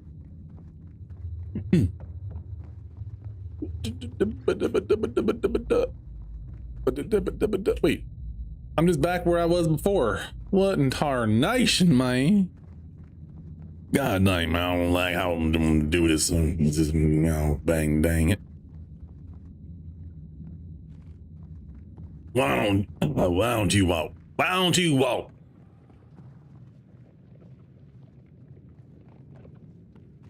You know, you go on bleed out, darling. I'm mixing my memes. I'm mixing my memes up together. I'm a red-blooded American, you common bastard.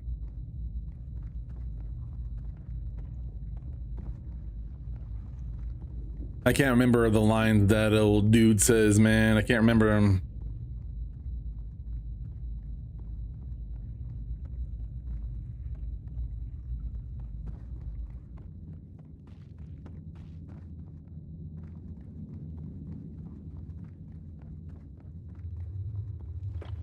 Oh, you missed my rant with perfectly timed music. I think it was pretty good. I gotta go back and watch it.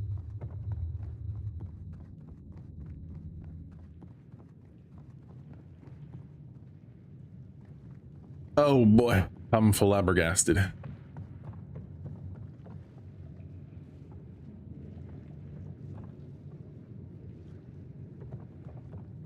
I thought I was in a new area, but I was not. I bamboozled myself. And I feel a fool for it.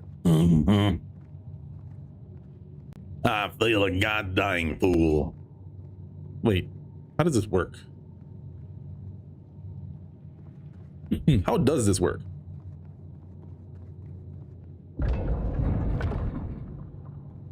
Is something grabbing me? How is this thing moving?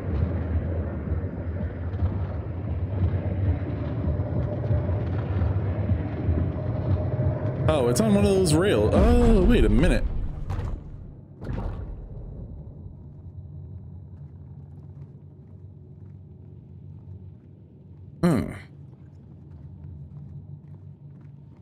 Yeah, now I'm hungry. I'm gonna go get me some food.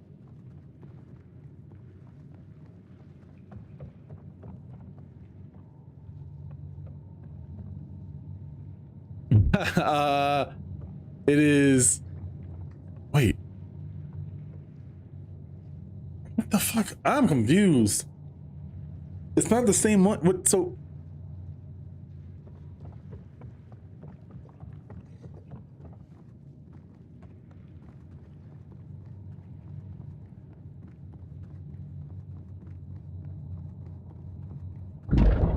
Okay, this one takes me where?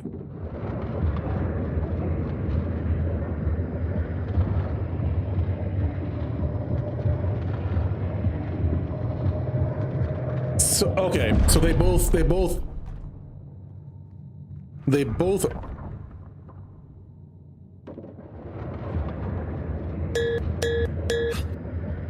shut up.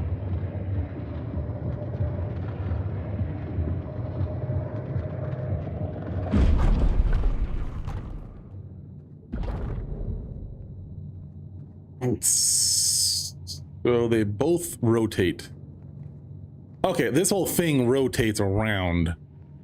Got it. That rotates around. That's not going to do anything for me right now. I don't have any objects to grab with my grabbers yet. I don't know where my last checkpoint was at. I was trying to look for a save sign, but I think what I'll do is call it there. As I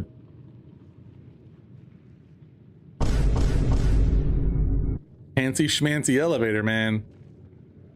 Got my 4 balls attached to my remote. I don't even know what the heck that is. I don't even know, man. Like, this does lead to a thought that I was thinking about. Is like, so I would consider myself a video game enthusiast. I have been a journalist for multiple outlets for games, plus selling them for however many years I worked at GameStop and making them and going to school for them, right? I consider myself a connoisseur of sorts of games. So I think that I sometimes have a hard time. Well, there's multiple levels. There's layers to this. There's levels to this. So the one question I'm asking myself is, how do I feel about this game? And I'm not sure yet, right? I'm very curious about the game, and my curiosity is overriding my opinion so far because I've not come to a conclusion on that, right? And then I'm trying to think about, there's another question that I'm trying to figure out how to articulate of, for me personally, is there, like, where is the line of me, of my curiosity versus my opinion or preference of a game, right? Because there's a lot of things that I'm adverse to in this game in terms of like the visuals and in terms of like I think first person puzzles in general are a weird genre, like are a weird category for me, not a genre, but like a category. And then like the like fleshiness of this world is like, it's off-putting in a way that I think is healthily normal, I would say. And so like, if I were to compare myself to a typical gamer who's just buying a game to have a good experience, I don't think that's what I typically do, but it's not like I'm doing it to be a journalist. And I've always been this way. Like when I used to rent games at West Coast Video and Blockbuster after West Coast closed down, and working at GameStop as well. Like I tend to withhold judgment longer than the average person. And it's sort of like a side conversation, right? There's one conversation of how do I feel about this game? And the answer is I don't know yet, right? I'm still deciding that. And then it's more of the general, like my process for playing games, especially since streaming this, streaming games in general, and ones that have been recommended to me. And it's like, it's a cool experience to be able to play other games, especially ones that other people have recommended that I might not like naturally be like, oh yeah, I'm excited to play this game. Like, you buy a game, you're excited to play it, bam. It's more like, no, this was recommended, I'm curious about it, it's a good deal. Like, why the hell not, right? It'll be a good time to like experience that. And so with this game, it's made me develop an idea that I haven't fully developed yet with the difference between playing a game simply for an experience, right? Like, it's like a transactional experience. I buy a game, I want the game to be fun. I want the game to be this thing, right? There's an expectation of the game. I typically try not to do that. And I've spent years practicing trying not to do that, and or being able to separate my opinion not my opinion, but like a review of the game is something that, in my opinion, is supposed to be as objective as possible, while using your experience and your preferences to articulate why you feel the game is what you rated it or what you're reviewing it as.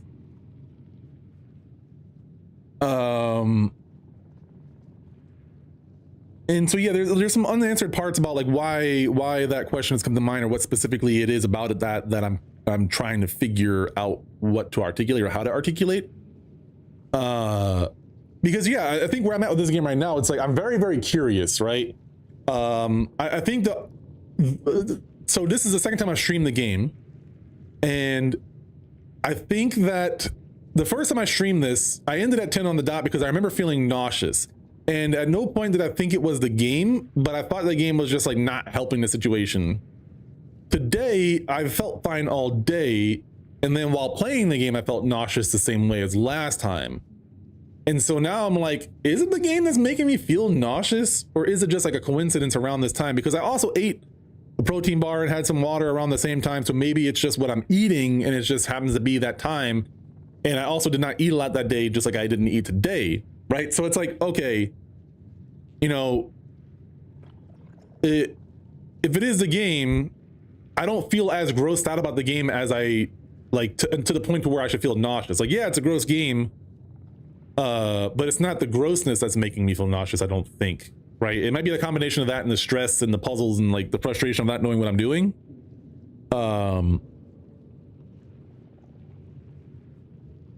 Yeah, I mean, for sure I'm going to try to finish this game to the best of my ability. Do I get frustrated at the puzzles? Yes. I mean, like I had the same thing happen in Little Nightmares as well. That game was very puzzle heavy. So it's not like this is the first time I've come across that. But I think, again, first person puzzle games, like first person games that aren't shooters are not my go-to naturally. I think the first games that I really played were like, no, you're fine. Right, and this is like part of the larger conversation is like, I don't mind playing a game I don't necessarily like. I'm not saying I don't like this game, but I've always had that kind of mindset of like, I'm reviewing a game even before I did game reviews. Like I'm trying to get the full experience of the game because it's an experience. And I want to be able to formulate that full idea of that game, right? So it's like for me, I definitely think there is a obligation of completionism of like, since you recommended it, I want to make sure I complete it. Like that is there, but it's not a motivating factor in terms of like wanting to beat the game. And so like there's no question of whether or not I'm going to finish the game up to like, as long as I don't get super stuck in the game, I'm going to beat it. Or like, unless there's something like, I can't think of any example that would like be that bad that I would not play the game. I mean, I play Outlast, so I don't think there's anything grotesque, right? I don't think that's going to be an issue. It's more, and yeah, don't feel bad. I think this is a really interesting experience, and I want to finish the game so I can fully have an opinion on this game. And maybe you can understand this also as a filmmaker, right? You're in the early stages of filmmaking, and I'm sure you've seen plenty of films and things of that nature. And as an enthusiast, I use that word because you're someone who's passionate not just about the experience of playing the game, but you're passionate about the process it takes to make said game and the people involved in that and what goes on in their mind. So I'm sort of exploring ideas about this, right? Like the game makes me feel really uncomfortable. The first thing that comes to mind is like, I think there's something wrong with the developers.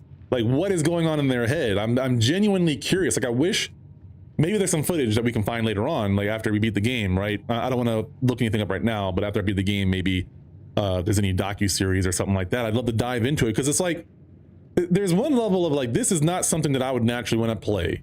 I'm curious because someone else recommended it and what makes it good from their point of view.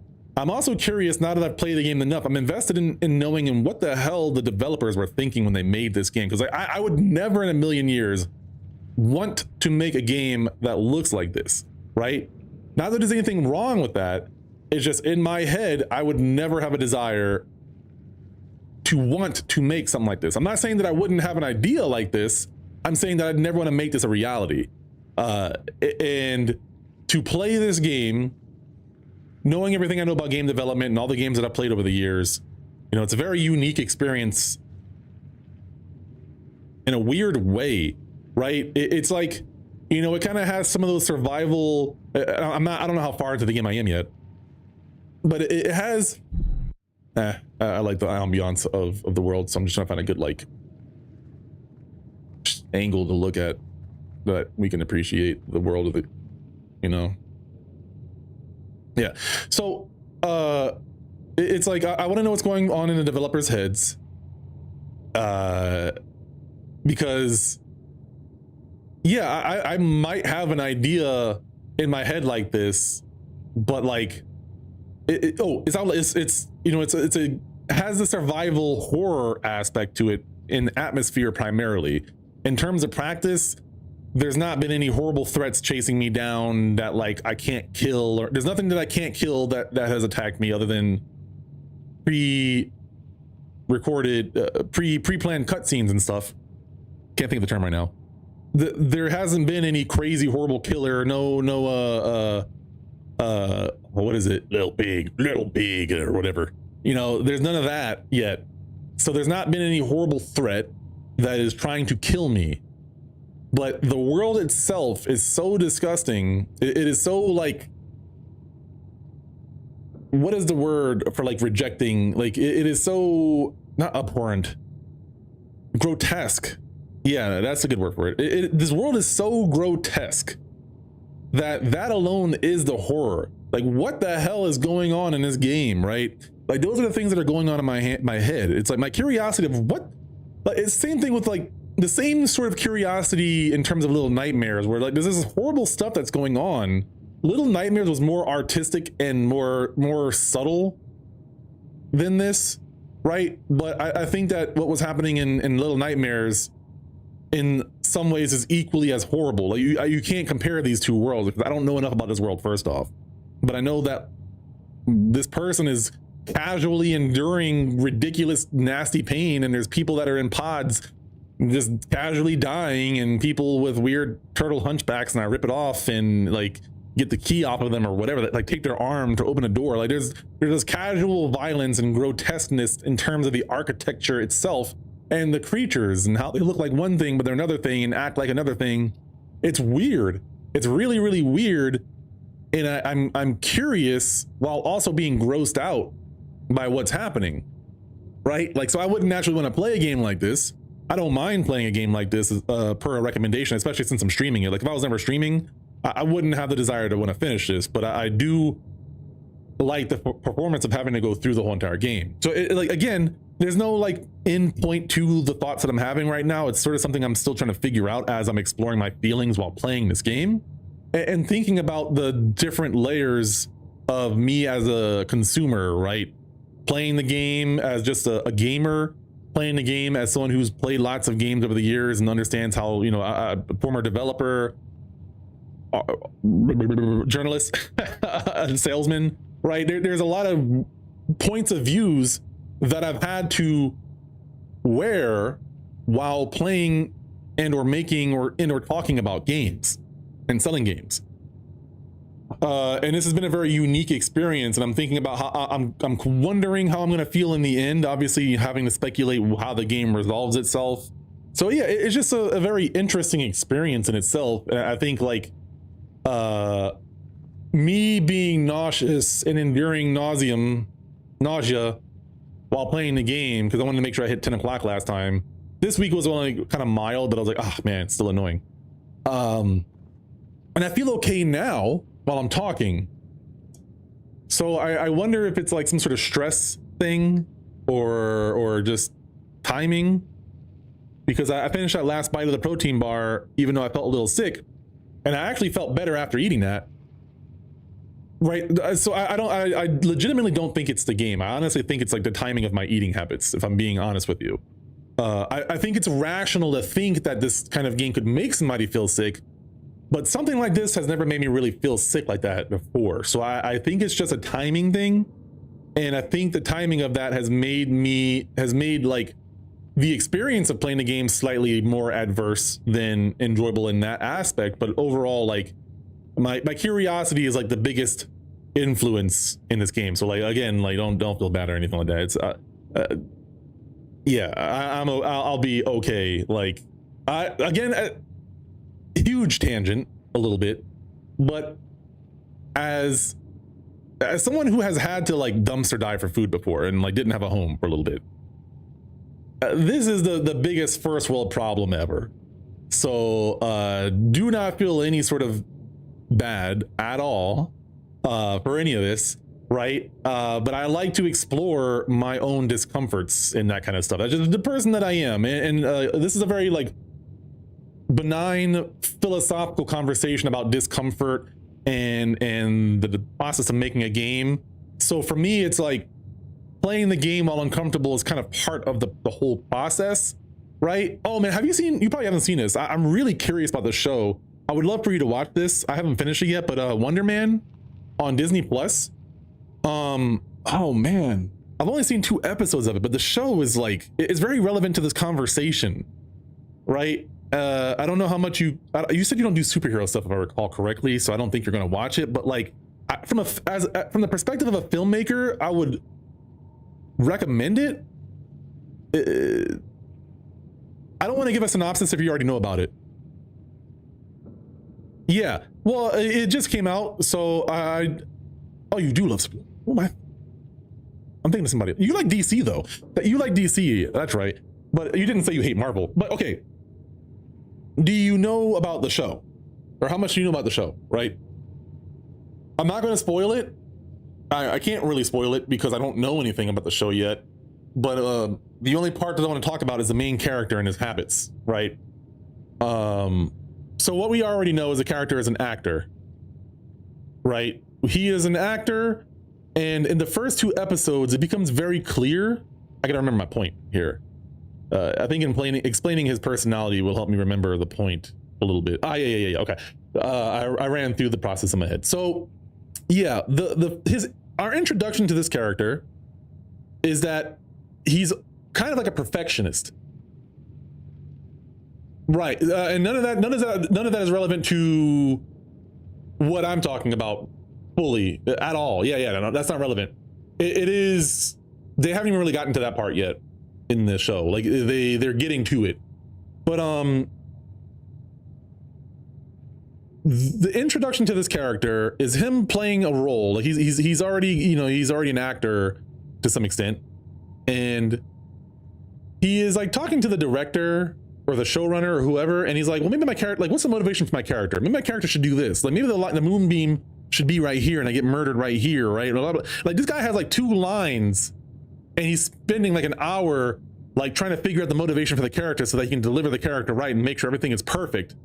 And he doesn't get the outcome that he wants, but like throughout the 2 episodes, it becomes very apparent that he cares so much about the process of playing the character and really getting into the head of the character and trying to create a backstory for the character. And it sort of reminds me of me playing D&D a little bit, or me GMing Call of Cthulhu. But it also makes me think about this conversation and how I'm not just looking at playing this game from the perspective of a consumer. I'm looking at it as someone who is an enthusiast who can recognize that in the moment they might not like the game or don't know if they like the game, right? It's not like, oh, I'm enjoying this game, I don't know yet, right? It's still, I don't know. It's not like I'm hating this game or this game is bad. It's like,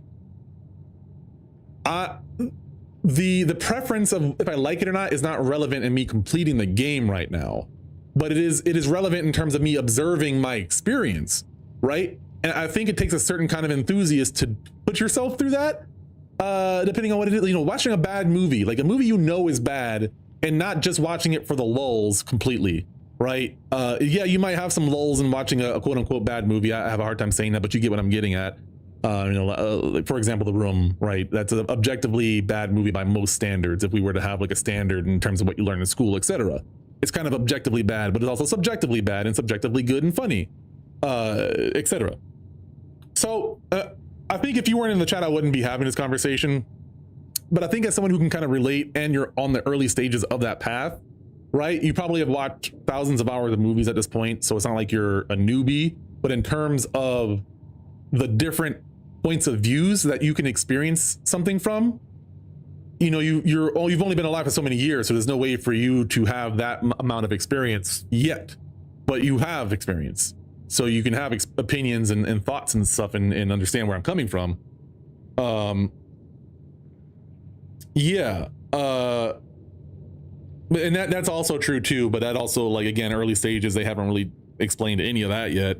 I'm very curious to see. I don't remember much about Wonder Man, and I don't remember much about like the second generation of Wonder Man or Wonder Man, Wonder Bread, etc. Right, exactly. You know, I think that's the perfect answer. You know, same here. I don't think that ever stops if you're an enthusiast. I don't see a reason for that to stop unless it stops becoming enjoyable for you. And for me, I like it. I like exploring things. I like understanding stuff about things that I don't get, right? You know, like I said it already, it's like what's going through the head of a developer. Like how, in my head, right, I have built this narrative that anybody who can make a game like this to completion can't be okay, right? But I have no evidence of that. I have no reason to believe that other than just like my own worldview. And so that is part of the experience of thinking about the game and considering like what the conversations were like. When you're developing a game like this, all of this had to be talked about. Unless it's one person that made all this game, there's storyboarding, there's the writing, there's the explanation, there's the vertical slice of it, there's the concept art, there's the level design of it. Like these are conversations that people are having about like this fleshy thing and how somebody was getting impaled. Like how do you have a conversation in a boardroom or in like a room of developers about how this appendage latches onto your fucking body and digs into you and then holds your shit for you? Like what was that conversation like? And if it wasn't a conversation, what was that like in his head? Like what was the thought process of creating this and then making it a game? Like I am so curious about that, and I'm curious about like completing the game, despite the fact that like it might not be my favorite yet. My opinion might change. I'm open to my opinion changing on the game. It's not yet relevant to the overall experience. I'm just taking it in for what it is. If I don't like it, I recognize that. But yeah, it's like all of that is fascinating. And so the fact that I am finding it grotesque and adverse in some ways makes me more curious about the game. Again, partly because of recommendation, but I enjoy that challenge of sorts. It's not hard to play the game, except for like the grotesqueness is hard to deal with a little bit, but like I don't know how to explain that. It's not a big, like it's like I said before, it's a first world problem. Like, woe was me, right? Like I'll be okay. It's not that big of a deal compared to the things that I've had to deal with in the past, or the things that I know other people have had to deal with. So like, yeah, it's a little gross, but like, okay, big deal. And so yeah, like the feeling of how I feel in the moment about the not even the game itself, not even as a game, but as an experience. Because when I'm playing this, I'm trying to put myself in the shoes of the characters, and I'm finding it hard to do that because of how bombastic the grotesqueness is. How bombastic the grotesqueness is makes it hard for me to even want to put myself in the shoes of the character, right? He's not even wearing shoes right now. He's not wearing anything. And he has an accessory that looks incredibly painful. I don't want to put myself in his shoes. That is the uncomfortable part for me, is like wanting to, like trying to do that and not being able to, and trying to find the motivation of like, what, I don't know what this character wants. I don't know what's going on. Right, with Little Nightmares is a good comparison. Little Nightmares, little child, horrible situation. I want to be the big brother and get them the hell out of there. Right? It is very simple. It is a terrible, cruel world. There are certain things that are implied, certain things that you see. Every time you see an adult, they're doing something horrible. I gotta get this kid the hell out of there. And anything that we do to get this kid out of there is justified. Hard stop. Right? This guy, well, these guys they're doing horrible things to other people, and I don't know why or anything. You know, it's unavoidable. They're putting themselves through it. They're doing it to other people. No one is saying anything. It's just like the other game. So again, it's a good comparison of like not needing words to convey feelings, but it's a totally different feeling and a totally different struggle in my head. So yeah, it's really fascinating. And just talking about this stuff is fun to me. Like I like talking about this kind of stuff and thinking about it, because there's so many broader questions that aren't just about the game itself that could be potentially important, right? I could easily see this kind of game being a game that these scared mothers use as an example for why school shootings happen or shit like that, right? And like me saying I don't see how a developer can make this game and be right in the head does not help negate that argument at all. It helps support that argument in some ways, right? So it's like there is a potential larger conversation about how these sort of games, like another thought that came to my head is like, is the net positive of playing this game what is it like, can this game mess somebody up, right? I'm not saying that it can. I'm just saying that like there's so much grotesqueness in it and like violence in this game for no explainable reason in a way that's so realistic compared to like cartoony world of Little Nightmares. Is there an argument where this game could be detrimental to somebody's psyche, right? This game is rated mature. Without having to check, I know this game is rated mature. There's no way this game is rated anything lower than mature, right? So first off, to not to counter my initial point, well, to engage with my initial point from an opposite point of view, yeah, it's a mature rated game. I absolutely hate when parents bitch about games and they're mature rated games, because what that tells me is that you don't care about accountability of the parents. Why is the parent, how did the kid get the game is the first question. And as someone who worked at GameStop, I know a lot of parents buy mature rated games for their kids and they don't know what they're buying. I've had kids return BioShock because it's blasphemous, or I've had parents, this is the scariest thing to me, right? I've thought this for years when I was in my early teens. I started working at GameStop when I was like 19 or 20. A parent, especially in the South, who is religious, who buys a game for their kid, it's an M-rated game. They ask, why is it rated M?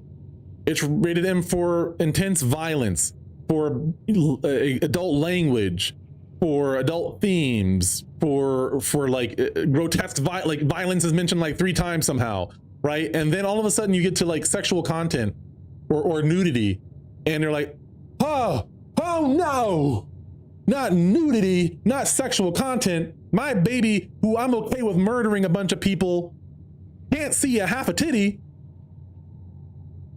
And this is a half-baked thought, but at the time, and I still hold true to this to some extent, I still believe that there's truth to this, is that if you are a parent who buys their kids games that are intensely violent, they're shooting people, and also you're trying to deprive your kid of sexual content, you know, it depends on the age, but I really feel like that is a recipe for desensitizing your kid to violence and also making them like sexually repressed because of how you're interacting with sexual content, right? It's not just that you're not depriving them, it's like, it's gross to you.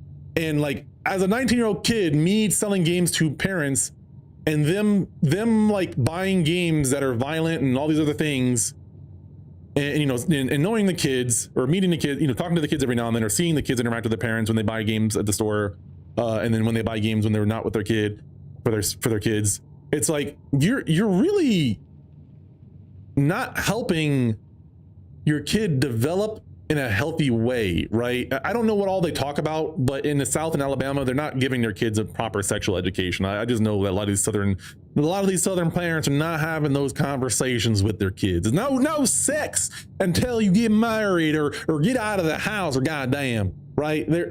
I've talked to enough of these parents to understand that.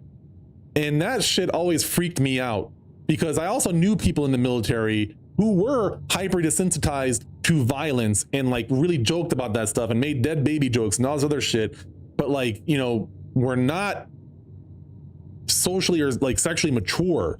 I'm not saying that I was some sort of beacon of maturity in that area, but like, I don't think I had an unhealthy relationship with that topic.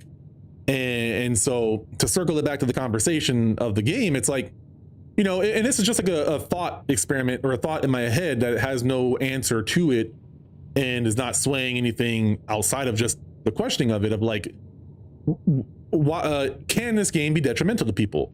And of course, you know, you have to also talk about the fact that it's a maturity game. We touched on that. And it's like, okay, well then children should not be part of the conversation. So then you have people who are at least like 18 years old and playing these games, assuming anybody below that, there's some bad parenting happening or some negligence happening. That's not a conversation about the game, because those people are not the intended audience for this game, right? That is a totally, I don't know if I consider a non sequitur. It's just like, I know enough about the conversations about violent video games to have to just mention that beforehand as a preface before we actually get to the meat of the conversation, because I hate that conversation when it's not relevant. Like if a game is rated E for everyone and this was happening, yeah, we need to have a conversation about that right now. That's not the case. So anyways, it's like there'd have to be a lot of criteria, and like I don't want to necessarily go through that thought experiment right now because I don't care that much about it. It's just more of the question itself, right? And then letting the game answer that for me, right? I'll have a better opinion on that topic when I beat the game. Until that happens, I don't want to explore that thought, really. I don't want that to taint my impression of the game. It's one of the many, you know, again, with ADHD, you can just think so many things at the same time, I guess. I don't know. So this is one of the many ideas that I have in my head going on. And it's just one of the ones that I plucked out because it felt like a strong, I remembered it strongly compared to some of the other random ideas I thought about in this game. You know, the other one being what the hell is wrong with the developers, etc. Sorry for the half-a-titty joke, but it's just like, doesn't that sound silly to you? You know, and share your opinions and give your pushback, where it's like, you know, I have deep concern, somewhat maybe irrational concern for parents who buy games for their kids. And it's like, you had that conversation, you were there with that conversation. Like I want to have more of these conversations where it's like, I want to teach parents how to buy games for their kids, because you don't know what you're doing when you buy a game like this for your kid. You know, I could just easily see a 14-year-old kid being like, hey mom, can you buy me this game called Scorn on Steam? And it's like, you know, you already know that they have their mom's wallet, right? They have their mom's credit card, their dad's credit card on the account. They didn't even ask their mom, they just bought the game. A 14-year-old kid now playing this game. And it's like, these parents don't know anything about gaming PCs. They don't know anything about gaming. They don't know what the hell their kid is playing. You know, they want to try to give their kid trust potentially, or they don't trust their kid, but it's like, you don't know what the hell, like there's so much to buying a game that we take for granted as gamers. I know you're not a hardcore gamer, but I think even you have like innate knowledge as a Zoomer, as a millennial or a Zoomer. Like you just know stuff about buying things. You know how to tell when something is like doctored images, or like when to suspect something. Like there are parents who just don't know. Yeah, I know you're a Zoomer, I'm a millennial, but like we both, our generations both have, your generation as a whole gets it. My generation, the nerds and the tech savvy people get it, right? Your generation grew up with it, whether they liked it or not. Technology was there. You had to be intentionally ignorant to technology, or you grew up very, very, very poor, right? Like potentially homeless, to not have any of this technology because of how accessible it is nowadays. And so most Zoomers and beyond will know most of this stuff to some extent when you're parents. I'm not saying you, I'm saying your generation, right? I don't like telling anybody to have kids. I don't encourage anybody to have kids. I don't tell anybody not to have kids. Anyways, I've talked to so many people from the summer camps and stuff. Like you've probably seen some of those conversations or had some in your own, where it's like, I'm legitimately worried about parents who don't know anything about Roblox, for example. Like I bet you right now, I don't know if you play Roblox, but I bet you know why I have concerns about Roblox. And I will let you respond to that and let me know, like, let me know if you think, if you have an understanding of why a kid playing Roblox could be concerning.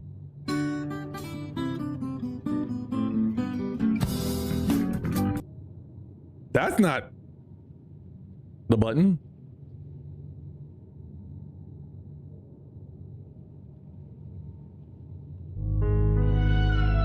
See? You know. You know. You already know. You already know. And I didn't want to say you didn't play the game, but I had a strong feeling that you did not play the game. And the fact that you know what the hell I'm talking about and have never touched the game supports my point. It doesn't prove it, but it supports my point that your generation as a whole just knows. They just know this kind of stuff. It's like you can't get away from it even if you wanted to. Yeah.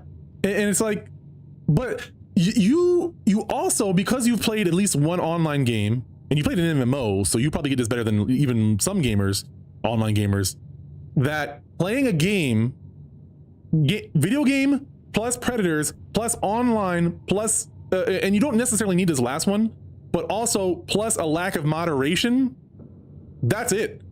You've already figured out the equation in your head. Even if I take out that last part of the equation, exactly. All you need is online. That's the only thing you need, let alone online kids gaming, like child's game, lack of moderation, online. That's it. That's all you need. That's all you need to figure out the equation. There's nothing else to be said. You get it. You just cracked the code, right? Whereas, seriously, there are parents my age and older that just don't know. They don't know at all. Like, you know, they understand that people are predators, but they don't understand the ease of access that an adult, a grown person, a grown man can have access to your kids so easily. They don't know that. They don't get it. They just live in a totally different world where they missed that headline. They don't know anything about that. They're not talking about this on NBC, and even if they are, or Fox News, it's like one day and then it's gone, and they're like, what the hell is Roblox? My kid doesn't play that. I don't know, blah, blah, blah. Like, it's gone. Yeah, well, I mean, yeah, so gamers in general, right? Gen Xers, my wife is almost a Gen X. She doesn't know, right? I had to explain to her about Roblox. I had to like sit my wife down because I won't let my son watch Roblox content on YouTube. Like, he can watch, you know, Minecraft and other games and stuff like that, but he's not allowed to play Roblox, and he's not allowed to watch content on Roblox. The reason that I don't let him watch content on Roblox is because I don't want him to I don't want him to desire this game, right? Yes, right now he might not want to play the game. He understands that there are bad, like, you know, we didn't go into details about the situation, but we said there's bad people and the developers are not keeping people safe, right? That's kind of the basics of what we said. And it's like, my wife, who's basically a millennial / Gen Z, she does not know about this stuff, right?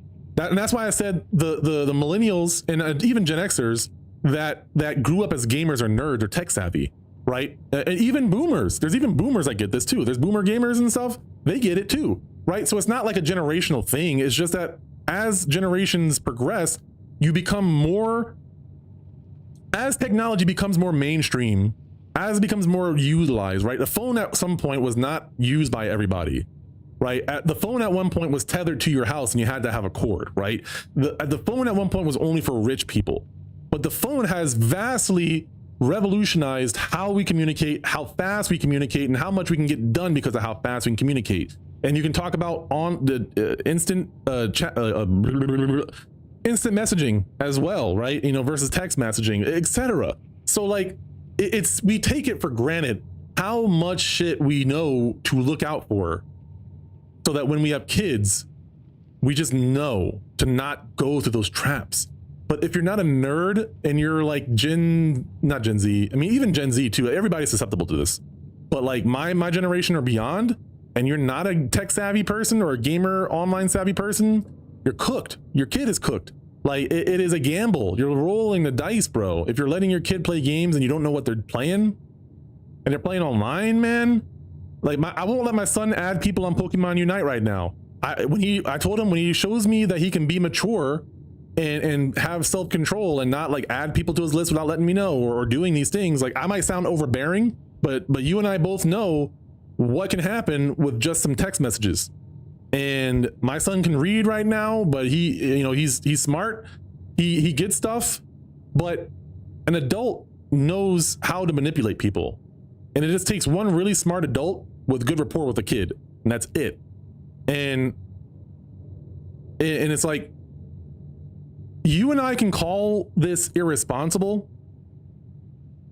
but their level of ignorance is so high, they don't understand how big of an impact games have on people, let alone how big of an impact online interaction, how accessible online interaction is, and how susceptible their kids are. There's a level of denial, like, yes, everything you said, 100% true, but I want to have a little bit of empathy, because there's a lot that we know that we take for granted to have this level of knowledge to be this safe. We have a lot of knowledge in our head that the average person doesn't have a reason to have or know, right? So while I still think it is very irresponsible, we have the knowledge of how impactful these experiences are in a multitude of ways. Whereas these people think that video games are child's playthings, right? It's why one of the first things I always mention to any apprehensive parent about esports is that you need to stop looking at games as a child's plaything. Now, obviously I'm selling esports, so I'm talking more about the competition of it all and the skill of it all. But I fully believe as an entertainment system, as a entertainment, as an experience, as a medium of art, it is much more complex than a child's plaything in a multitude of ways. And you and I know that, but that is not obvious. That's why I hate the terms like common sense ain't common, or I hate the term common sense unless you're talking about common sense ain't common, right? I don't believe in common sense. Yes, there are things that are common sense, metaphorically speaking. But when I invoke common sense as a weapon against somebody else, you know, to argue their point, I just think it's like a very low-hanging fruit. It's not productive. If me and you are on opposed viewpoints and politically, and you say common sense at any part of the conversation, that provides nothing at all. It actually is adverse to the conversation. So I think that it is important to realize that this is not common sense, right? Because it's very easy to be mad at these people because they ruin it for everybody else with how irresponsible they are. Let me see here. My brothers are really into the unstable SMP in the YouTube Minecraft content. I don't know what that is.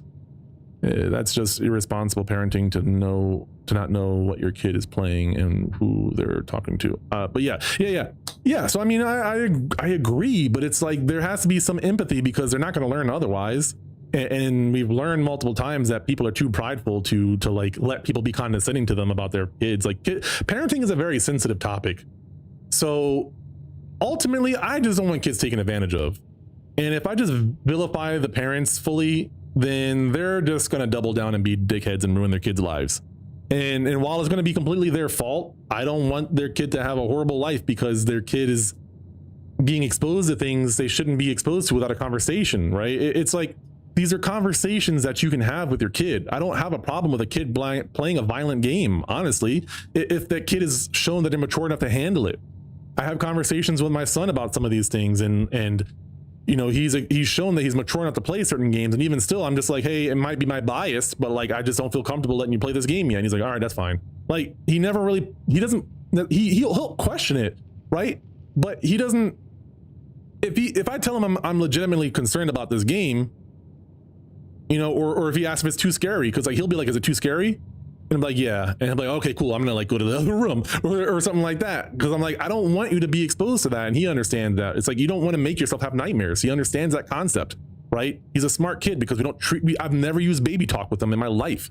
He can speak well. He knows how to read. He knows like the language. When we went to the PTA or whatever, like parent teacher conference, you know, he's one of the kids that can express himself very well and very self-aware of his own, like of himself, right? He's aware of his attention span and tries to be accommodating or work with a teacher to work on his attention span. We've worked on these things, right? So I've done my due diligence to make sure my kid is prepared to play things or be involved in things that are more mature or have conversations. Like he already knows somewhat about Donald Trump and doesn't like the guy. He found out about Donald Trump from an ad, and he on his own figured out that Donald Trump was a bad person before we ever had the conversation. But also I have an in-law that used to talk about Trump, and so he also connected some dots there. But it's like, kids are smart, But when you treat video games like a babysitter, like a lot of people do, it is so irresponsible. It is so dangerous. You can't, and with kids having gaming PCs, and this is like, you might have been there for the conversation I was having about gaming PCs. And at a certain point, I turned to the kid because the kid was trying to, like, you know, have me sell his mom the idea of a gaming PC. And I had to, like, first be like, look, to the kid, you got to understand your mom's point of view, because she's not going to know how to use this shit. You know, she's just not. Let's just be real about it. You're going to have access to a whole world that your mom's not going to understand. And she has to trust that you are going to be responsible. You know, so when you have your mom's credit card account on a Steam account, your mom's credit card on a Steam account, she has to trust that you're going to buy games maturely and or communicate maturely, right? So whenever I'm talking to a parent and a kid about buying a gaming PC, I know ahead of time they're not going to be smart enough to be able to monitor what their kid is playing unless I say something about it first. And I take that shit very seriously. And I want them to know that, because I, as a parent now, I don't want to be the one, I don't want to be the reason that their kid gets exposed to some stuff way too early. Okay, because it isn't just gaming on a gaming PC, you know, especially if it's their first personal computer, like their own computer that they don't share with the family, that might be in the room. That's a whole different thing. That's a whole different thing. And I don't have to say any more than that. You already get it. You already can put the dots. You can already connect the dots, right? So there's not a lot of people who are bridging that gap between super knowledgeable tech savvy person and parent who is not tech savvy, who has a kid who is tech savvy or wants to be tech savvy and is a gamer. Anything in that realm where they have an iPad, anything that can connect to the internet and play games or run apps, you're cooked if you don't understand what you're getting your kid into and you're not monitoring it, right? So I don't know if people are gonna clip this and put that out there for yourselves, but I'm just letting y'all know, if you're a parent, you got to talk to somebody and educate yourself. It's overwhelming. There's an overwhelming amount of things to be aware of, but you can simplify some of that, and you need to prioritize it. I don't want to be as extreme to say, you know, cut your kid off from that kind of stuff, but I would almost say that if you're not going to monitor it to any degree, you probably shouldn't have your kid have access to it at all. And I would be concerned for the relationship with your kid, depending on how old they are, if you go that route. So y'all have been warned. That is where I will leave that.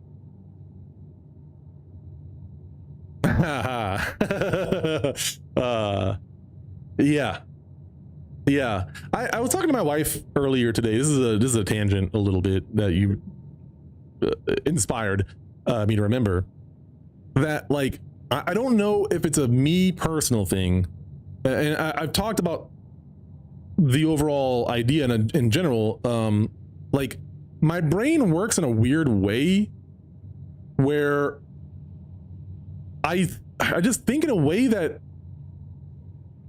people don't think, and I pay attention to things that people don't pay attention to. And this is like one of those areas where it's like, I can articulate very well to a parent. Like, I can put myself in the head of a parent that knows nothing about games and be able to help prep them and give them the relevant information they might need to be prepared for this. But the thing is that a lot of people who have the same amount of knowledge as I do about this don't think about the perspective of that ignorant parent, and don't think about the outcome. It's like I can see outcomes as math, right? And it's like, it's not only that I see the outcomes as math, it's like I can think about, like, the thought of even being willing to explain this and bridging that gap for parents is a foreign concept. The fact that there is a demand for this, because I've had a lot of older people talk to me about this several times that are in like high places within Western or other areas. I definitely think neurodivergence is a part of it, but it's like it's partly frustrating, at least with the political world, because part of that process is being able to separate my bias, right? I kind of was ranting to my wife a little bit, like I was not a little bit, I was ranting to my wife about the fact that normal typical people seem to struggle with separating their bias. Two things. They struggle with not letting their bias taint their opinion, and they struggle with separating opinion from fact, right? These are two things that a lot of people do. And I've had people tell me that it's impossible to be unbiased. And I don't buy it. I literally don't buy it. And when I say that, I don't mean that I don't have bias. I mean that I can recognize my bias and I can recognize how it might be tainting my opinion. And I don't think that is a hard ask of people, but people don't function that way, right? And it's like the things that I'm good at, it's frustrating because why aren't other people good at those things? It's not things that I think that should be a commodity. I mean, now that I have all the experience that I have now, yeah, I'm gonna utilize that and monetize it for sure. Whatever. I'm gonna make money however I can within my own bounds of ethics, obviously. That should be understood. That's common sense, right? Haha. No, sorry. Gotcha, bitch. Sorry, that probably made no sense to anybody but me. Yeah. Anyways, you know, it's just I want to be more happy about the fact that I recognize my uniqueness. But what is unique about, well, at least one of the traits that's unique about me should not be something that's unique. Like the ability to separate your bias and your opinion, right? To do those two things, to be able to be aware of your bias, to be aware of your opinion, and be able to be honest about that should be the minimum. That should be the bare minimum, in my opinion. In my worldview, I don't like absolutes, right? I don't like when people talk in absolutes about things, about how the world should work. This is me being a hypocrite right now and saying that I think the bare minimum for how society should operate should be that people are able to recognize their bias and their opinions and be honest about those things to themselves and to others. I think, hard statement, that is a bare minimum standard that I think society should conduct themselves, right? That is a very cemented, very concrete way of talking about how people should live their lives, right? And I stand 10 toes down on that I will debate that with any person, and you give me a good reason why people shouldn't operate that way. What is a good reason for why any individual who is responsible for either putting people into office or being in an office or a place of power or a place of influence should not be able to recognize their bias and their opinions and call them those things and not let that taint their worldview?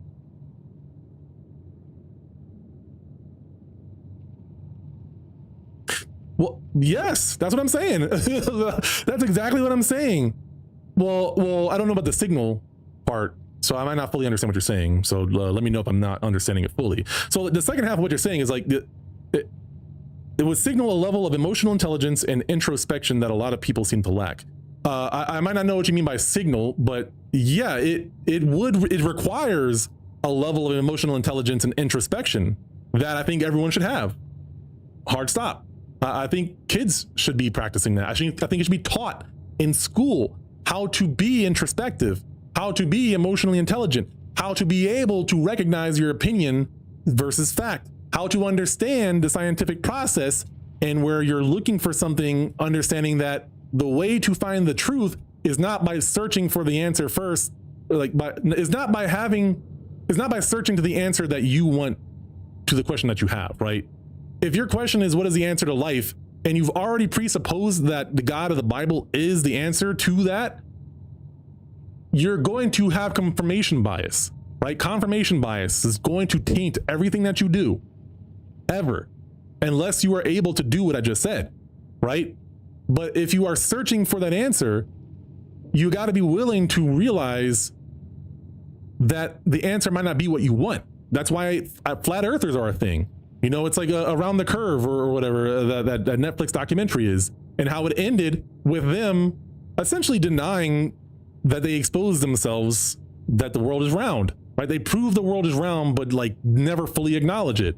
You know, they go to Antarctica and they see the sun be up for so many hours, And then they start turning on each other because now the people that are there, some of them are honest, good faith people and realize that, oh shit, we were wrong at least about this part. And I have to acknowledge that this is what happened. It's not a green screen. I'm not, I'm actually in Antarctica. Somebody took me here. I'm physically here live streaming it. It's not a green screen. I don't know if you heard about that, but somebody, a round earther, a normal human being paid some people to go to Antarctica during like the longest days of the year where you can see that the sun stays up the whole 24 hours, and flat earthers live streamed it to their flat earth community, and they don't want to believe that the earth is round, so they choose not to believe that the earth is round, and they find ways to rationalize it, right?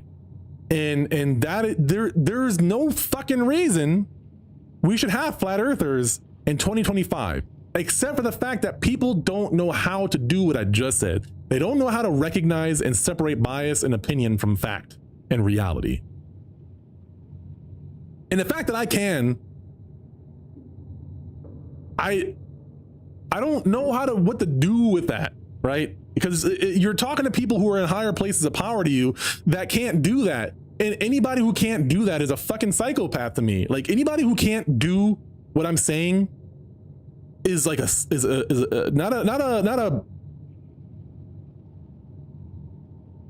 not medical.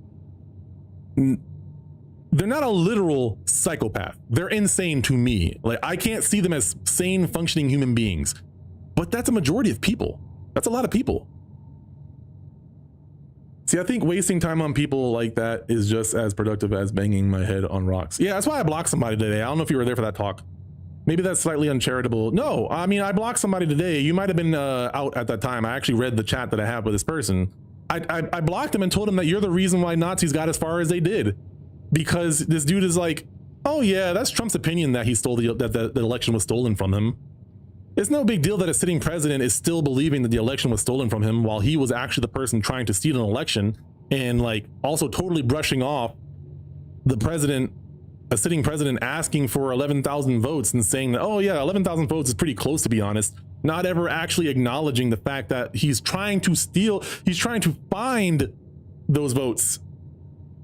God damn, dude. So I agree. And I had a whole other side tangent about people, like the people that I debate live. I'm going to use them as examples once they've proven that they can't be good faith.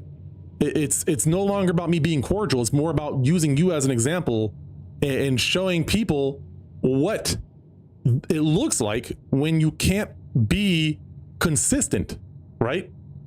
When you can't be a normal, what I consider a normal functioning human being that should be able to separate their bias and their opinions and be able to acknowledge facts for what they are and understand reliable sources. Like those are things that if you're going to accuse me, if you're going to straw man me and accuse me of being bad faith and I address that politely and you still do it, you're a fucking example to me. That's it. You're an example for me where I can monetize your idiocy and get views off of it. You are an example that I can show people of what you come out as, what you turn out as when you can't actually think like a rational human being.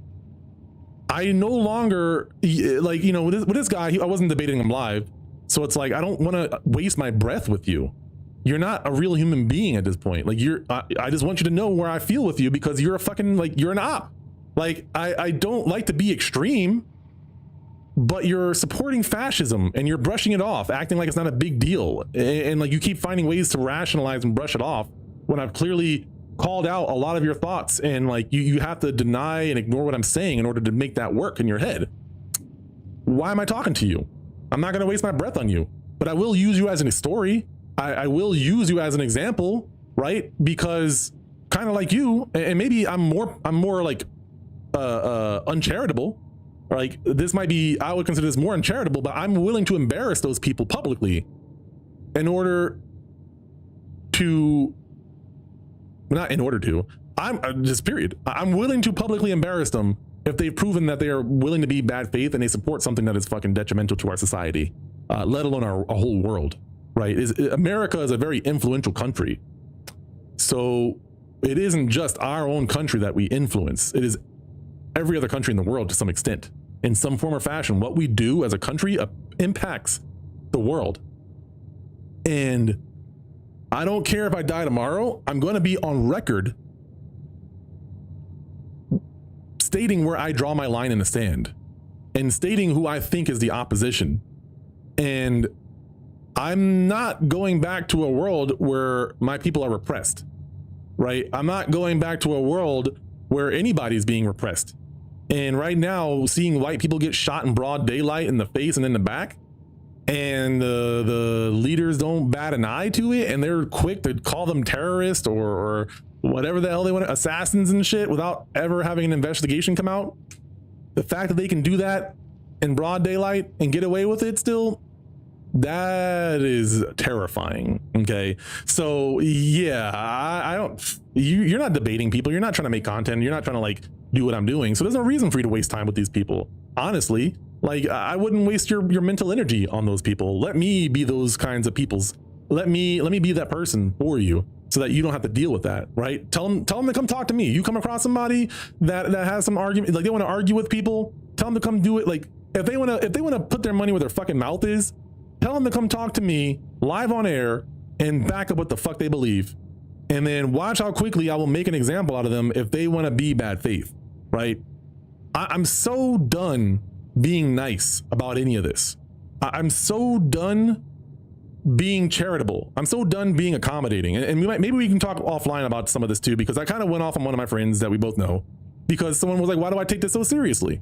And I don't know if you were here, so I don't want to like go over all of it. If you weren't here when I talked about this, let me know. But the short version is just like, because shit is happening that's real right now. So when you ask me why I'm not being cordial 24/7 to people who believe this shit, it's because I think that they're dangerous to the society. And I think that they're supporting the second coming of Nazi Germany in America. Okay. I think they're supporting the second coming of the KKK, right? Or the skinheads.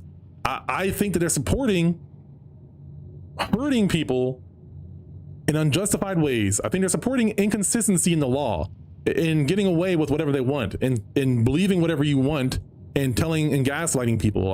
Why the fuck am I going to be nice to them when they're accusing me of lying? First off, right? So like, yeah, I would rather be cordial and respectful. In the debates that I've had online, for the most part, I've been cordial and respectful, except for when people try to take liberties with what the hell I'm saying. I am not someone who is naturally confrontational, but I'm fighting for the lives of people out there. This is the least that I can do. This is the bare minimum that I can do, right? There are people on the streets. There are people protesting. There are people running for office. Me sitting in a chair and making people like those conservatives feel embarrassed publicly is the least that I can do.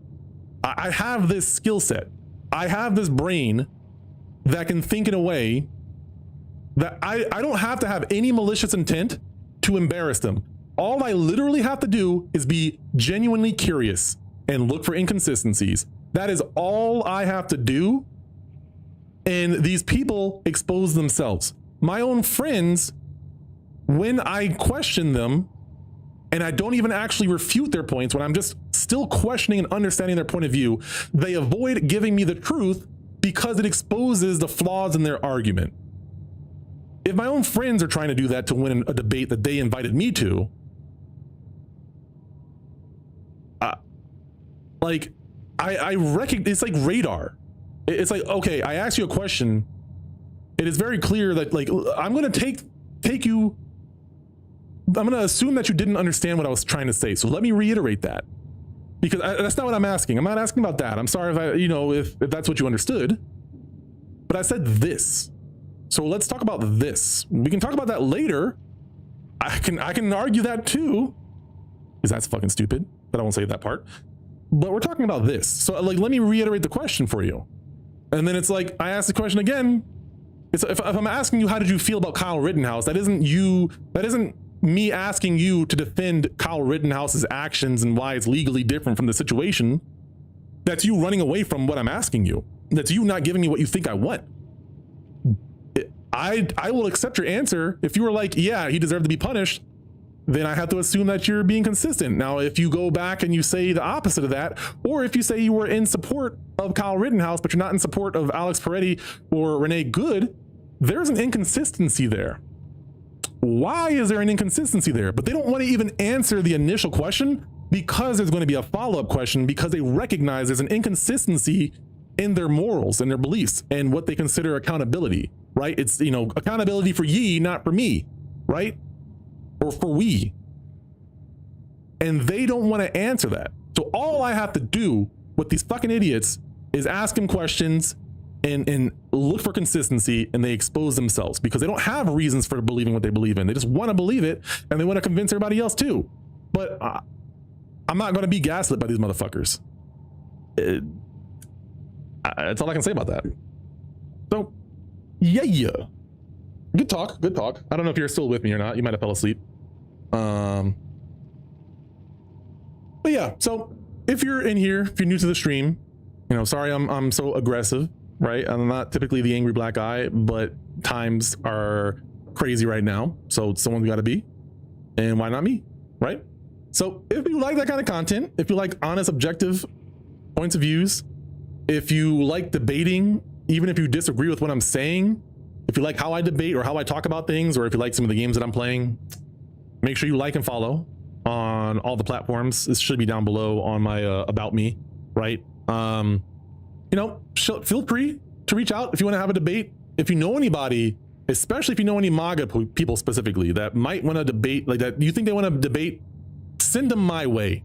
Send them my way. I'm trying to find a day to do like a morning stream where I can do a call in. But until then, let me know if you guys have any people that want to debate me live on air. I will do it and do my best. And hey, if I quote unquote lose, then I quote unquote lost. But I'm typically only going to talk about topics that I'm not knowledgeable, but like that I'm aware of, right? And have a side to stand on or something along those lines. So anyways, thank you guys so much. As always, I will see you all in the next stream. We'll be live on Wednesday for more Baldur's Gate, I believe. I'll let you know if there's any updates on that. But until then, have a great night. Enjoy the rest of your Sunday, and I will